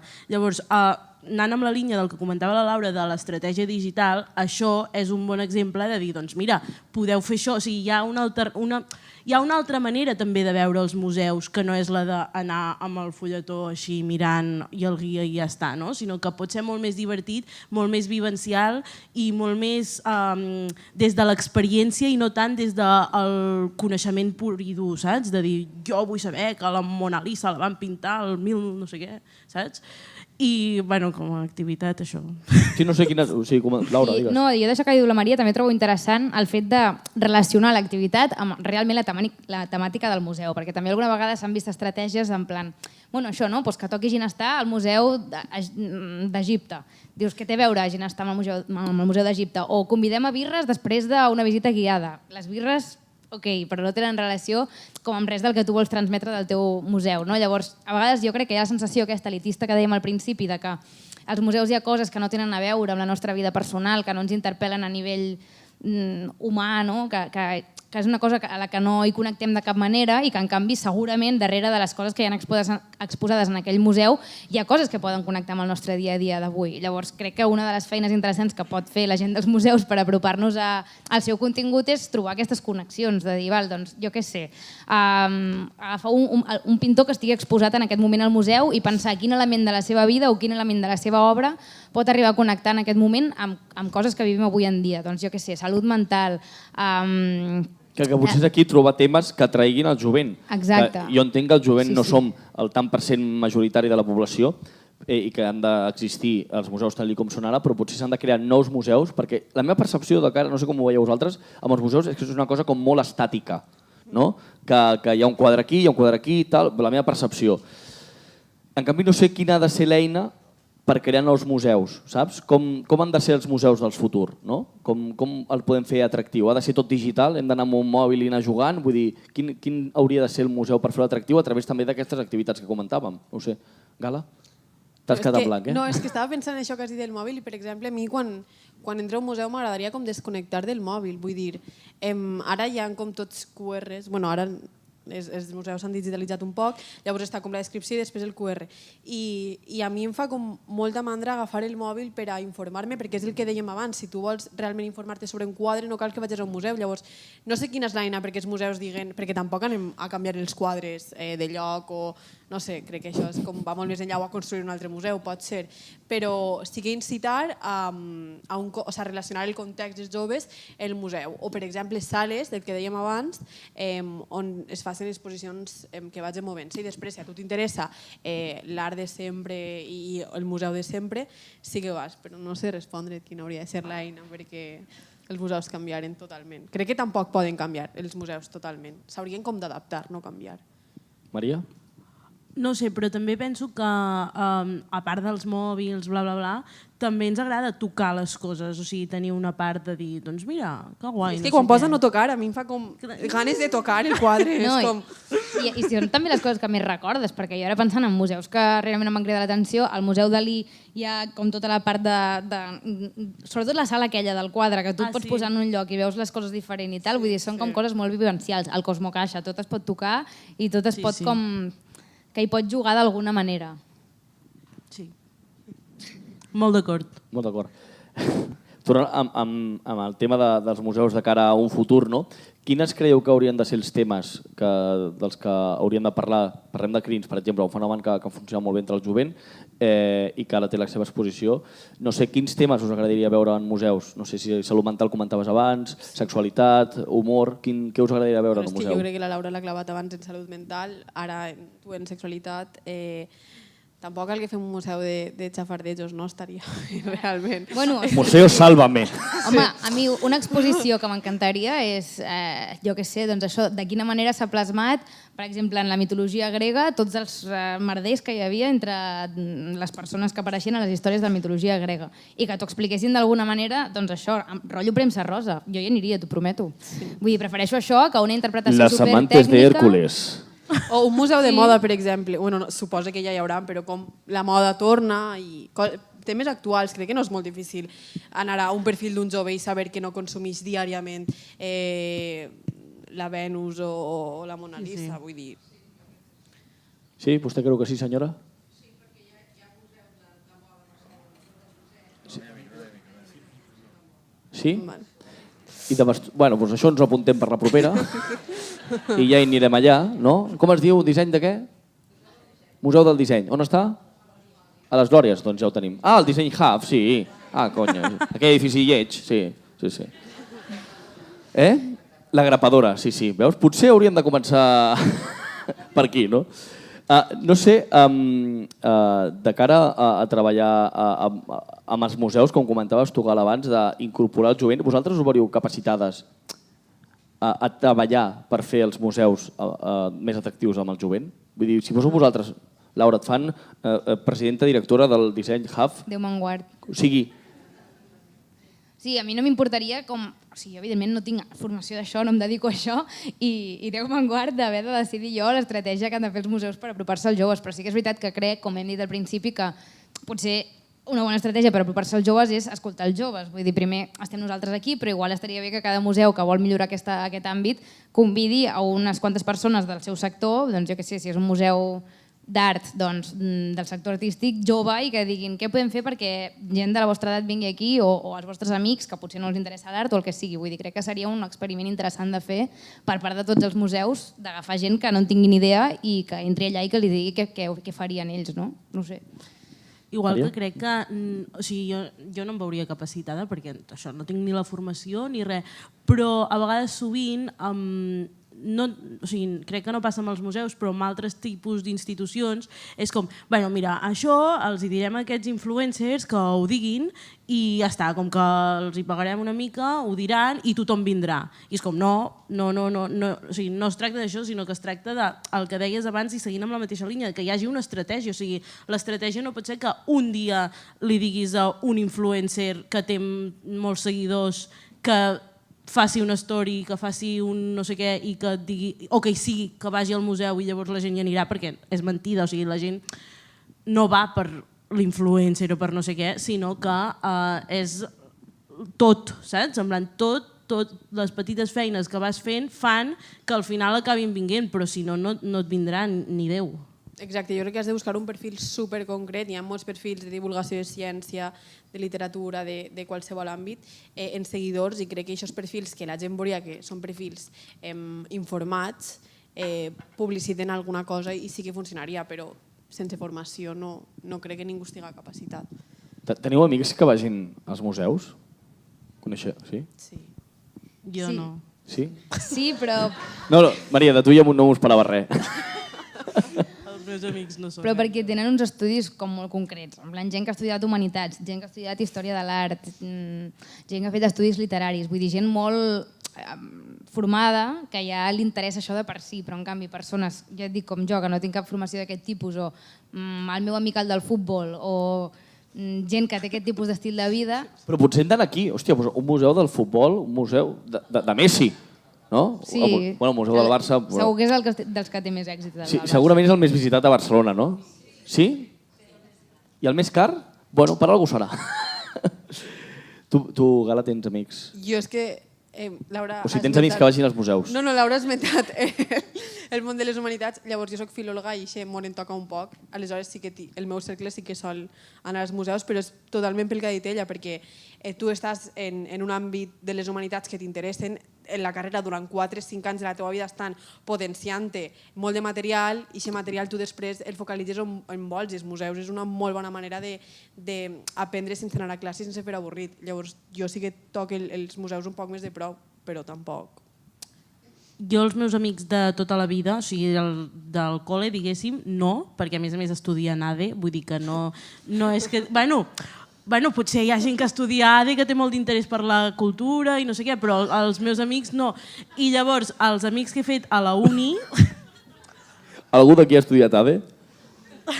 Vale, podem seguir rajant. Doncs els meus amics de la uni, que jo estudio periodisme, llavors els meus amics que estudien periodisme sí que són més així, doncs va, anem al museu, no sé quantos. Llavors, amb aquests sí que hi comparteixo l'interès de, doncs tal dia anem a aquest lloc, anem a veure aquesta exposició, però és que igualment no és una cosa que jo faci amb els meus amics, ni que ells facin el seu temps lliure, ni que sigui un cop a l'any, saps?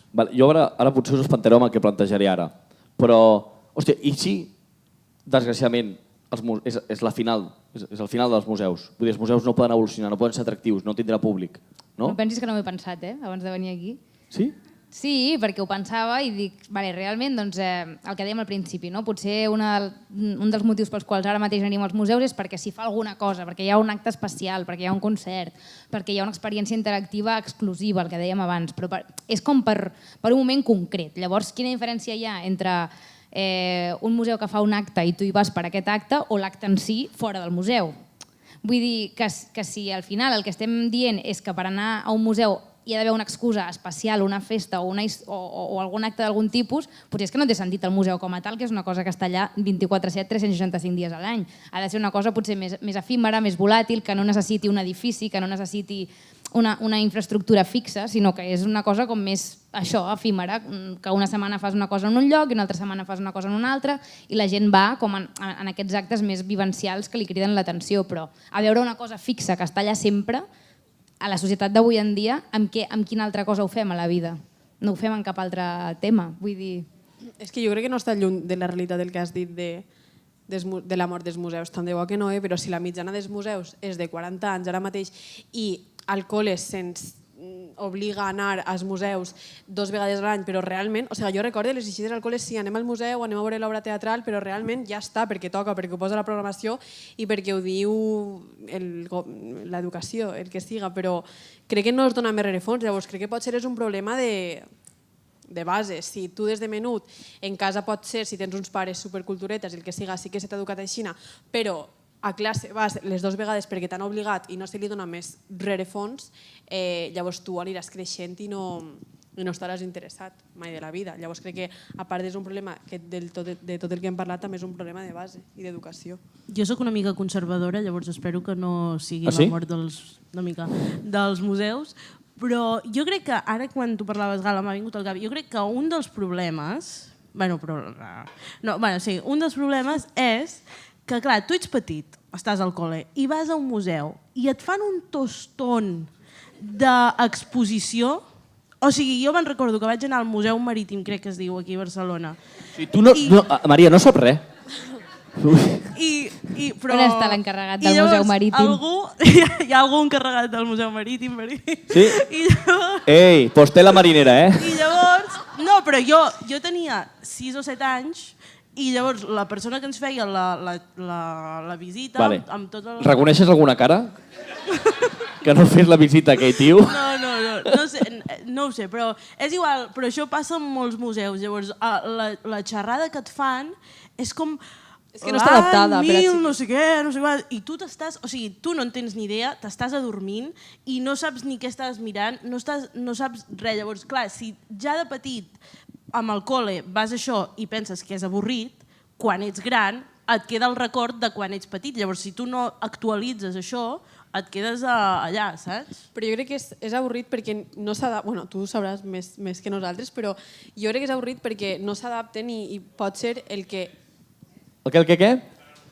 No, això és una dictadura, Vull dir, ruego si preguntes... No, digues, com et dius?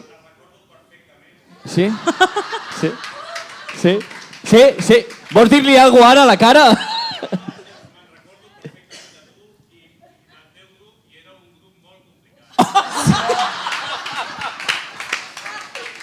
Hòstia! Vale, tenim a un dels museus que està traumat per culpa vostra. O sigui... Els nens del meu col·le traumats i...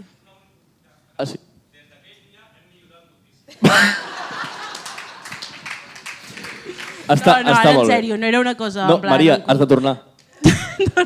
No, però segur que sí. O sigui, no és una cosa contra el Museu Marítim, sinó en general. M'ha passat amb altres museus, l'únic que ara no em venen al cap com abans. Jo de tu no seguiria rajat, també t'ho dic. No, jo crec que sí que s'està millorant. Vull dir, jo he estudiat educació, no m'hi dedico, però ho he fet. I sí que és veritat que des que jo era petita i em passava el mateix que la Maria d'anar a un museu i no tenir cap mena d'input divertit ni entretingut i no tenir cap interès pel que m'estaven explicant, crec que els mestres i les escoles en general i els instituts sí que s'han actualitzat bastant de treballar-ho primer a l'escola, fer que formi part d'un projecte conjunt, de l'assignatura, que tingui un sentit en allà, que tingui un sentit el que t'estan explicant, i també per part dels tècnics dels museus crec que ha millorat molt l'atenció a la infància i a l'adolescència i que amb això també s'han posat molt les piles. Però bueno, no deixa de ser això, una cosa que fas amb l'escola, i el simple fet de que la introducció a aquest món la facis només amb l'escola és com el llegir, vull dir, quan a l'escola t'obliguen a llegir i et fan fer un treball sobre una lectura obligatòria, hi ha molta gent que acaba avorrint el llegir i acaba odiant el llegir perquè l'única experiència que han tingut ha sigut relacionada amb l'escola. Llavors, potser també hem de sortir de les escoles i els instituts, i és el que dèiem abans, doncs xarxes socials, també esdeveniments comunitaris, no? La línia que també hem agafat abans de dir que sigui una cosa com del barri o del poble on hi ha aquest museu o aquesta infraestructura de patrimoni, que t'ho sentis teu i que vegis que els teus veïns hi van i que els teus amics hi van i que la gent que veus per l'internet hi va, que no sigui una cosa associada només a l'educació.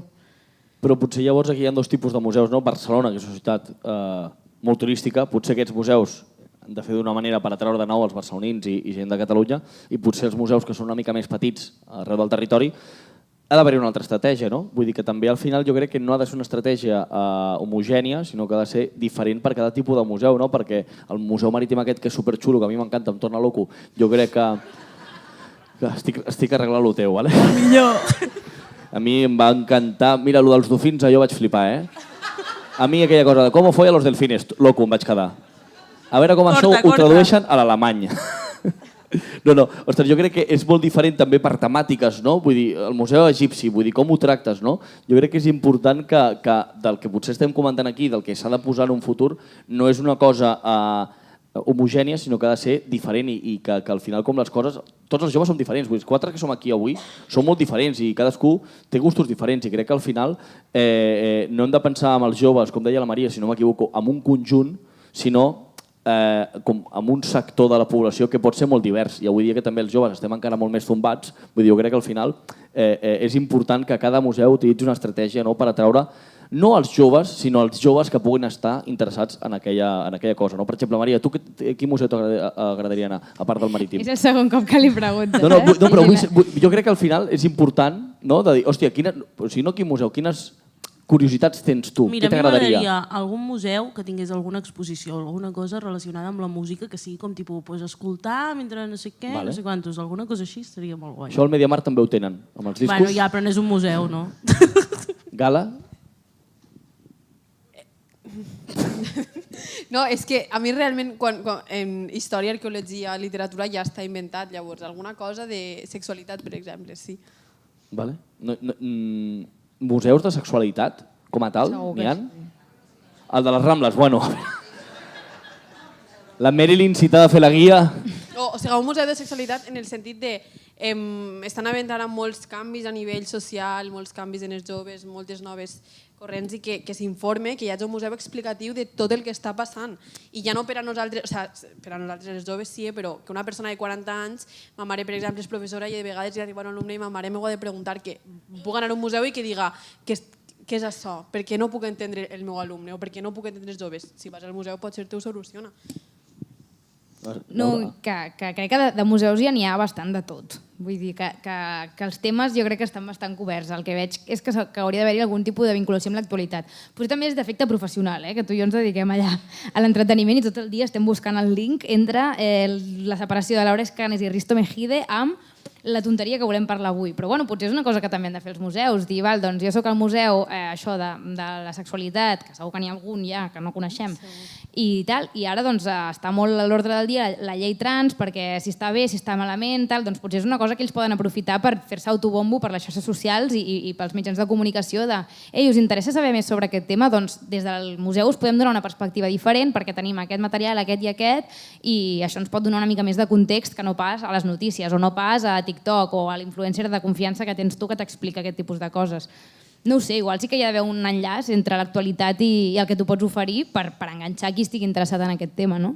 Jo crec que això funcionaria superbé, el que acabes de dir, perquè és com, et deixem com en un espai, tens el teu propi pensament crític, pots jutjar el que vols o el que no, i no estàs davant d'una persona en una pantalla que el diga, bueno, o davant de la tele o davant de la consellera, no estàs davant de ningú perquè d'alguna manera el manipule per a que penses una cosa o una altra, sinó que et deixen en un espai, et donen tota la informació de manera objectiva sempre i tu ja comences a decidir. Crec que això triomfaria, sincerament.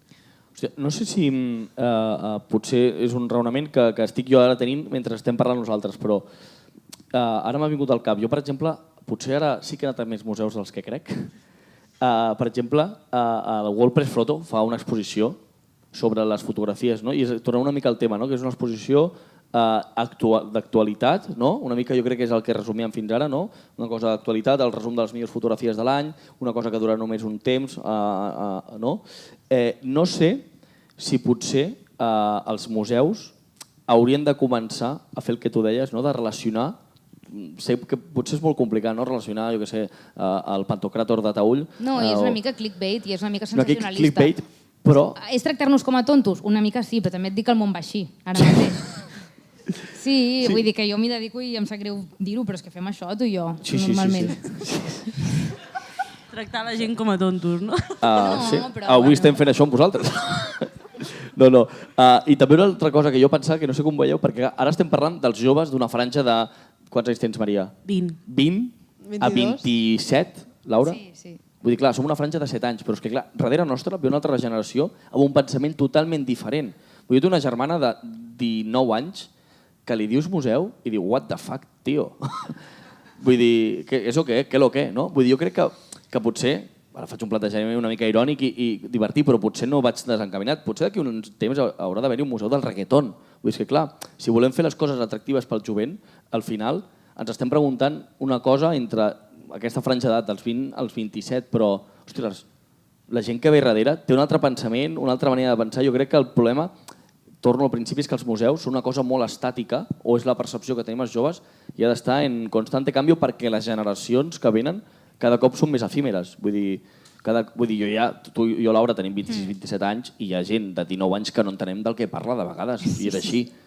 Vull dir, imagina't la gent de més de 40 anys, vull dir, clar. Cada cop és més ràpid. Clar. És que jo repetís que el problema pot ser fer alguna cosa a les noves generacions i ser nosaltres, la gent un poc més major, sense un to paternalista, els que els anime a... Nosaltres, bàsicament, perquè potser sí que tenim un poc més idea i que senten que som més propers que una persona de 40 anys. Ser nosaltres a les noves generacions que els anime a començar o veure la riquesa que pot tindre un museu, però que crec que queda molta feina i que no és una cosa que així d'ací comencem a plantejar, no sé, sinó que jo crec que requereix formació, també formació a nivell de saber com gestionar o com explicar la informació als infants, als adolescents. Gràcies. Ha aplaudit l'home de Berlín, no? How are you? Ara, espera, que li està arribant la traducció. Bien. Quan tarden en traduir-te això? Mueve la cabeza molt al cap quan hagi arribat a traduir-te això. 6 seconds? 6 seconds? Molt bé. A veure, el meu anglès no... Yes. No t'he entendido. Ara anem als ruegos i preguntes, o sí? Voleu fer alguna reflexió final? Si no, ara teniu el torn de poder xerrar amb nosaltres. Has de pujar, Edgar? No, per favor, és la teva feina. No. Sí? Ja t'han pagat, no? Ho esteu fent molt bé, sincerament. No sé si... Perquè mira, ho estava mutejant jo. Crec que està molt interessant, sincerament. He vist, no sé si us hi fixàveu, però hi havia bastanta gent prenent notes del que dèieu, o sigui que crec que és molt útil tot el que heu comentat, encara que semblés de broma, crec que sincerament hi havia moltes coses que estàveu aportant i que era molt significatiu. Per exemple, el Museu del Reggaeton, no sé si cal un museu potser del reggaeton, però potser sí que... Homenatge de Yankee. però és que ho trobo molt pertinent. A mi no m'agrada el reggaeton, però crec que és una cosa que estaria molt bé que la gent sapigués de què va, perquè hi ha molta gent que no sap de què va.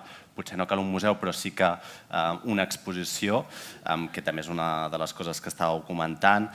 Potser això, comptar més amb els joves, al matí, tu com ja ho estaves seguint, ja sabràs de què anava, però les experiències que hem tingut del Tate Museum de Londres i també del Van Gogh d'Amsterdam comentaven això d'interpel·lar, que els joves formessin part ells mateixos dels museus i ells decidissin quins temes es tractaven, o sigui que el que apuntàveu tampoc no anava tan desencaminat, almenys pel que hem escoltat aquest matí. Llavors, també he de dir, hi havia gent que deia això ja s'ha fet, això que esteu comentant ja ho hem fet. Potser llavors aquí no és tant fer un museu o fer una exposició de tal, sinó transmetre aquesta comunicació, que potser és aquí on falla un dels mecanismes. Però bé, anem al torn de preguntes. Qualsevol persona que vulgui preguntar té el torn de paraula. M'encanta perquè és un moment roda de premsa Xavi Hernández, una mica. Esperem no fer tanta pena. No hi ha preguntes?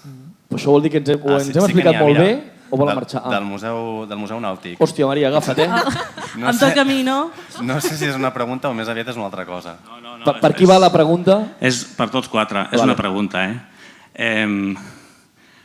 Avui ens preguntem per què els joves no van als museus, però jo us pregunto ara si en comptes de fer-ho aquí, aquest acte es fes al Sonar i es preguntessin per què la gent major de 40 anys no va al Sonar, major de 50 anys no va al Sonar. Si tindria sentit... Sí, jo crec que, mira, aquí hi ha penya que diu jo tinc la pulsera VIP, Sí. Exacte, vull dir que aquí... El teu nom era? Com? Clar, vull dir que jo també crec que és una cosa generacional, no? Vull dir, al final... El tema dels museus, potser hi ha una època a la vida dels 30 als 60 anys que vas loco per anar a un museu un dissabte a la tarda. Però jo crec que potser el que estem intentant és que al final un museu no deixa de ser una font de coneixement, no? I que el saber no ocupa lugar, no? Deia Mahatma Gandhi. I llavors jo crec que és important, no? Que potser trobem una mica aquest vincle i que fem interès pels joves, no? No sé si... Potser anava per aquí la pregunta. Vale. Gràcies. El teu nom és? Però jo estic una mica d'acord amb la cosa que ja ha proposat amb la pregunta l'home del Museu Nàutic. L'home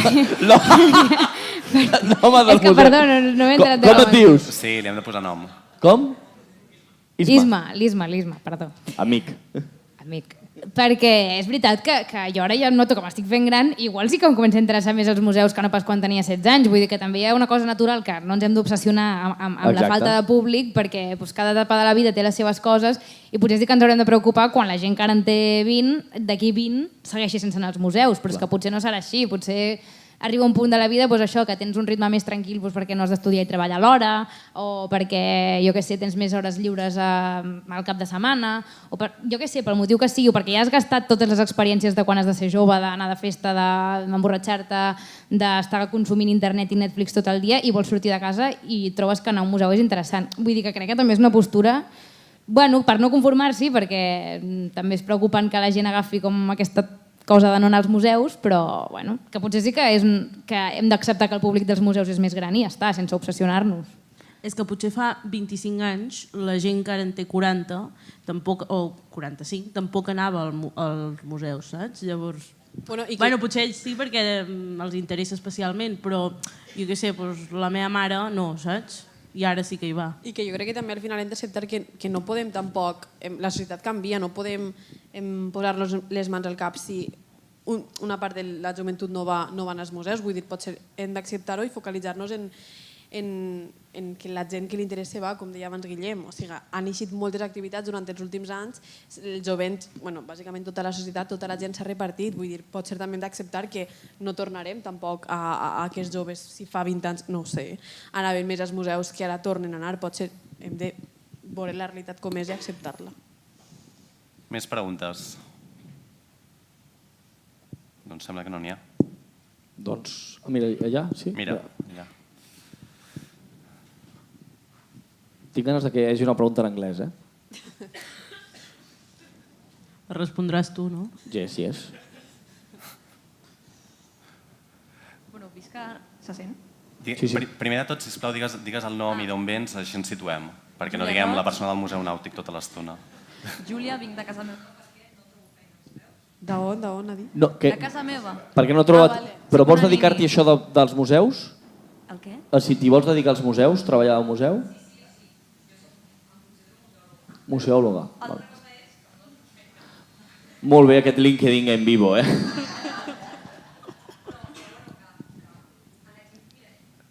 Sí, doneu-nos un segon perquè potser nosaltres sí que us sentim, però la gent que està veient el streaming no sabrà quina és la pregunta. Llavors no sé si tenim un altre micròfon perquè em feia l'efecte que no funcionava aquest micròfon. M'encanta perquè ets com molt seriós, molt periodista ara, eh? Bueno, jo vinc d'això. Tot és molt seriós en general en aquest acte. Jo no he vingut a les coses del matí, però bueno, això és un tema que tinc enrere. Això també és veritat. Jo acostumo a ser bastant seriós per l'edat que tinc, vull dir que soc bastant boomer en general. Ets així sempre, tu vas a una primera cita i ets així. Molt així. Sembla ser que avui no farem el coit, no? Està complicat. Bueno, però es pot fer de forma seriosa també. No, va, anem a la pregunta, sisplau. Bueno, doncs això, que em dic Júlia. Hola, Júlia. Hola. I, bueno, ja que no hi havia... Ara mateix no semblava que hi haguessin masses preguntes, doncs també aprofito per 2 minuts comentar que, per exemple, trobo que és molt important que se'n parli i de què passa amb els joves i amb els museus i tal, però jo, per exemple, he notat des del minut 0 d'organitzar aquest acte que, per exemple, interessa que vinguin joves museòlegs com som nosaltres, també per dir la nostra, però t'apuntes al formulari i és obligatori dir on estàs treballant i en quin càrrec tens. I no podies deixar allò en buit. I dius, clar, jo soc jove, no tinc treball, llavors com m'apunto aquí? Doncs vaig posar freelance, perquè em vaig sentir així de guai, però la realitat és a l'atur, què vull dir? Que és una xorrada, però que al final aquestes coses són com l'iceberg que comentàvem abans, que és com la punta de l'iceberg i que dius, bueno, és un canvi de mentalitat des del minut 0 i en aquest sentit aquest matí també comentàvem els focus groups que es van fer a l'Agència Catalana de Patrimoni, que nosaltres hi érem, i vam comentar que tot passa perquè també hi hagi joves treballant en els museus.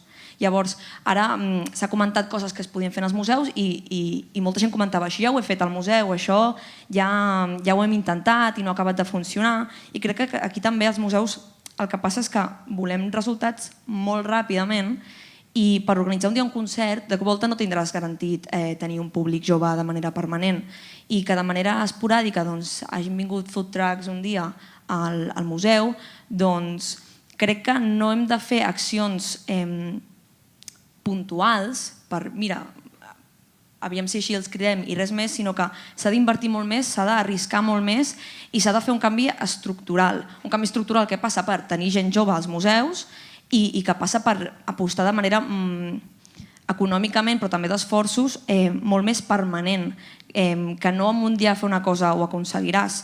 Llavors, també una vegada, això no diré quin museu, però amb una tècnica de museu, doncs mira, podries fer això i em va dir, ja, però jo n'aprenen, amb això que estan aprenent, aquí venen a fer alguna cosa concret i no aprenen res, i dius, és que potser haurien d'anar mica en mica i que el primer dia no aprendran, però ja comencen a tenir una relació diferent amb els museus. I el que comentaven ara, que tampoc pots pretendre que de cul els joves et vinguin en massa, vull dir, perquè els joves no van als museus, els adults tampoc, perquè depèn de l'adult, no? Doncs no pretendre aquí abarcar de 0 a 100. He dit una mica de tot, no sé. Reflexions que m'han vingut al cap i que m'aniré de gust compartir ja que no hi havia preguntes. A mi em crida l'atenció el que has dit ara. Primer de tot, sí. No, és interessant el que has dit de que aquesta tècnica, i segurament molta altra gent que treballa als museus, té molt la perspectiva de que s'hi ha d'aprendre en un museu. Evidentment, jo crec que un museu és una font de coneixement, però si tu d'entrada ja ho vens com que és un lloc per aprendre, a un jove que porta tota la setmana anant a la universitat o a l'institut i que ja està anant a un lloc obligatori o que ja hi va amb la intenció d'aprendre, potser en el seu temps lliure el que busca és oci, el que busca és un lloc on vagi a gaudir, i si de passada després aprèn alguna cosa o hi ha algun coneixement afegit o algun valor afegit del museu, serà fantàstic i segur que serà l'objectiu complet, però Potser en lloc de vendre o d'obsessionar-se amb la idea de que la gent ha de venir a aprendre, potser la gent ha de venir a gaudir i ja està, i fer un pla atractiu perquè la gent vulgui passar el seu temps lliure de manera ociosa i no tan acadèmica, no? I també, a part de que hi ha d'haver gent jove a la plantilla, etc., jo crec que és important entendre, o que tothom entengui, no només en el món dels museus, sinó en qualsevol altre àmbit, que una flor no fa estiu, o sigui, tu has de fer, i llavors, després de treballar molt i picar molta pedra, hi ha resultats, però és que crec que va molt a la línia del que hem anat dient, no? O sigui, fer un dia una cosa concreta no és garantia d'èxit per sempre. Doncs molt bé, si ningú més té cap... Mira, allà hi ha una pregunta, una persona que està com una mica a les fosques. Sí, però allà també hi ha una altra, Hola, m'ha passat micròfon abans, em sembla. Sí, hi ha dues preguntes. Si vols comencem amb tu i després anem a la noia que està al darrere. D'acord, jo soc Laura Ars, del Museu de les Arts Escèniques. Sé que esteu pensant, hi ha un Museu de les Arts Escèniques, he descobert que sabeu molt poc de museus, llavors els petits encara menys. Problema nostre, comunicació, totalment cert, i m'han vingut com unes quantes reflexions mentre anàveu parlant, perquè moltes de les coses que dèieu me venia al cap al contrari. La Maria diu a mi que em fotessin aquell rotllo al museu nàutic, pobrets, el museu marítim em va matar. Jo soc neurodivergent i especials interessos, li he fotut algun rotllo amb un guia que potser va deixar anar ell als museus després de que jo li expliqués quan me feien aquests rotllos que m'encantaven i aquí estic treballant. Després, persones de 19 anys que coneixem que no saben ni el que és el museu. He tingut alumnes de 16 que ploraven perquè el dia que havíem anat a Bilbao el Guggenheim estava tancat. Llavors, vull dir, hi ha com molta diversitat, això ho heu dit vosaltres molt amb el jovent i sí que heu dit, hem parlat algun moment del, sense dir-li el nom, el FOMO, el Fear of Missing Out, i fer activitats de 5 setmanes, de coses així, però també estem parlant de la generació que ha vist 10 vegades The Office i 15 Friends. Si fem un discurs bon, no vindran una vegada darrere l'altra? Per exemple, la vull explicar en el Museu de Berlín, jo penso que una persona jove que vagi en aquell museu hi anirà diverses vegades, perquè potser intentarà canviar les seves preguntes. Avui dia els testos de la teva manera de ser, de com ets, l'MBTI i tot això estan molt de moda i la gent els torna a fer al cap de 2 anys perquè ha canviat com és ella. I llavors al Museu de Berlín hi pots anar 2 vegades i obtindre un resultat diferent i acabar parlant amb persones diferents. Llavors, la pregunta era aquesta, si fem un discurs que tingui més d'una sortida, que sigui una mica com un joc d'aquests d'escoge tu propio final, un capítol de Netflix, vosaltres creieu que això el jovent, per exemple, sí que funcionaria? Sí, jo crec que sí, es fa un bon discurs sempre, però crec que la dificultat està en fer un bon discurs que enganxe. Crec que és el que hem parlat. Si tu fas una bona publicitat, si tu fas una bona promoció, tens professionals que sàpiguen com comunicar i com transmetre el que hi ha al museu, crec que clar que enganxarà, però crec que el dilema està en fer-ho bé i saber fer-ho. Perquè crec que si se sapiguera fer i si es farà sí que no tindríem aquest problema ni estaríem així els 4, crec.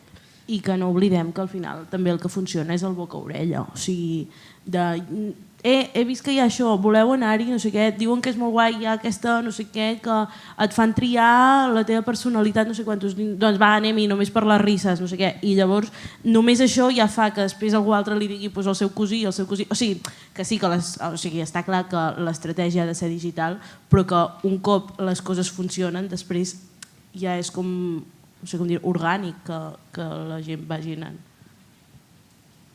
Sí, jo crec que m'ha agradat la reflexió que has fet, d'hòstia, hi ha gent que s'ha mirat 15 cops The Office, però crec que al final The Office és una cosa que empatitza amb el jovent. Potser anar a veure la Mona Lisa, el jovent li empatitza un cop, el segon diu, tete, cago aquí, no?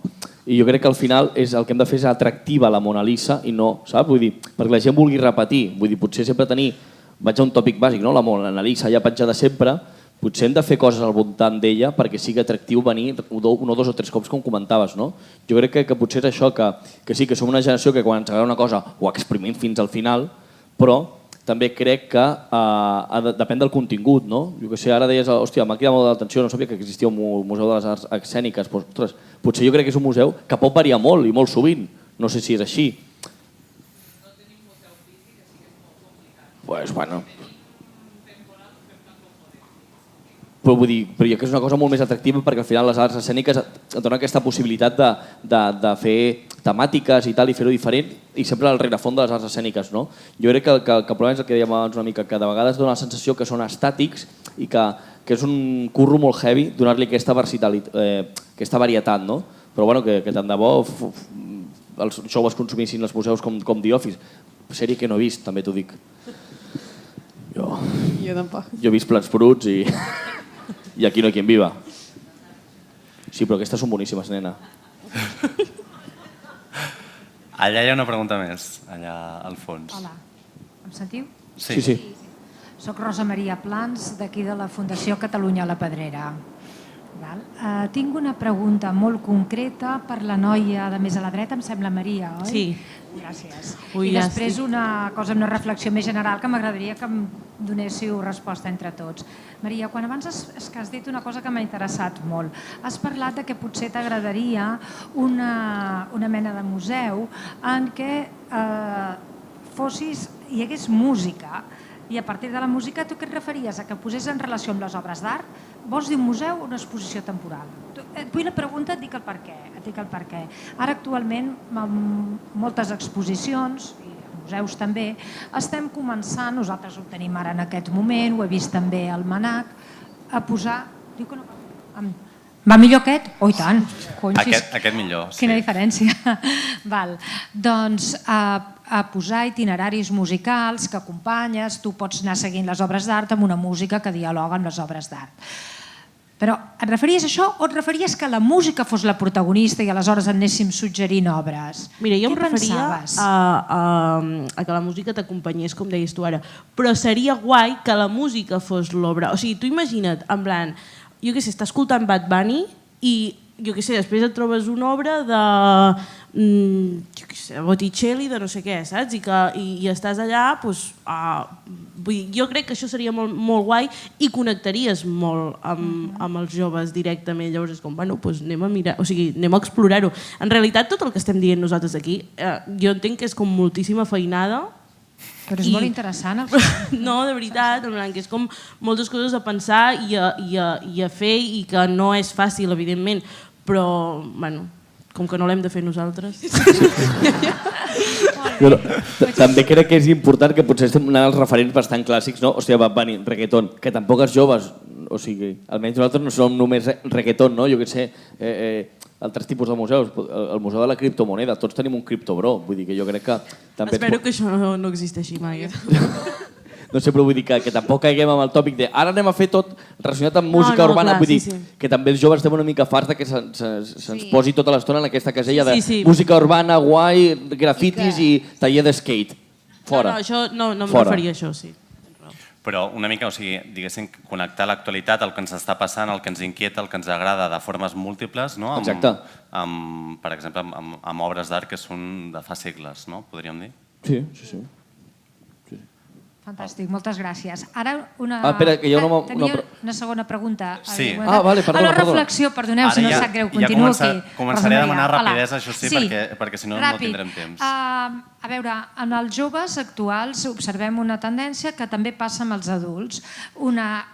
La més àmplia capa de la població, ni la que és més habitual de museus ni la que no hi va mai, el que fan és no anar mai a museus aquí, en la seva vida quotidiana, però quan són a l'estranger van a museus. Això ho fan les més àmplies capes de la població. Fan els adults, els joves també ho fan.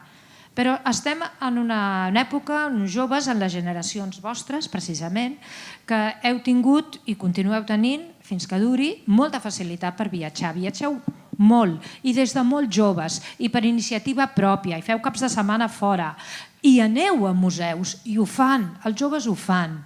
Aleshores, no és aquesta una oportunitat de precisament aquesta generació que fa el mateix que els adults, però amb més freqüència i més gent ho fa, per captar-los d'alguna manera, per arribar a convèncer que aquí també és un must go en el museu?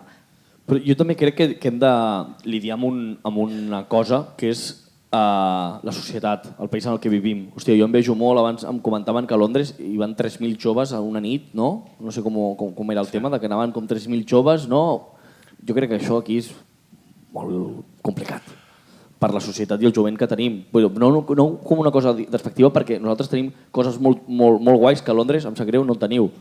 Vull dir, i jo crec que és important també fer autocrítica de la societat que som i de quines possibilitats té aquesta societat. Vull dir, està bé que ens emmirallem amb Londres, Amsterdam i Berlín, superxulo, ciutats europees, però, amics i amigues, estem a Espanya.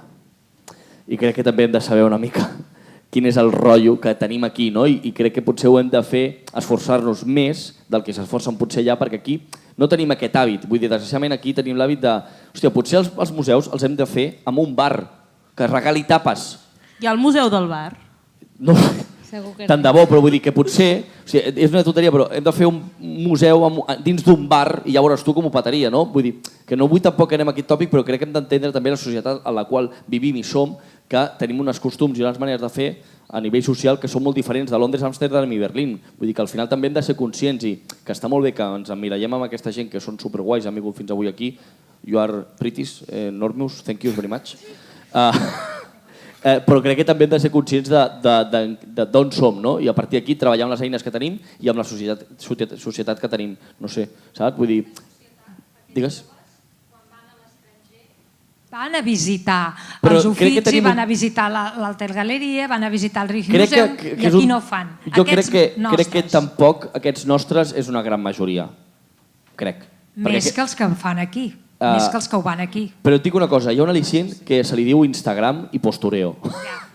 Clar, i jo crec... Això no ho hem parlat, però jo ho tenia al cap també, perquè teníem, per exemple, nosaltres en les preguntes que hem plantejat per preparar el debat, hi havia un exemple que era el Moco Museum d'aquí de Barcelona, que molta gent es va fer la foto amb les llumetes. És com, bueno, no és l'objectiu del museu que et vagis a fer una foto amb les llumetes, ja ho sabem, evidentment hi ha una cosa que va molt més enllà, però si perquè vingui la gent has de donar l'opció de que la gent es faci foto amb les llumetes, és el que dèiem abans, ens estem tractant de tontos, potser una mica, però al final cada cop la gent té menys temps per investigar, per interessar-se, per triar a quin museu vol anar i per què i per quin contingut. Si l'estímul ràpid és que vegis una història d'algú que ha anat a aquest museu i que s'ha fet aquesta foto i tens ganes de fer-te aquesta foto, doncs tot això que tens guanyat perquè aquella persona quan es vingui a fer la foto ja estarà allà i ja tindrà tota la tarda dedicada a això i ja veurà tota la resta de coses que tens. És una mica trist? Sí. Jo de veritat que no m'agrada viure en aquesta societat i m'hagués agradat viure al 1965.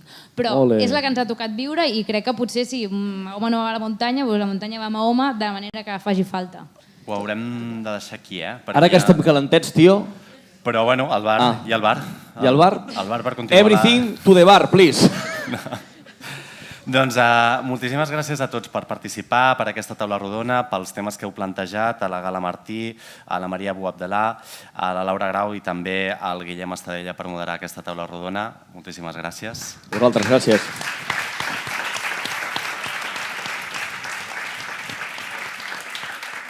I ara ja per acabar, ja us podeu aixecar, podeu anar al bar, podeu seguir el debat.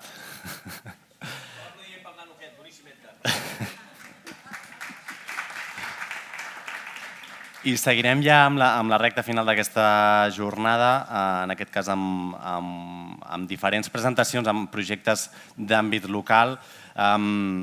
Demanaré que pugin tots els ponents, els presentaré un a un, cada un d'ells anirà fent la seva ponència per ordre, però així ja els tindrem després pel torn de preguntes. Els primers que intervindran seran l'Albert Pons i el Francesc Descarrega, que són catedràtics d'ensenyament secundari, per explicar-nos el projecte Buchenwald, que fa l'Institut Francesc Xavier Lluch i Rafeques a Vilanova i la Geltrú. Després també intervindran la Susana Àrias. Tu veus? No sé si és per aquí. Ah, vale, perfecte, ara vindrà. Que és la cap de mediació del Centre de Cultura Contemporània de Barcelona. De fet, ella dirigeix l'equip que dissenya i coordina el programa educatiu i de creació per obrir la institució a nous formats i també a nous públics, amb l'objectiu també d'atreure aquests joves. I l'última de les ponències la farà el Damià Amorós, que és l'editor de Museofònics de l'Espluga FM, la ràdio de l'Espluga, per explicar-nos la veu dels joves professionals del patrimoni. Així que, quan vosaltres vulgueu, comencem amb l'Albert Pons i el Francesc Descarrega. Hola, bona tarda.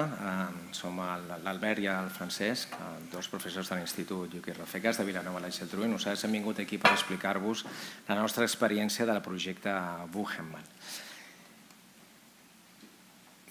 Bé, memento significa recordeu en llatí o record en anglès, i aquesta escultura està situada al costat d'una gran fossa on van ser llançades les cendres humanes dels forns crematoris del camp de concentració de Buchenwald. El camp de concentració de Buchenwald va ser construït pel règim nazi l'any 1937 als afores de la ciutat de Weimar, a Alemanya, i va ser alliberat per l'exèrcit aliat l'11 d'abril de l'any 1945. Entre 1945 i 1950, però va continuar sent un camp de concentració controlat pel règim soviètic.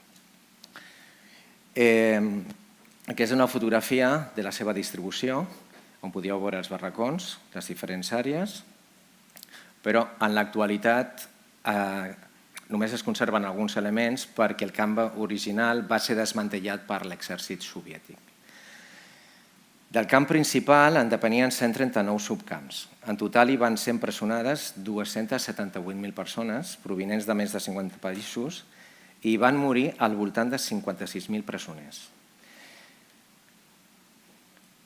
L'element identificatiu d'aquest camp és la seva porta principal, on a la reixa d'entrada s'hi pot llegir la frase «Jedem das seinem», que significa a cadascú el que li correspon. A diferència d'altres camps que tenen la frase, que probablement coneixeu, Arbeit macht frei, el treball allibera. La frase està col·locada per tal de ser llegida des de dins del camp, és a dir, des del punt de vista dels presoners. Com tots els camps, estava rodejat d'un filat electrificat amb torres de vigilància, però l'edifici més sinistre, que es conserva íntegrament, és on es troben els forns crematoris. Buchenwald va ser el primer camp de concentració en tenir forns crematoris industrials per desfer-se, com si fossin escombraries, dels cossos dels que morien. Les seves cendres eren llançades en diferents llocs al voltant del camp. El búnquer era la presó del camp, l'infern dins de l'infern, on les tortures eren habituals.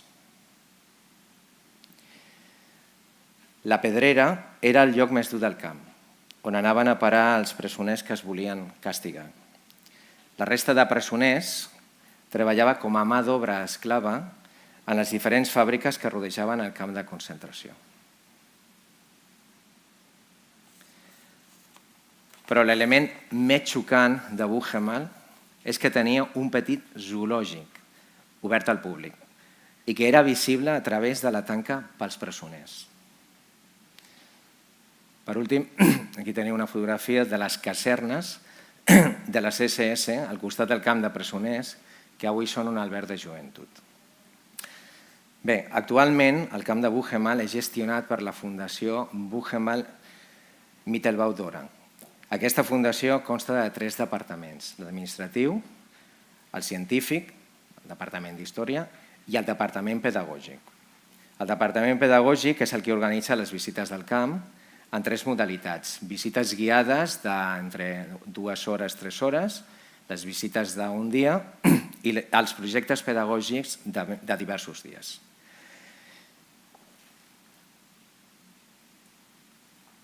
L'any 2012, a través de l'amical Mauthausen i del seu president, en aquell moment l'Enric Garriga, se'ns va proposar com a centre educatiu la possibilitat de realitzar una estada a Weimar i al camp de concentració de Buchenwald utilitzant el seu servei pedagògic. L'objectiu del projecte era conèixer la deportació dels espanyols i dels catalans als camps nazis, alguns dels quals van ser veïns de Vilanova i la Geltrú. A la vegada el projecte havia de servir per prevenir el feixisme contemporani i lluitar contra tota mena de totalitarismes, prioritzant els valors democràtics. L'any 2013, l'Institut va organitzar el primer viatge amb alumnat de primer i segon de batxillerat. Des d'aquell curs, cada any, excepte l'any 2021, degut a les restriccions de la pandèmia, hem realitzat un viatge amb 25 nois i noies de primer de batxillerat. En total l'hem realitzat 9 cops i estem preparant el 10è viatge. El nucli del projecte és el viatge a Weimar.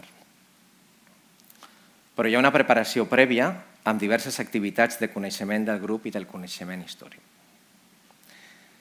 En el viatge, i d'acord amb el servei pedagògic del memorial, es treballa en 3 àmbits: la societat racista alemanya, la societat comunista de la República Democràtica Alemanya i el camp de concentració. Bé, la visita a la ciutat de Weimar permet contextualitzar com una societat avançada i culta es va transformar en una societat racista. Aquesta ciutat és patrimoni de la humanitat per 2 motius. La Weimar clàssica, amb les figures principals dels escriptors Goethe i Schiller. Aquí teniu la casa on vivia Schiller. I, en segon lloc, la seu de la Bauhaus, que va ser fundada aquí l'any 1919 i que representa un exemple de modernitat. La Bauhaus, que ha inaugurat recentment un nou museu, que us recomano, va ser clausurada pels nazis quan aquests van arribar al poder.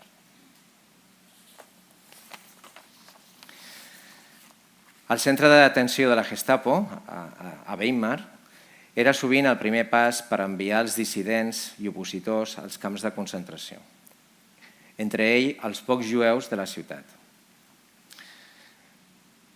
Actualment, les Stolperstein, i perdona perquè no sé si això... Aquí hi ha un vídeo, no sé si... No, tiro enrere. És que amb el...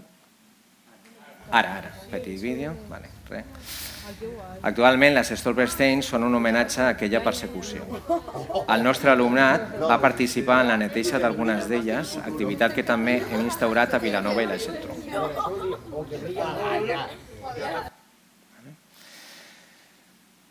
Bé,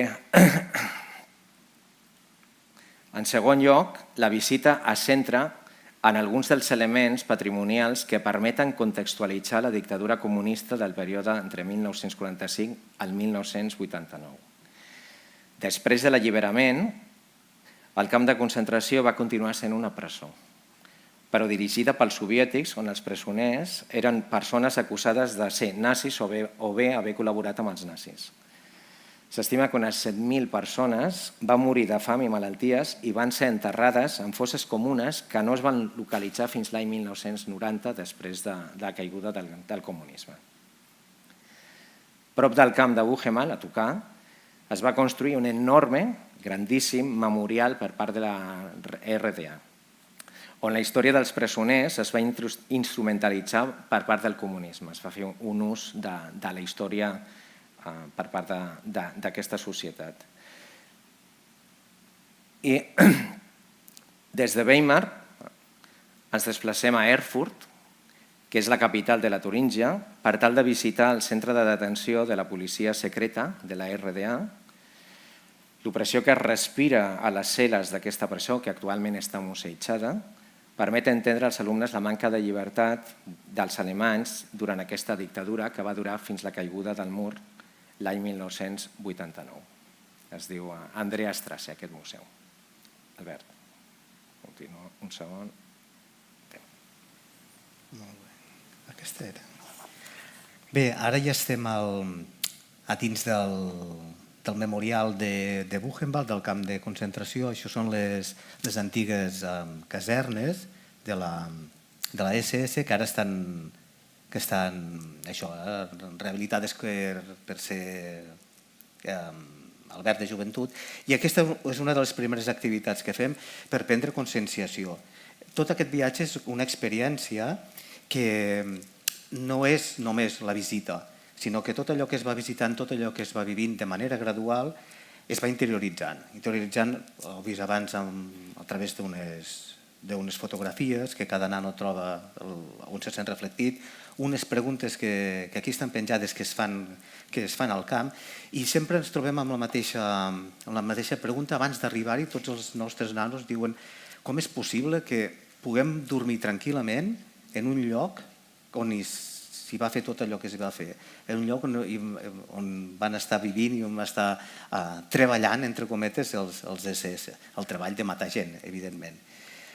I ara ja entrem al camp de concentració. Abans el Cesc ha dit la portalada. Veieu que aquesta és la banda interior, on estan aquests nois de cara, és ja dins del camp, i allà és la banda exterior. Els presoners, des de dins, havien de llegir aquest lema, el Yadam Design, a cadascú el que li toca. I aquest és el pas potser més important, el fet de travessar la porta, passar del món de la llibertat al món de l'horror en un moment. Ara ja som també dins pròpiament del camp, del filat veieu al fons les torres de guaita i el filat, la reixa electrificada. I aquí ja ens comencem a agafar també des del punt de vista dels mateixos presoners. Hi ha 3 punts de vista que treballem, el que ha explicat el Cesc, des del punt de vista de la societat civil, a Weimar, a Erfurt, com van col·laborar i com van incentivar el fet de l'augment del nazisme, de la xenofòbia, del racisme. I ara aquí és un mica el punt dels presoners, qui estava allà, per què hi estava. Abans han vist unes fotografies del petit zoo, aquells 2 ossos que hi havia allà, estan justament al darrere d'aquesta filferrada elèctrica. És l'amplada d'un carrer, una amplada de 3 metres, 4 metres, i allà hi havia aquests animals. Animals que menjaven, animals que cuidaven, animals que menjaven carn. Els presoners no menjaven carn, menjaven carn. I, paradoxalment, fins i tot arribaven a tenir calefacció. A dins d'aquest petit zoo hi havia ximpanzés. Ximpanzés amb una gàbia, amb calefacció, amb radiadors. I aquí fora, aquí on estem nosaltres, en aquest mateix moment, es va construir una filferrada per deixar morir de fam, de gana, de fred, presoners soviètics que no sabien què fer-ne. I aquí va ser on va haver les primeres infeccions i passes de tifus. És la paradoxa de com estem aquí i de què està a l'altra banda. Des d'un costat, del costat de l'altra banda de la filferrada, no només la llibertat, sinó la vida dels animals que valen més que la vida de les persones humanes.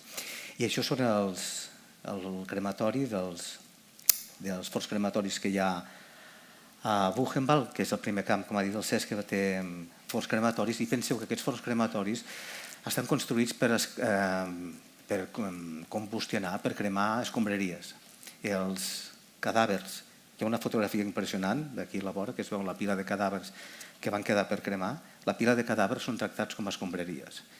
I molts, o pràcticament tots, els que estaven condemnats a treballar en aquests crematoris eren jueus. I els jueus, sabeu, que per la seva convicció els cadàvers han de ser enterrats tocant el cos, tocant el terra. Això és el camp petit. Si recordeu una de les primeres fotos que hem passat abans, hi havia unes lliteres amb un senyor, un noi, repenjat a la columna i els altres a les lliteres de fusta. Això està ben aquí. El camp petit era un camp dins del mateix camp, un camp destinat a eliminar o a aïllar les persones presoners, evidentment, que venien d'altres camps de concentració i que podien transportar malalties, que podien transmetre malalties, sobretot el tifus. Hi havia un pànic per la malaltia aquesta del tifus. La manera d'eliminar-los era tancar-los en aquest camp petit. Qui sobrevivia era integrat al camp gran, a treballar com a mà d'obra esclava, i la resta, evidentment, moria. I aquí s'acabava. Seguint amb això, seguint dins del mateix camp de concentració, un dels edificis més grans que es conserven, originals, és la comandatua, el magatzem, m'equivoco, el magatzem, l'efect cama, on hi havia tots els objectes que robaven els deportats, els classificaven, els conservaven, allò que hi havia de valor ho tornaven a enviar per al règim a Berlín, i ara actualment és una exposició magnífica de 3 plantes amb objectes originals i, com veieu aquí, que són objectes que són la vida, representen la vida de tota aquesta gent que va estar allà morint. Penseu que l'alimentació bàsica era la sopa, una sopa feta amb aigua i verdures podrides, i qui no tenia, qui havia perdut, que li havien robat el plat aquest al vol, evidentment se'n quedava sense. Un altre element emblemàtic del camp de concentració de Buchenwald és aquesta petita estació de ferrocarril. Pràcticament només hi ha l'andana, però les vies se'n conserven un trosset i són les que van a parar a la ciutat de Weimar. L'origen d'aquesta via de tren era per el transport de material de les fàbriques dedicades a transformar i a preparar material de guerra que estaven al voltant del mateix camp de Buchenwald.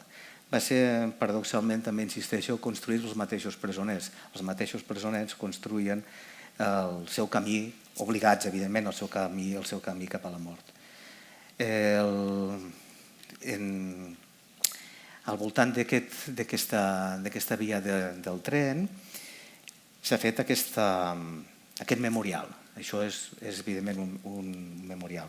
Aquests noms són noms de nens petits que hi havia al camp de concentració de Buchenwald.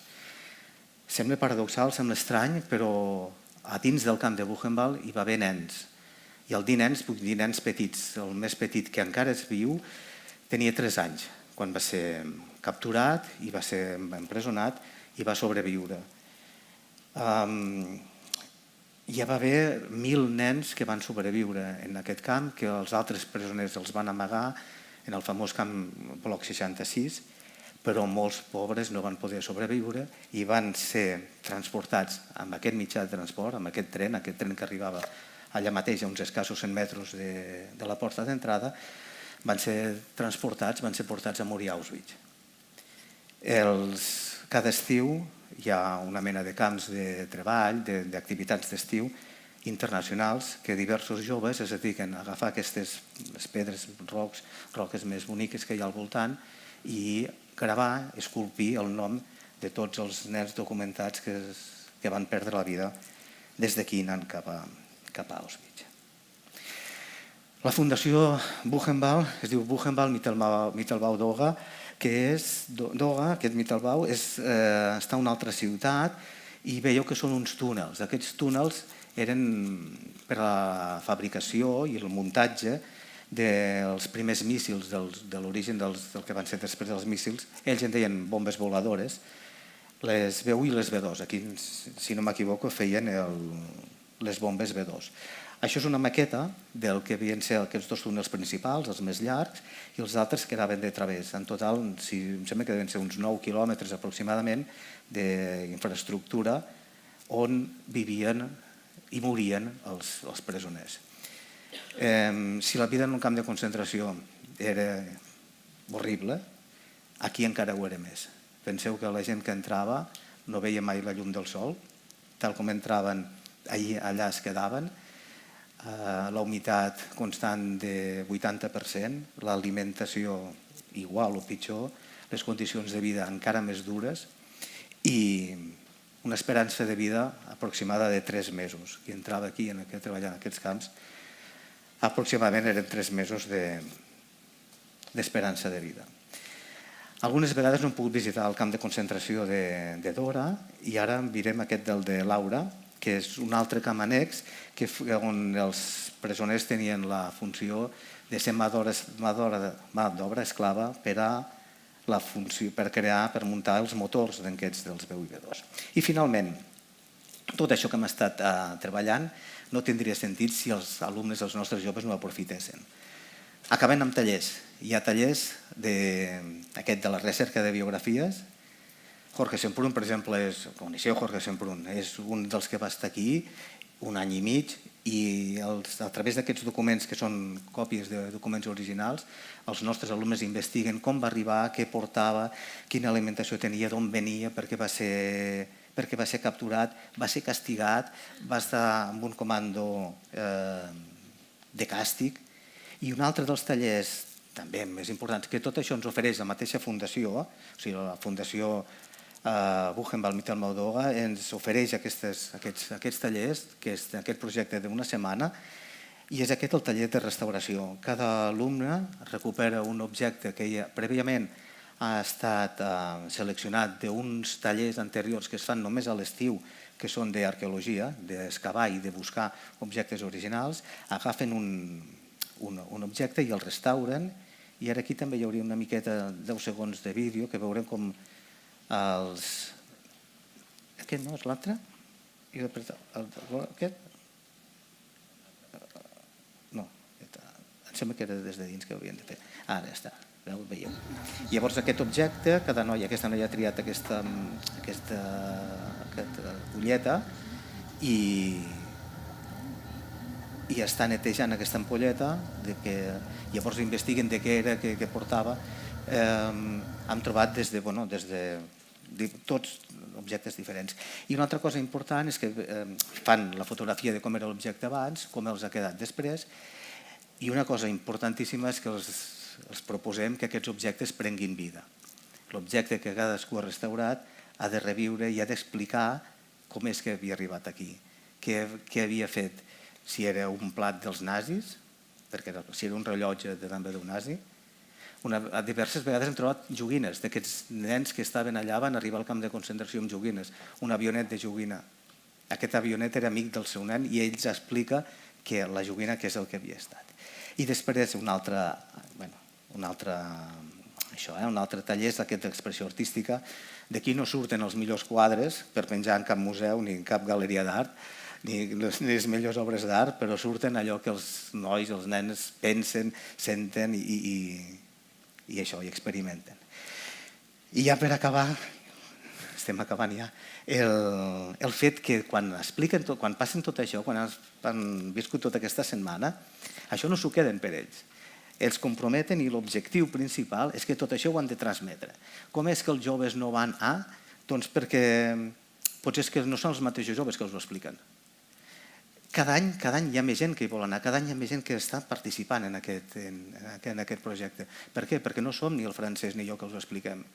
Són ells, que amb els seus errors, però és el seu punt de vista. I si ells expliquen el que han viscut, els altres que són més propers, ells també ho senten d'aquesta manera.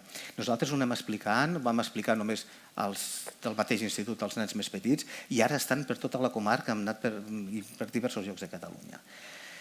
I només també hem de dir que aquest projecte Buchenwald consta també d'altres preparacions, o sigui, no és només el viatge, no és només la preparació del viatge, sinó que quan són més joves, tercer, quart d'ESO, en aquest cas és de quart d'ESO, fan el projecte de la ruta de l'exili, aquí és el MUME de la Jonquera, el Museu de l'Exili de la Jonquera, que fan també una mica on va començar tots nosaltres, van començar travessant la frontera exiliats deportats fins a arribar a Mauthausen o a Buchenwald, i l'any següent els que ja han fet tots els que han passat a primer de batxillerat i han passat a segon, anem a veure un moment la visita dels espais de la batalla de l'Ebre, que és també això, el nostre origen.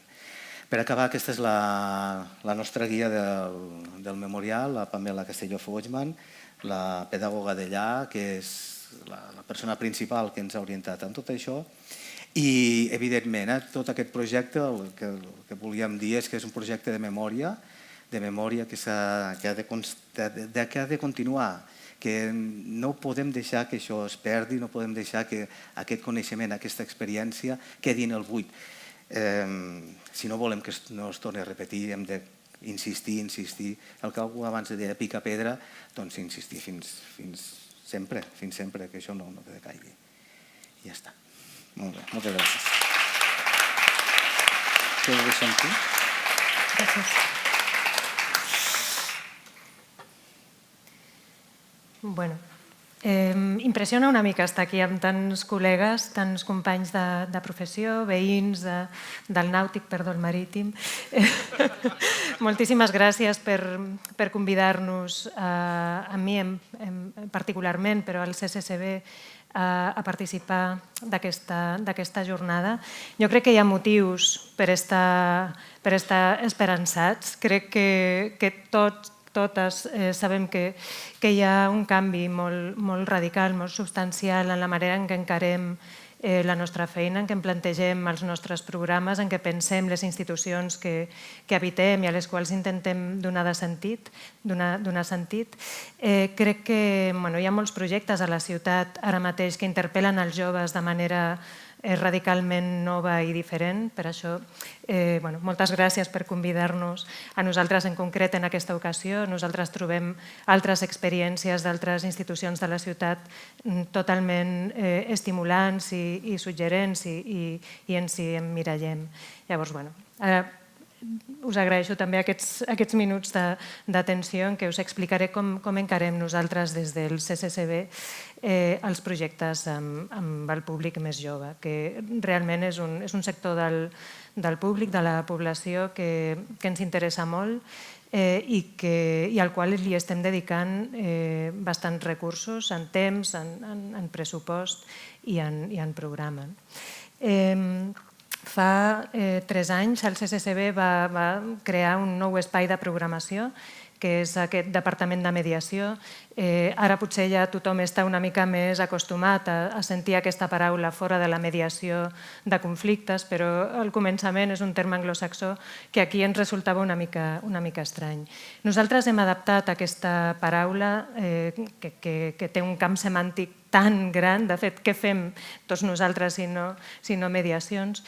L'hem adaptat per encabir una sèrie de programes molt àmplia. Per una banda, programes educatius i de caire comunitari. Per altra, projectes que intenten obrir de manera el més radical possible la institució i connectar-la a la ciutat amb tot tipus de col·lectius, col·lectius artístics, per suposat, però també col·lectius ciutadans, activistes, de tot tipus, altres institucions, companyes de la ciutat, per fer programes enxarxats. S'intenta que les converses que obrim des del CCCB siguin el més àmplies i ressonin de la millor manera possible, partint sempre de la idea que ja hi ha gent treballant en les coses en què nosaltres volem treballar. I finalment desenvolupant tota una sèrie de projectes que impulsin la creació i que experimentin amb nous formats. I és en aquest context en el qual hem desenvolupat una sèrie de projectes amb joves que ara us detallaré. Abans m'agradaria, però, fer algunes petites reflexions, sense redundar massa en el que s'ha dit aquest matí, perquè crec que ha estat interessantíssim i que ja hi ha molt per reflexionar. Hi ha molts punts de coincidència. Però jo crec que totes tenim al cap les imatges que han circulat per totes les televisions aquests dies, d'un grup de joves llançant una sopa de tomàquet als girassols de Van Gogh. Segurament els conservadors de tots els nostres museus s'han estirat dels cabells pensant que potser això també pot passar als nostres equipaments. Jo crec que es pot parlar moltíssim d'aquesta acció, però a mi m'agradaria destacar dues idees. La primera, que els museus segueixen sent espais que concentren un gran capital simbòlic. Crec que això és una bona notícia, que encara se'ls reconeix com a espais altament carregats de sentit i de capacitat de representació. Crec que el gran repte és el següent, i és que aquests sentits s'han de poder posar en qüestió, s'han d'actualitzar, i els museus i els centres culturals han de ser també espais de dissens i de negociació constant del sentit. Jo crec que el gran repte que encarem tots els equipaments culturals, i per això estem parlant de joves, és com podem ser radicalment contemporanis, o sigui, com podem estar veritablement imbricats en el nostre moment, en el lloc en el qual estem situats. O sigui, com podem ser, per utilitzar una mica de jerga museística, com podem ser espais situats, espais rellevant aquí i ara. Quan es parla de la necessitat d'incorporar joves als equipaments culturals, i això ho sentim sobretot quan parlem de projectes educatius, diem que hem d'educar els públics de demà. I jo crec que no es pensa que estem formant i educant els visitants que demà ompliran els museus, que gaudiran de les nostres col·leccions i de les nostres activitats públiques. El públic de demà. Jo crec que és un plantejament radicalment equivocat. Jo crec que partim del supòsit que els joves no són ja el públic de les nostres institucions, que no són usuaris actius dels equipaments culturals, que no són consumidors apassionats de cultura i que no són creadors de cultura. I ho són, i crec que el nostre repte com a programadors, com a productors culturals, i és la nostra responsabilitat fer-los lloc. obrir espais per a que aquests joves puguin participar realment de la vida cultural de la ciutat que es fa a les institucions culturals, perquè la cultura, com deien avui els altres companys, es fa en molts altres llocs. Llavors el que està en lloc és la nostra rellevància, és com som capaços d'inserir-nos en aquest aquí i en aquest ara. Jo crec que quan parlem que els equipaments culturals siguin rellevants pel present, pensem que han de ser rellevants per tothom. També crec que demanem sovint als joves molt més del que demanem als adults, molt més. Jo crec que dir que són rellevants, que siguin rellevants aquests espais, ha de dir que han de servir per interpretar un món que ells ja habiten. Han d'acollir els seus interessos i les seves preocupacions, però també els han de permetre ampliar-los i posar-los en comú amb altres i oferir-los espais on exercitar la seva participació i on crear vincles significatius amb altres col·legues, que es puguin trobar amb gent diferent a ells, amb qui puguin potser compartir alguns interessos, però que també siguin persones amb qui potser no tenen cap vincle.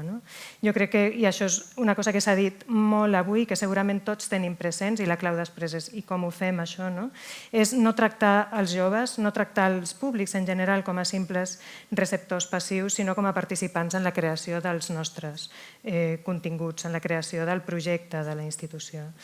Jo crec que és molt maca aquesta idea de Hannah Arendt, de la filòsofa, de que hem de ser capaços, i això estic parafrasejant evidentment, de crear contextos en els quals la gent, les persones puguin fer una aportació significativa al món. En el cas dels joves han de poder fer una aportació significativa a un món que han heretat de nosaltres, un món que els ve donat. I hem d'atendre aquesta necessitat de canvi, aquesta necessitat de transformació i de renovació. La meva experiència com a programadora al CCCB és que de seguida que obrim un petit espai per a la participació, aquest espai es veu desbordat. Desbordat per la necessitat i les ganes de participació. I jo crec que el repte que tenim nosaltres és entendre com podem articular aquesta demanda, com podem donar forma a aquesta energia desbordant i com podem fer que els projectes que fem amb joves siguin visibles i estiguin al centre de la institució i no en els marges.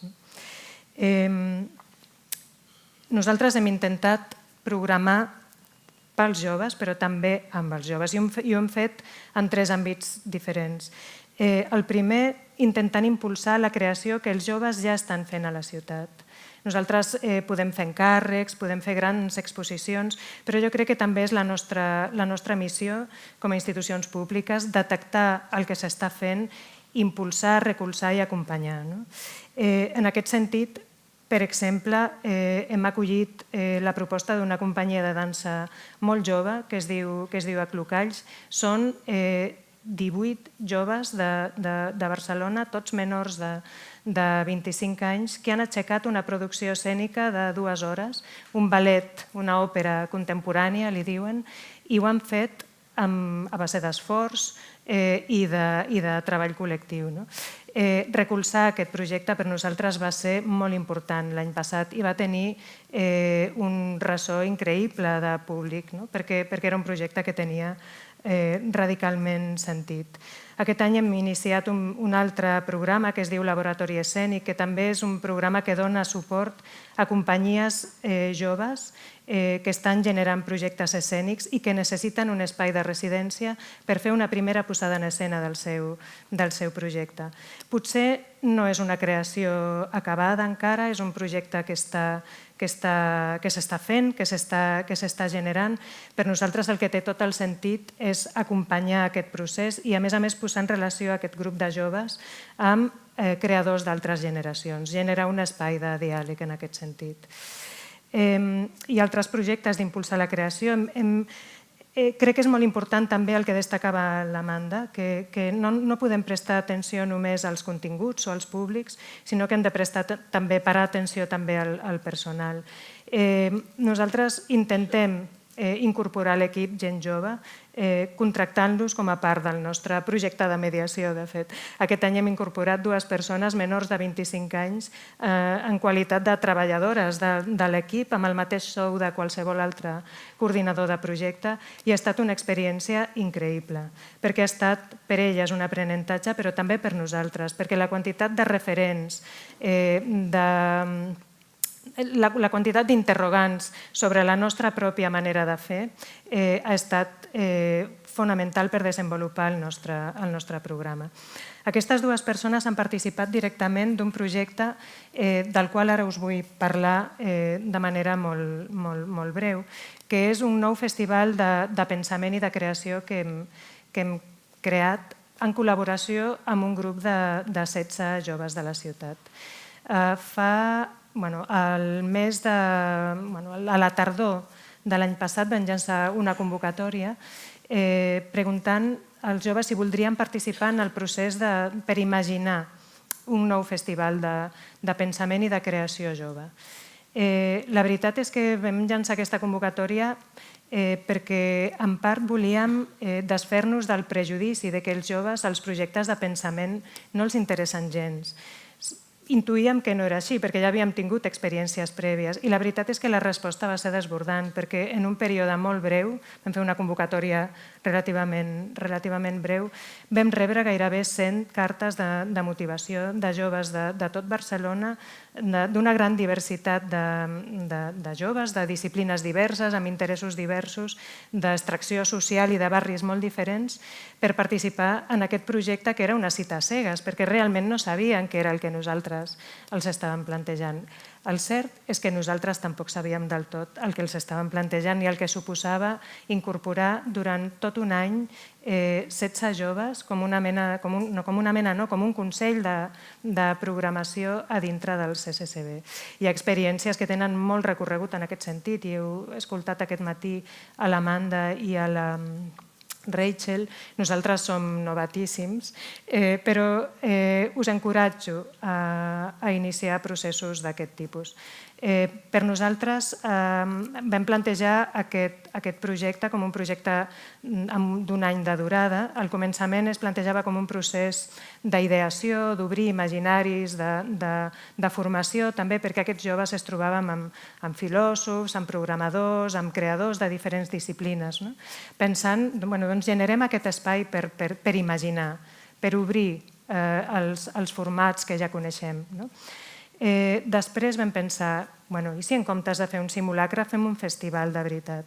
I llavors havíem dedicat 10 sessions a aquest procés d'imaginar i vam decidir dedicar 10 més al fet de pensar aquest festival. Des del nom, l'eix de contingut, fins a la programació, la comunicació, absolutament tots els aspectes de producció del festival. Aquest festival va passar fa una setmana i mitja, 2 setmanes, en plena Bienal de Barcelona. El festival es diu Vivac i aquest és una part del Consell de Programació i de producció d'aquest festival. Hi havia un vídeo abans, però potser no cal. Aquestes són imatges de tot el procés de formació i de treball amb aquests joves. És un projecte que hem fet amb la productora cultural La Sullivan, amb qui hem treballat colze a colze per desenvolupar el projecte. Aquí diu tercer bloc al Festival Vivac. Això és la imatge que els joves van crear pel festival. El festival es diu Vivac perquè després de molt temps de pensar junts, de debatre sobre de què havia de tractar aquest festival, van coincidir en que el que volíem pensar era precisament al voltant d'aquesta intempèrie que viuen els joves, d'aquest futur incert, d'aquesta sensació de màxima precarietat i vulnerabilitat. I volíem pensar també com la cultura i com les institucions culturals, com un festival com aquest podia ser un refugi, un recert, un espai on trobar una comunitat d'interessos, una comunitat de pràctiques i també una comunitat afectiva. Ells van generar tota la gràfica. Els nostres departaments de comunicació s'estiraven dels cabells, perquè, com podeu entendre, segurament ells no haurien pensat cap d'aquests elements de comunicació per explicar un festival. Van decidir, contra tot pronòstic, per exemple, fer un cartell físic i anar a enganxar cartells per la ciutat. Nosaltres que pensàvem que aquesta generació era plenament digital, que tota la comunicació es faria per TikTok, per Instagram, per WhatsApp, no, doncs van decidir anar a penjar cartells. Cartells on no sortia cap nom dels que havien programat, on no sortia cap lema sobre el festival, simplement Festival Vivac, perquè els vam demanar que això sortit de manera una mica destacada. I el programa que van generar va ser un programa amb el qual nosaltres els vam acompanyar. Crec que és molt interessant entendre, quan treballes amb gent jove, com treballar amb la inexperiència, com treballar amb la incertesa, com treballar en temps llargs sense saber què és el que passarà. A mi m'ha encantat la imatge de l'iceberg que ha posat la Rachel, perquè m'hi sento tan identificada. Passen tantes coses que no es veuen a una institució cultural. Tots vosaltres ho sabeu molt bé, sobretot els que esteu a càrrec de projectes educatius o projectes comunitaris, però també els departaments d'exposicions, de conservació. Hi ha tota una part de la nostra feina que no es veu. En el cas dels projectes educatius, dels projectes als joves, la part que no es veu és molt més gran que la que es veu. I a vegades el conflicte amb la resta de la institució és que la part que es veu potser no llueix tant, potser no atreu tanta gent, potser no s'adapta al que nosaltres pensem que ha de ser la institució. Potser finalment no interpel·la el públic que pensàvem que havíem d'interpel·lar. Vull dir que aquest risc, aquesta possibilitat certa de fracassar hi és durant tot el procés. I nosaltres com a programadors, com a acompanyants, com a curadors d'aquest projecte també hem de lidiar amb aquesta sensació de pèrdua de control del projecte. Fins a on acompanyem, fins a on deixem crear, quins són els espais que creem. Crec que les nostres institucions culturals són espais molt prescriptius. Tot està ple d'instruccions d'ús. Els joves de Malaia deien de manera molt espontània i molt ingènua, potser, no tocar i tens ganes de tocar. Això ho sentim tots quan visitem una institució cultural. Necessitem espais buits, espais que encara no indiquin com s'han d'utilitzar, perquè llavors és quan poden sorgir nous usos per a aquests espais. Amb aquest projecte ho hem intentat. Crec que encara no ho hem aconseguit del tot i tenim moltíssim camí per recórrer, però generar espais oberts, espais que generin confiança, espais no vigilats, espais no sotmesos a la mateixa lògica productiva de la resta del museu. I això és difícil d'aconseguir. També parlava algun dels convidats del matí de que els projectes s'han de fer en una wider ecology, una ecologia més àmplia. I jo pensava que això és molt cert i en els projectes amb joves és radicalment cert, perquè si pensem fer un programa per joves només des de la institució ja hem fracassat. Jo crec que els programes per joves i amb aquesta idea de la contemporaneïtat radical han d'estar connectats a la resta de la ciutat, a les comunitats, als grups, als espais que ja treballen amb joves, han d'estar relacionats amb els espais de creació dels joves, que són espais que estan en aquesta perifèria de la qual parlava el Roger, però que mereixen també una certa centralitat. Han d'estar connectats amb la resta del programa de la pròpia institució, perquè, és clar, generar un programa educatiu o generar un programa per joves que sigui una cosa a part és fàcil, però relacionar aquest programa amb el reste del programa de la institució, amb la institució com a tal, amb el seu organigrama, amb la resta dels departaments, enfrontar-se a tots els reptes administratius que suposa treballar amb persones amateurs que no tenen experiència, que no són professionals, doncs és realment un challenge. I després jo crec que aquesta wider ecology també fa referència al que s'ha vingut a dir omnivorisme cultural. Avui ja no consumim només una pràctica cultural, no consumim només un tipus de format cultural, sinó que tots som tastaugetes, tots anem viatjant o surfejant. Això del barico, de que nosaltres, els grans, anem en profunditat i els joves només surfegen, soc una mica escèptica en això. Jo crec que el que hem de fer com a institucions culturals és recollir els interessos dels joves, els que també potser no reconeixem com a interessos del tot, com dir-ho, que pertanyen a la cultura que ha d'habitar un museu o que no es corresponen amb la idea que nosaltres tenim dels continguts que hem d'exposar o que hem de presentar, i els hem d'acollir, però hem també d'ampliar els seus horitzons. Llavors jo destacaria, només per acabar, la dificultat de treballar amb comunitats no professionals, amateurs, la dificultat de trobar un equilibri entre la curadoria de la institució, entre el que nosaltres esperem d'aquests projectes i la llibertat d'acció i l'agència dels joves, que és un espai de negociació constant, la incertesa i el risc també de treballar amb aquests col·lectius, però que porta moltes sorpreses molt interessants, la dificultat de comunicar aquests projectes, perquè les eines que tenim les institucions culturals no són les que necessitem, i en això el canal Malai ha estat molt explícit i crec que tenen tota la raó. Tenim molta por a deixar les nostres eines de comunicació en mans dels joves o d'utilitzar les eines de comunicació que ells utilitzen, i la necessitat d'obrir el nostre imaginari. M'he oblidat d'anar passant les fotos, els PowerPoints no són el meu, això són imatges del festival, que va ser un goig, i res, i aquest és un vídeo, però res, d'un minut.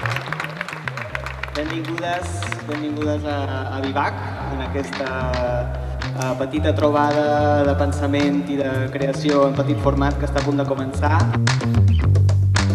Crec que una de les conclusions més interessants d'aquesta jornada és que els 16 joves que van participar havien realment generat una comunitat i, de fet, s'han plantejat continuar un camí com a productors culturals, volen continuar creant projectes i generant propostes, i jo crec que això és un indicador d'èxit del programa. Vam aprofitar la Bienal perquè ens donava unes condicions per produir el projecte que van ser molt propícies, però sense Bienal jo crec que també el continuarem fent.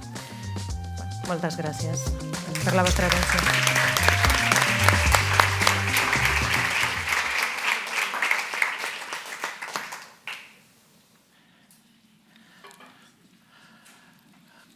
Bé, ara han arribat les postres, que sóc jo. Jo sóc el Damià Amorós i el projecte, no sé si ho tenim per aquí el que us anava a explicar, si no us l'explicarem això, és el Museu Fònics. El Museu Fònics és un programa de ràdio, no és un podcast, és un programa de ràdio, que va començar el 2019, aquí teniu 4 dades, portem 55 capítols regulars, 3 especials. Molta gent diu, ostres, no hem sentit els joves. Aquí tinc 27 hores d'emissió on xerren joves, que els entrevisteu amb aquest micròfon. Tenim 3 temporades. Veureu que aquí tinc 3 noms, Isaura Soler, Miguel Ángel Cajigal, el barroquista, i Joaquim Nadal. Són els 3 episodis de Museu Fònics més escoltats. Sé que Joaquim Nadal no és una persona jove. Sé que ara és conseller de la Generalitat. Sí, el conseller. Sí, va ser el primer entrevistat del Museu Fònics. Museu Fònics té 2 etapes. Una, on el que volíem era parlar amb gent de museus. I quan dic gent de museus és des d'un vigilant de sala fins al Quim Nadal. I una segona etapa en què ens vam donar compte, i ara veig el Jordi aquí aixecat, gràcies Jordi per la foto que em faràs, vaig veure el Jordi, vaig veure gent jove i vaig dir, hòstia, posem-los el micro, què ens expliquen, què els preocupa? I el Museu Fònics té una estructura molt senzilla que és, una primera pregunta és, qui ets? I ara t'entrevistes a tu, Gisela, et diria, qui és la Gisela? I la segona per acabar és que ens facin una recomanació. Ens han recomanat museus, ens han recomanat discoteques, ens han recomanat platges, esglésies, de tot. Veieu que la temporada actual al Museu Fònic s'emet a l'Espluga FM Ràdio, que és una ràdio local de la Conca Barberà. A mi em fa gràcia tots aquests projectes que es fan des de la ciutat. Jo ho faig des d'un poble de 4.000 habitants, en una comarca que som 21.000 habitants. Som una espècie en perill d'extinció. Feu-me fotos que de veritat soc una espècie en perill d'extinció. Hem entrevistat 3 dones, i aquí em penso... Bueno, això és el primer. Veureu aquí el Quim Nadal. Veieu el Joan, també? Joan. I us he posat una foto amb l'Àlex Rebollo. Qui es dediqui als museus a Catalunya i no conegui l'Àlex Rebollo té un problema. Té un problema perquè ell anirà i es presentarà. L'Àlex Rebollo jo crec que és el museòleg de moda, és el creador del museu particular, el van premiar amb l'Associació de Museòlegs. Veureu tota la resta, Mònica, també surts tu, veieu tota la resta de gent. I aquests són els últims. Veureu que les cares han canviat. I l'últim museu fònics que hem emès és el d'aquesta noia, l'Anna Savalls. Hi ha algú de Tarragona, la Mònica, encara que no sigui de Tarragona, compte. Hi havia algú de Patrimoni de l'Ajuntament, també per allà. L'Anna Savalls fa això. I direu, què té a veure amb els joves i els museus? Sant Simplici, que és una torre que hi ha al terme de Tarragona, ella és com si l'ha redescobert, la promociona, i ella és arquitecta, però també fa curses de muntanya. I ha barrejat el patrimoni amb les curses de muntanya i fa 100 pujades a Sant Simplici per reivindicar la restauració d'aquest espai. No és una persona dels museus, però sí que es dedica a la intervenció en el patrimoni. Us he volgut tornar a posar a la pàgina, veureu que això, que hi ha moltes dones, que hi ha molts joves, em fa gràcia perquè veig que aquí parlo de joves i veig el Gerard Martí de Cambrils, i us vull ensenyar un altre museu fònics que hem fet, que és aquest d'aquí. Vosaltres sabeu que el Dia Internacional dels Museus es fan coses als museus. Doncs nosaltres vam convertir el Museu de la Vida Rural en un programa de ràdio. I com ho fem? Doncs vaig dir, anem a buscar joves. Una cosa que no s'ha dit aquí. Què són joves? Jo tinc 32 anys i no em considero jove. Joves són aquella colla d'allà. Aquells d'allà són joves. Jo ja no sé què soc, és el meu problema. Vam agafar una noia de l'Espluga, que mai me'n recordo com es diu, la Roser Cervalls, diria que es diu, el Nacho Granero, Nacho, gràcies per aguantar, i l'Anna, no, perdó, la Mercè Vila, de la Fundació Vilacases. I allà vam fotre un micro i que parlessin, que expressessin durant una hora el que els preocupava dels museus.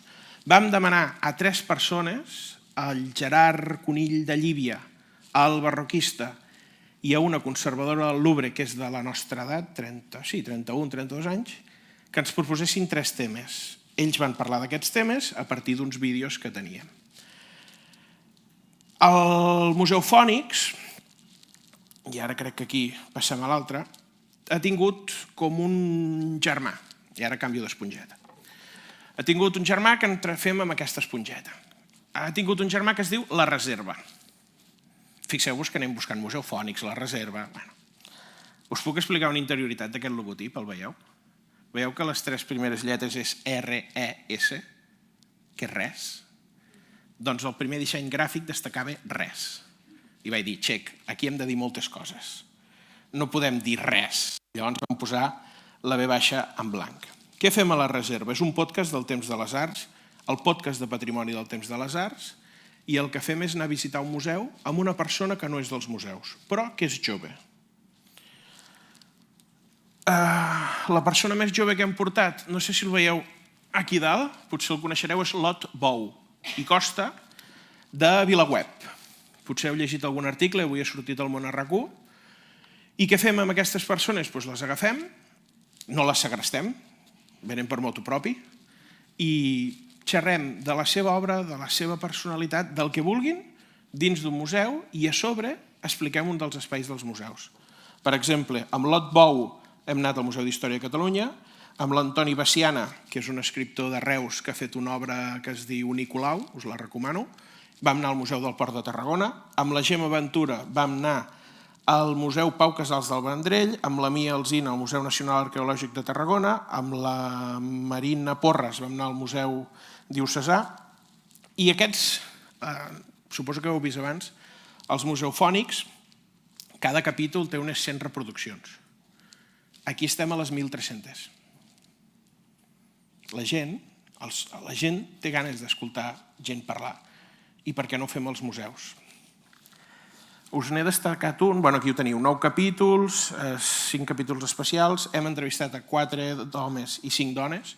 Jo m'agrada que les dones siguin presents als programes més que els homes, perquè si ara us fes una foto que us l'he fet, aquí sortiu més dones que homes, i això que us deia, 1.200 descàrregues. Això per què ho faig jo? Primer perquè em vaig trobar sense feina, em vaig trobar que teníem un temps lliure, a mi no m'agrada agafar el xapo, sinó que m'agrada xerrar. El xapo és una aixada. No m'agrada anar al tros, no m'agrada anar a la fàbrica, soc un tio bastant dropo, la veritat, la Gisela no em coneix, però m'agrada xerrar. M'agrada xerrar, mira, tinc aquest bici, és un bici barato.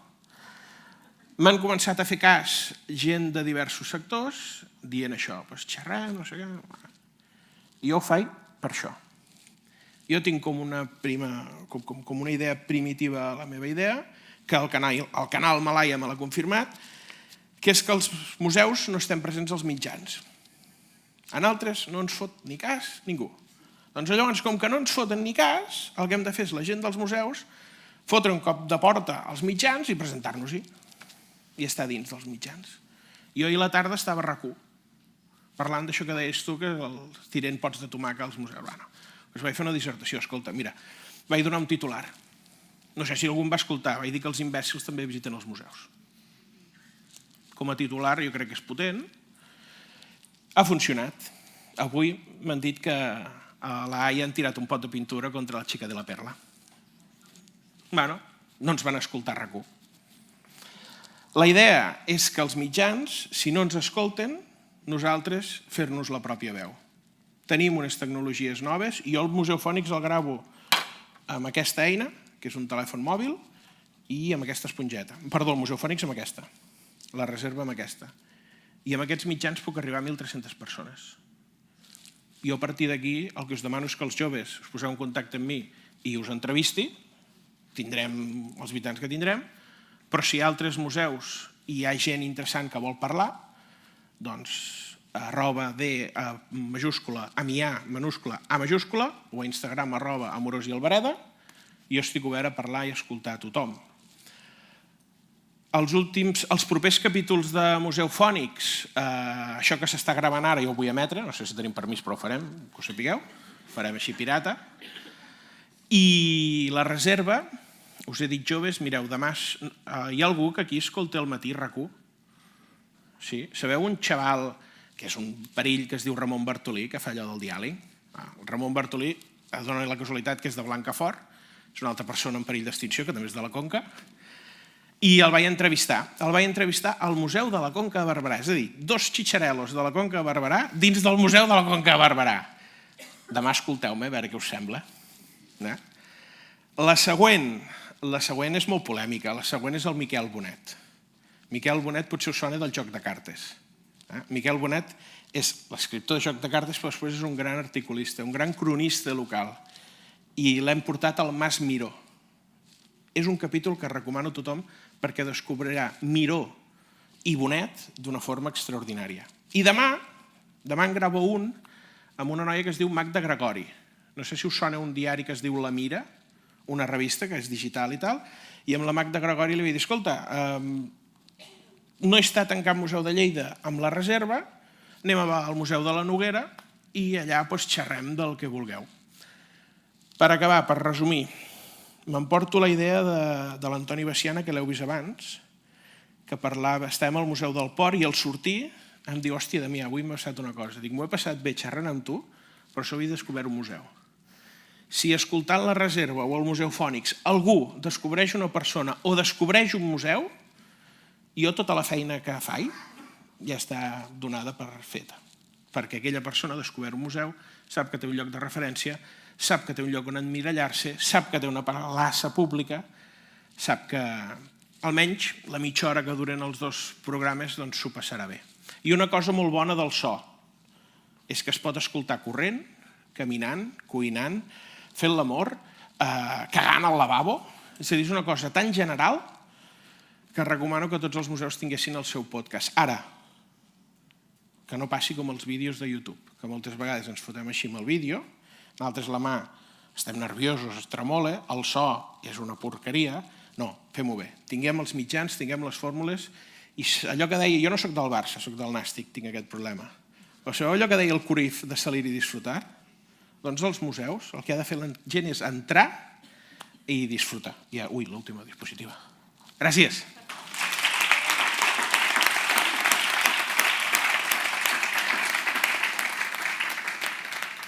Puc afegir una cosa?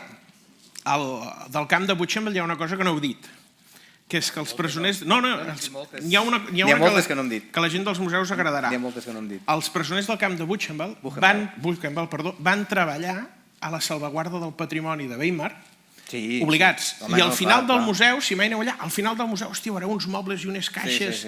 Són reproduccions que van fer perquè els originals... Ho expliquen al mateix museu, vull dir, és una cosa espectacular. Els originals es van tapar, es van guardar, i els mateixos treballadors van ser obligats, els que eren ebanistes, a fer una reproducció...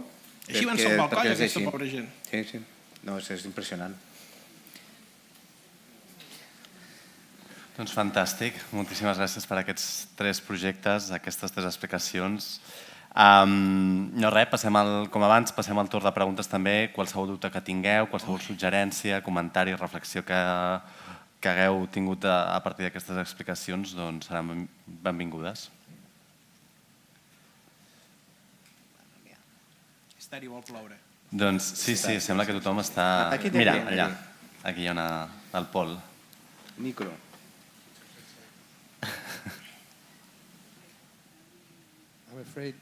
I'm afraid I have to speak slowly in English.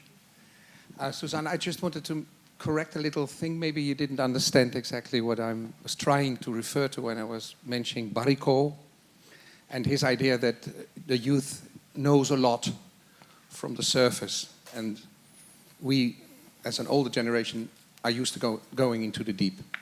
This is exactly what he's meaning.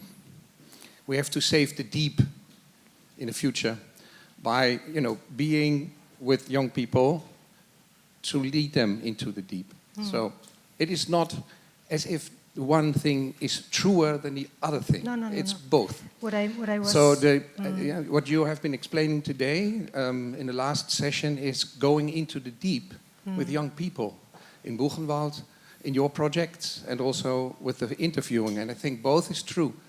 The general consumption of culture is a different way. This is what Baricot says. And at the end of the book he says, I don't know, people of culture, what you have to do to save the deep from the surface, because if it stays the surface, it will not be saved for the future. So we have to find fans, likes, and communities that take over for the future also the depth. And this is what you've been working on. So both is true. We have to, we have to attract people that are on the surface and try to get them into the deep by going into the deep on certain subjects and projects. And this is exactly what you've been explaining. Absolutely. What I was contending somehow, el que jo volia rebatre una mica, és que... Hi ha traducció? Is there translation? Okay. El que jo crec és que el consum cultural també està canviant en els adults. I els adults ja no van tampoc tan en profunditat, i hi ha molts joves que saben moltíssim de coses que nosaltres ni imaginem. Vull dir que les pràctiques culturals van canviant. La manera en què consumim cultura canvia tots.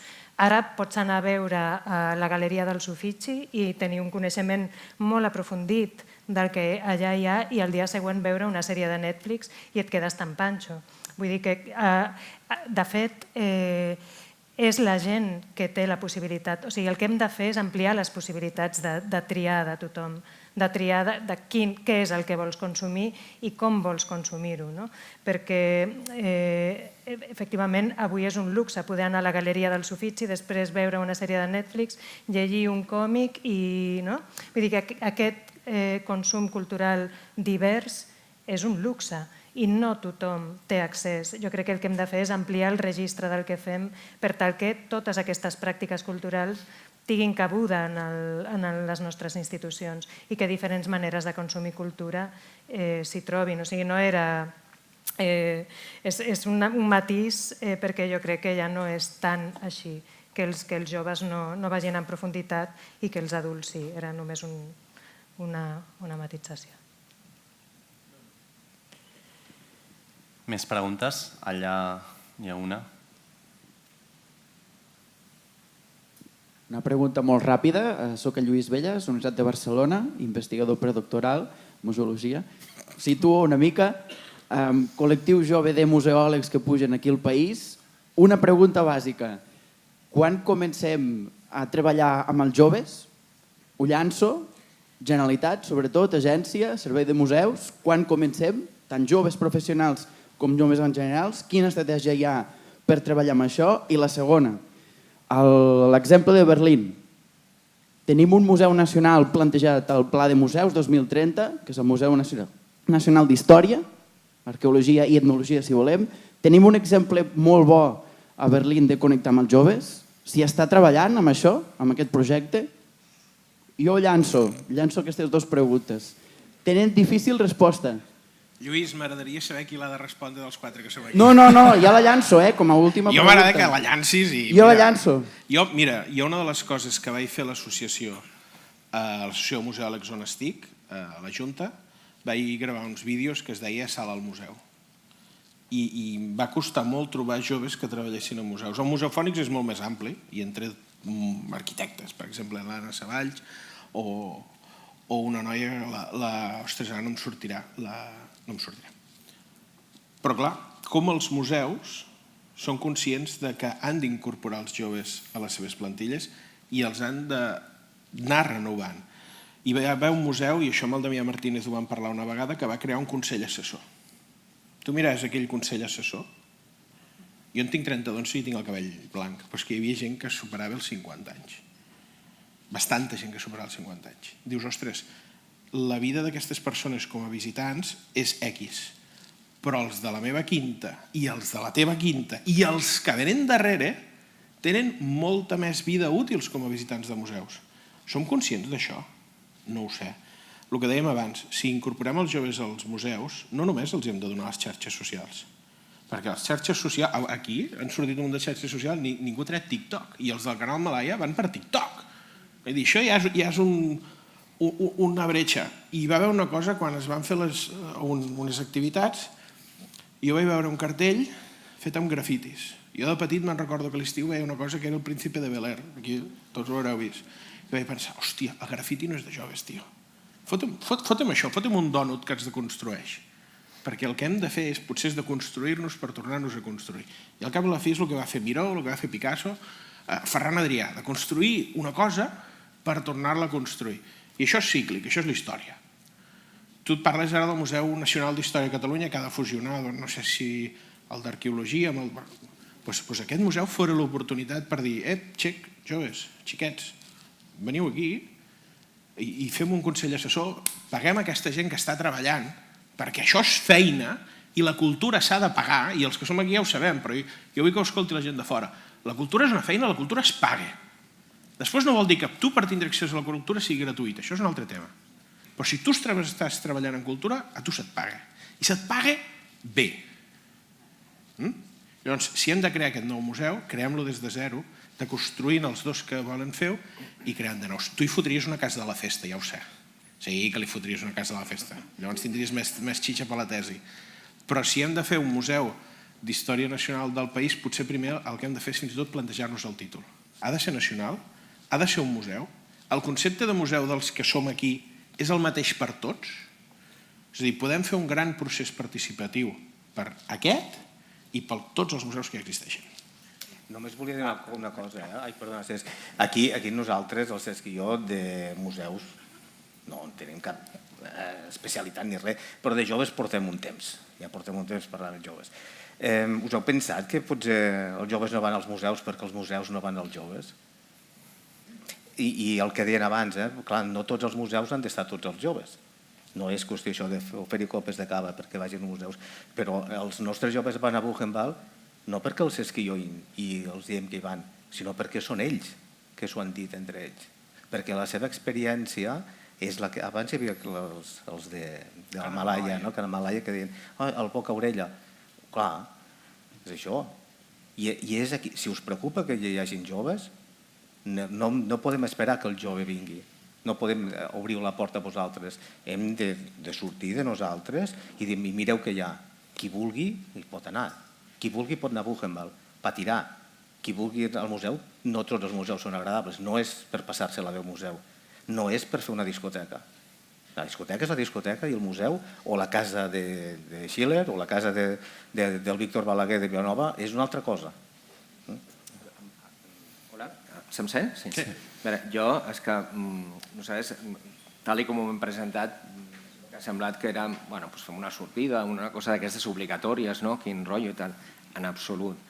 Portem 10 anys fent això i altres activitats i us sorprendríeu de l'entusiasme que tenen els alumnes. És cert que hi ha un percentatge que fracasses, d'acord, perquè una cosa són les expectatives, després els resultats, però en general ens en sentim molt orgullosos i de com es transmet i s'ho transmeten ells. Però tu pots tenir el millor museu del món i si no hi ha una canalització, una dinàmica, un entusiasme, i tampoc crec que sigui una qüestió d'edat, perquè nosaltres ja no tenim una edat, estem a punt de jubilació, i jo he vist joves, ho sento, i companys nostres, que són, no sé, que no tenen vida. I és aquesta energia que s'ha de transmetre. O entrar en un centre cultural, amb un guia, que dius, bueno, això què és, no? Ens hauríem de replantejar una mica com transmetem aquesta il·lusió, aquesta emoció, i jo et felicito pel teu programa, perquè em sembla molt interessantíssim, i donar aquest protagonisme que ja el tenen. Una altra cosa que volia dir, ara el micro, que pel patrimoni, a Alemanya els camps de concentració són un patrimoni públic. Depenen dels estats, dels lands. Quin memorial tenim a Catalunya, a Espanya, sobre això? On són els nostres morts?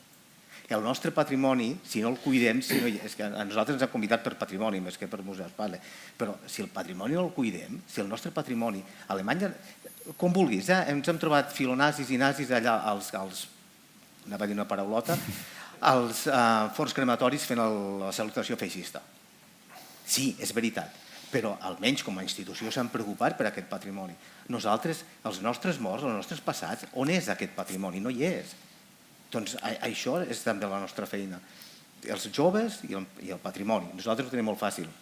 Els joves tenen aquest interès, només parlar d'aquest tema, ja els ulls es posen com a taronges, les orelles s'obren i portar-los allà és fàcil. Això ho tenim molt fàcil. I perdoneu, hi ha coses que tenim aquí a tocar, perquè nosaltres anem a Alemanya, però el tema dels espais de la batalla de l'Ebre, que els teníem a tocar i que vam decidir incentivar-ho, és cert que ho tenim més a prop que Barcelona, ja un dia ho podem fer, però quan els nanos diuen és que vindrem aquí amb les nostres famílies, vindrem, els portarem, i ho fan, i ha anat i tant. Clar, per què Corbera no és un espai de memòria? Per què tot Corbera i tot allò no és una punyetera de tot el que va passar allà? Per política, a Alemanya segur que seria un lloc públic i una cosa d'això. I allò portes els joves allà i diuen, això el que diu el Cesc, perdó, i tornaré. I hi tornen. I a Buchenwald també hi han tornat, sols. Jo crec que el que està clar és que si la institució té la voluntat i dedica recursos i dedica una part del seu programa i del seu personal, la resposta hi és immediata i sempre és més desbordant del que havíem previst. Jo crec que els joves sí que consumeixen cultura molt activament, sí que creen cultura molt activament i sí que participen de les nostres institucions en la mesura en què generem un context en el qual aquesta participació és possible. I crec que moltes institucions a Catalunya ho estan demostrant. Jo crec que hi ha programes molt interessants, potser no són tan coneguts perquè efectivament no sortim als mitjans i no tenim potser tampoc l'habilitat de comunicar aquests projectes amb la contundència en què hauríem de fer-ho, però jo crec que són en part la clau de la transformació de les nostres institucions i de la nostra societat. O sigui que jo crec que ha d'haver-hi un gest decidit de les institucions per generar aquests espais i això implica que dediques una part dels teus recursos a això, que dediques una part del teu personal a això i que quan decideixes, per exemple, contractar 2 persones menors de 25 anys i incorporar-les al teu equip, doncs ja saps que hauràs de dedicar hores per formar aquestes persones perquè s'incorporin plenament a l'equip i puguin desenvolupar les tasques i saps que aquests diners no els pots utilitzar en una altra cosa. Però són tries que cada institució ha de fer en cada moment. Els joves hi són, estan interessats, volen participar, volen estar al centre, volen tenir visibilitat. Hi ha molts joves que estan fent coses interessantíssimes a la ciutat i simplement hem d'obrir les portes de les institucions i generar contextos de participació per tal que ho facin. Potser això no es tradueix després en milers de visitants al cap de l'any, això també és possible, que les nostres xifres de visitants no siguin enormes, que és un treball d'anar molt a poc generant noves comunitats, segur, però jo crec que és la nostra responsabilitat i la nostra feina. Damià, volies... No, encara no acabarem. Joan. Brevetat, per això, perquè ja estem passats d'hora i al final... Hola. Ara sí. Bé, bona tarda, soc Joan Vicenç. Parlo com a president de l'Associació de Museòlegs, en la qual a la Junta hi tenim en Damià. I bé, aquí s'ha parlat dels joves si van als museus, però l'altre drama són tots aquests joves que no tenen oportunitat per entrar en el camp laboral dels museus. Bé, sapigueu que nosaltres com a associació és una de les batalles que tenim fins ara una mica perdudes amb les administracions perquè facin el favor de convocar places per renovar la plantilla dels museus. Penseu que la mitjana general de molts museus públics que ho vàrem estar mirant ara fa un temps, la mitjana d'edat és de 52 anys i mig, Damià, o de 53 anys i mig, vàrem dir? 56 i mig. 56 i mig. Imagineu-vos, unes plantilles de museus amb 56 anys, que amb tot el respecte per la gent que estem a prop d'aquesta edat, però tenim tota una generació i dues que tenen el que se'n diu el tap generacional, que som els que tenim a davant i molt ja probablement comencem a ser nosaltres.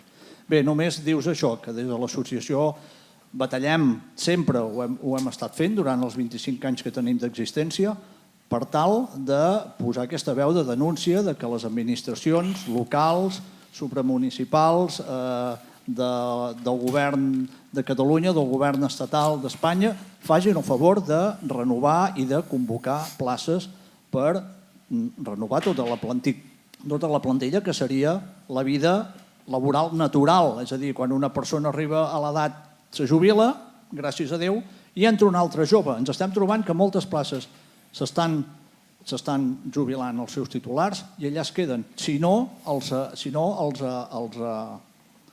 anulen directament. Bé, només dius això, que abans ha parlat al dematí aquesta noia que ha dit jo, i és cert, que hi poso on te treballo? Bé, doncs a casa perquè estic a l'atur. Bé, doncs el nostre company que ho vàrem premiar aquest any amb els premis en Rebollo va dir que és que és molt trist que per jo poder treballar en un museu jo l'hagi hagut d'inventar. I estem perdent, s'està perdent tota una generació de jovent molt ben preparat que està desaprofitat perquè no té l'oportunitat. Bé, sapigueu en tot cas que no esteu sols i soles, que des de l'associació també és veritat que és pregar el desert, però hi posem el crit al cel perquè ens facin cas. Res més, i en tot cas, enhorabona perquè esteu fent una feina que molt probablement nosaltres a la vostra edat no la fèiem.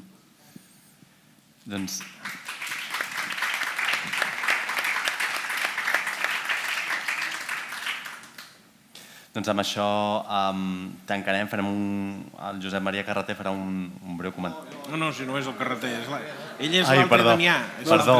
No ens confonguéssim pas. No, jo només, dues paraules formaletes des d'aquí dalt per cloure aquest acte. Abans que res, agrair-vos a tothom, tothom que heu vingut, els que heu aguantat fins aquí, els que han hagut de marxar abans. Agrair també a tots els ponents, tots els convidats que han vingut. Crec que ha sigut una jornada molt interessant, s'han dit moltíssimes coses. Jo crec que més o menys tots hem tingut la percepció que havíem tocat un tema molt interessant i ara aquí és on jo us introduiré la meva falca publicitària. Dues coses. Abans ho ha dit el Damià, em sembla que és l'únic que ho ha dit, ha parlat de la imatge d'aquesta jornada, que és una imatge que a mi m'agrada especialment perquè penso que és moderna i que té dos direccions. Es pot entendre com que és una cosa que va perdent una altra cosa, però al mateix temps és una cosa a la qual se li van afegint altres. I aquesta és una mica la idea, ho deia el Lluís, no? Tenim aquest objectiu de rejuvenir plantilles perquè durant tot el dia m'ha estat parlant moltes vegades de la mateixa cosa, de què podem fer nosaltres pels joves, no? Però al final t'adones compte que la pregunta té una pregunta inversa, què poden fer els joves per nosaltres? Jo crec que ens poden ajudar molt a fer la nostra feina. I la falca publicitària que us deia, la Gisela, que és implacable, us enviarà a tothom qüestionari final d'avaluació, que sempre ens agrada molt enviar. I no sé si el recordeu, si heu vingut alguna altra vegada, que ens agrada molt preguntar amb aquest qüestionari, no només què us ha semblat i que ens poseu nota i que ens digueu si ho hem fet bé o malament, sinó també us demanem que ens proposeu temes, perquè sempre després de la 6a vindrà una 7a jornada. I llavors nosaltres sempre anem bullint d'idees, però també volem escoltar les vostres aportacions, de dir, ostres, per què no parleu d'aquest tema o d'aquell altre. Doncs res, moltíssimes gràcies a tothom i fins la propera. Que vagi molt bé.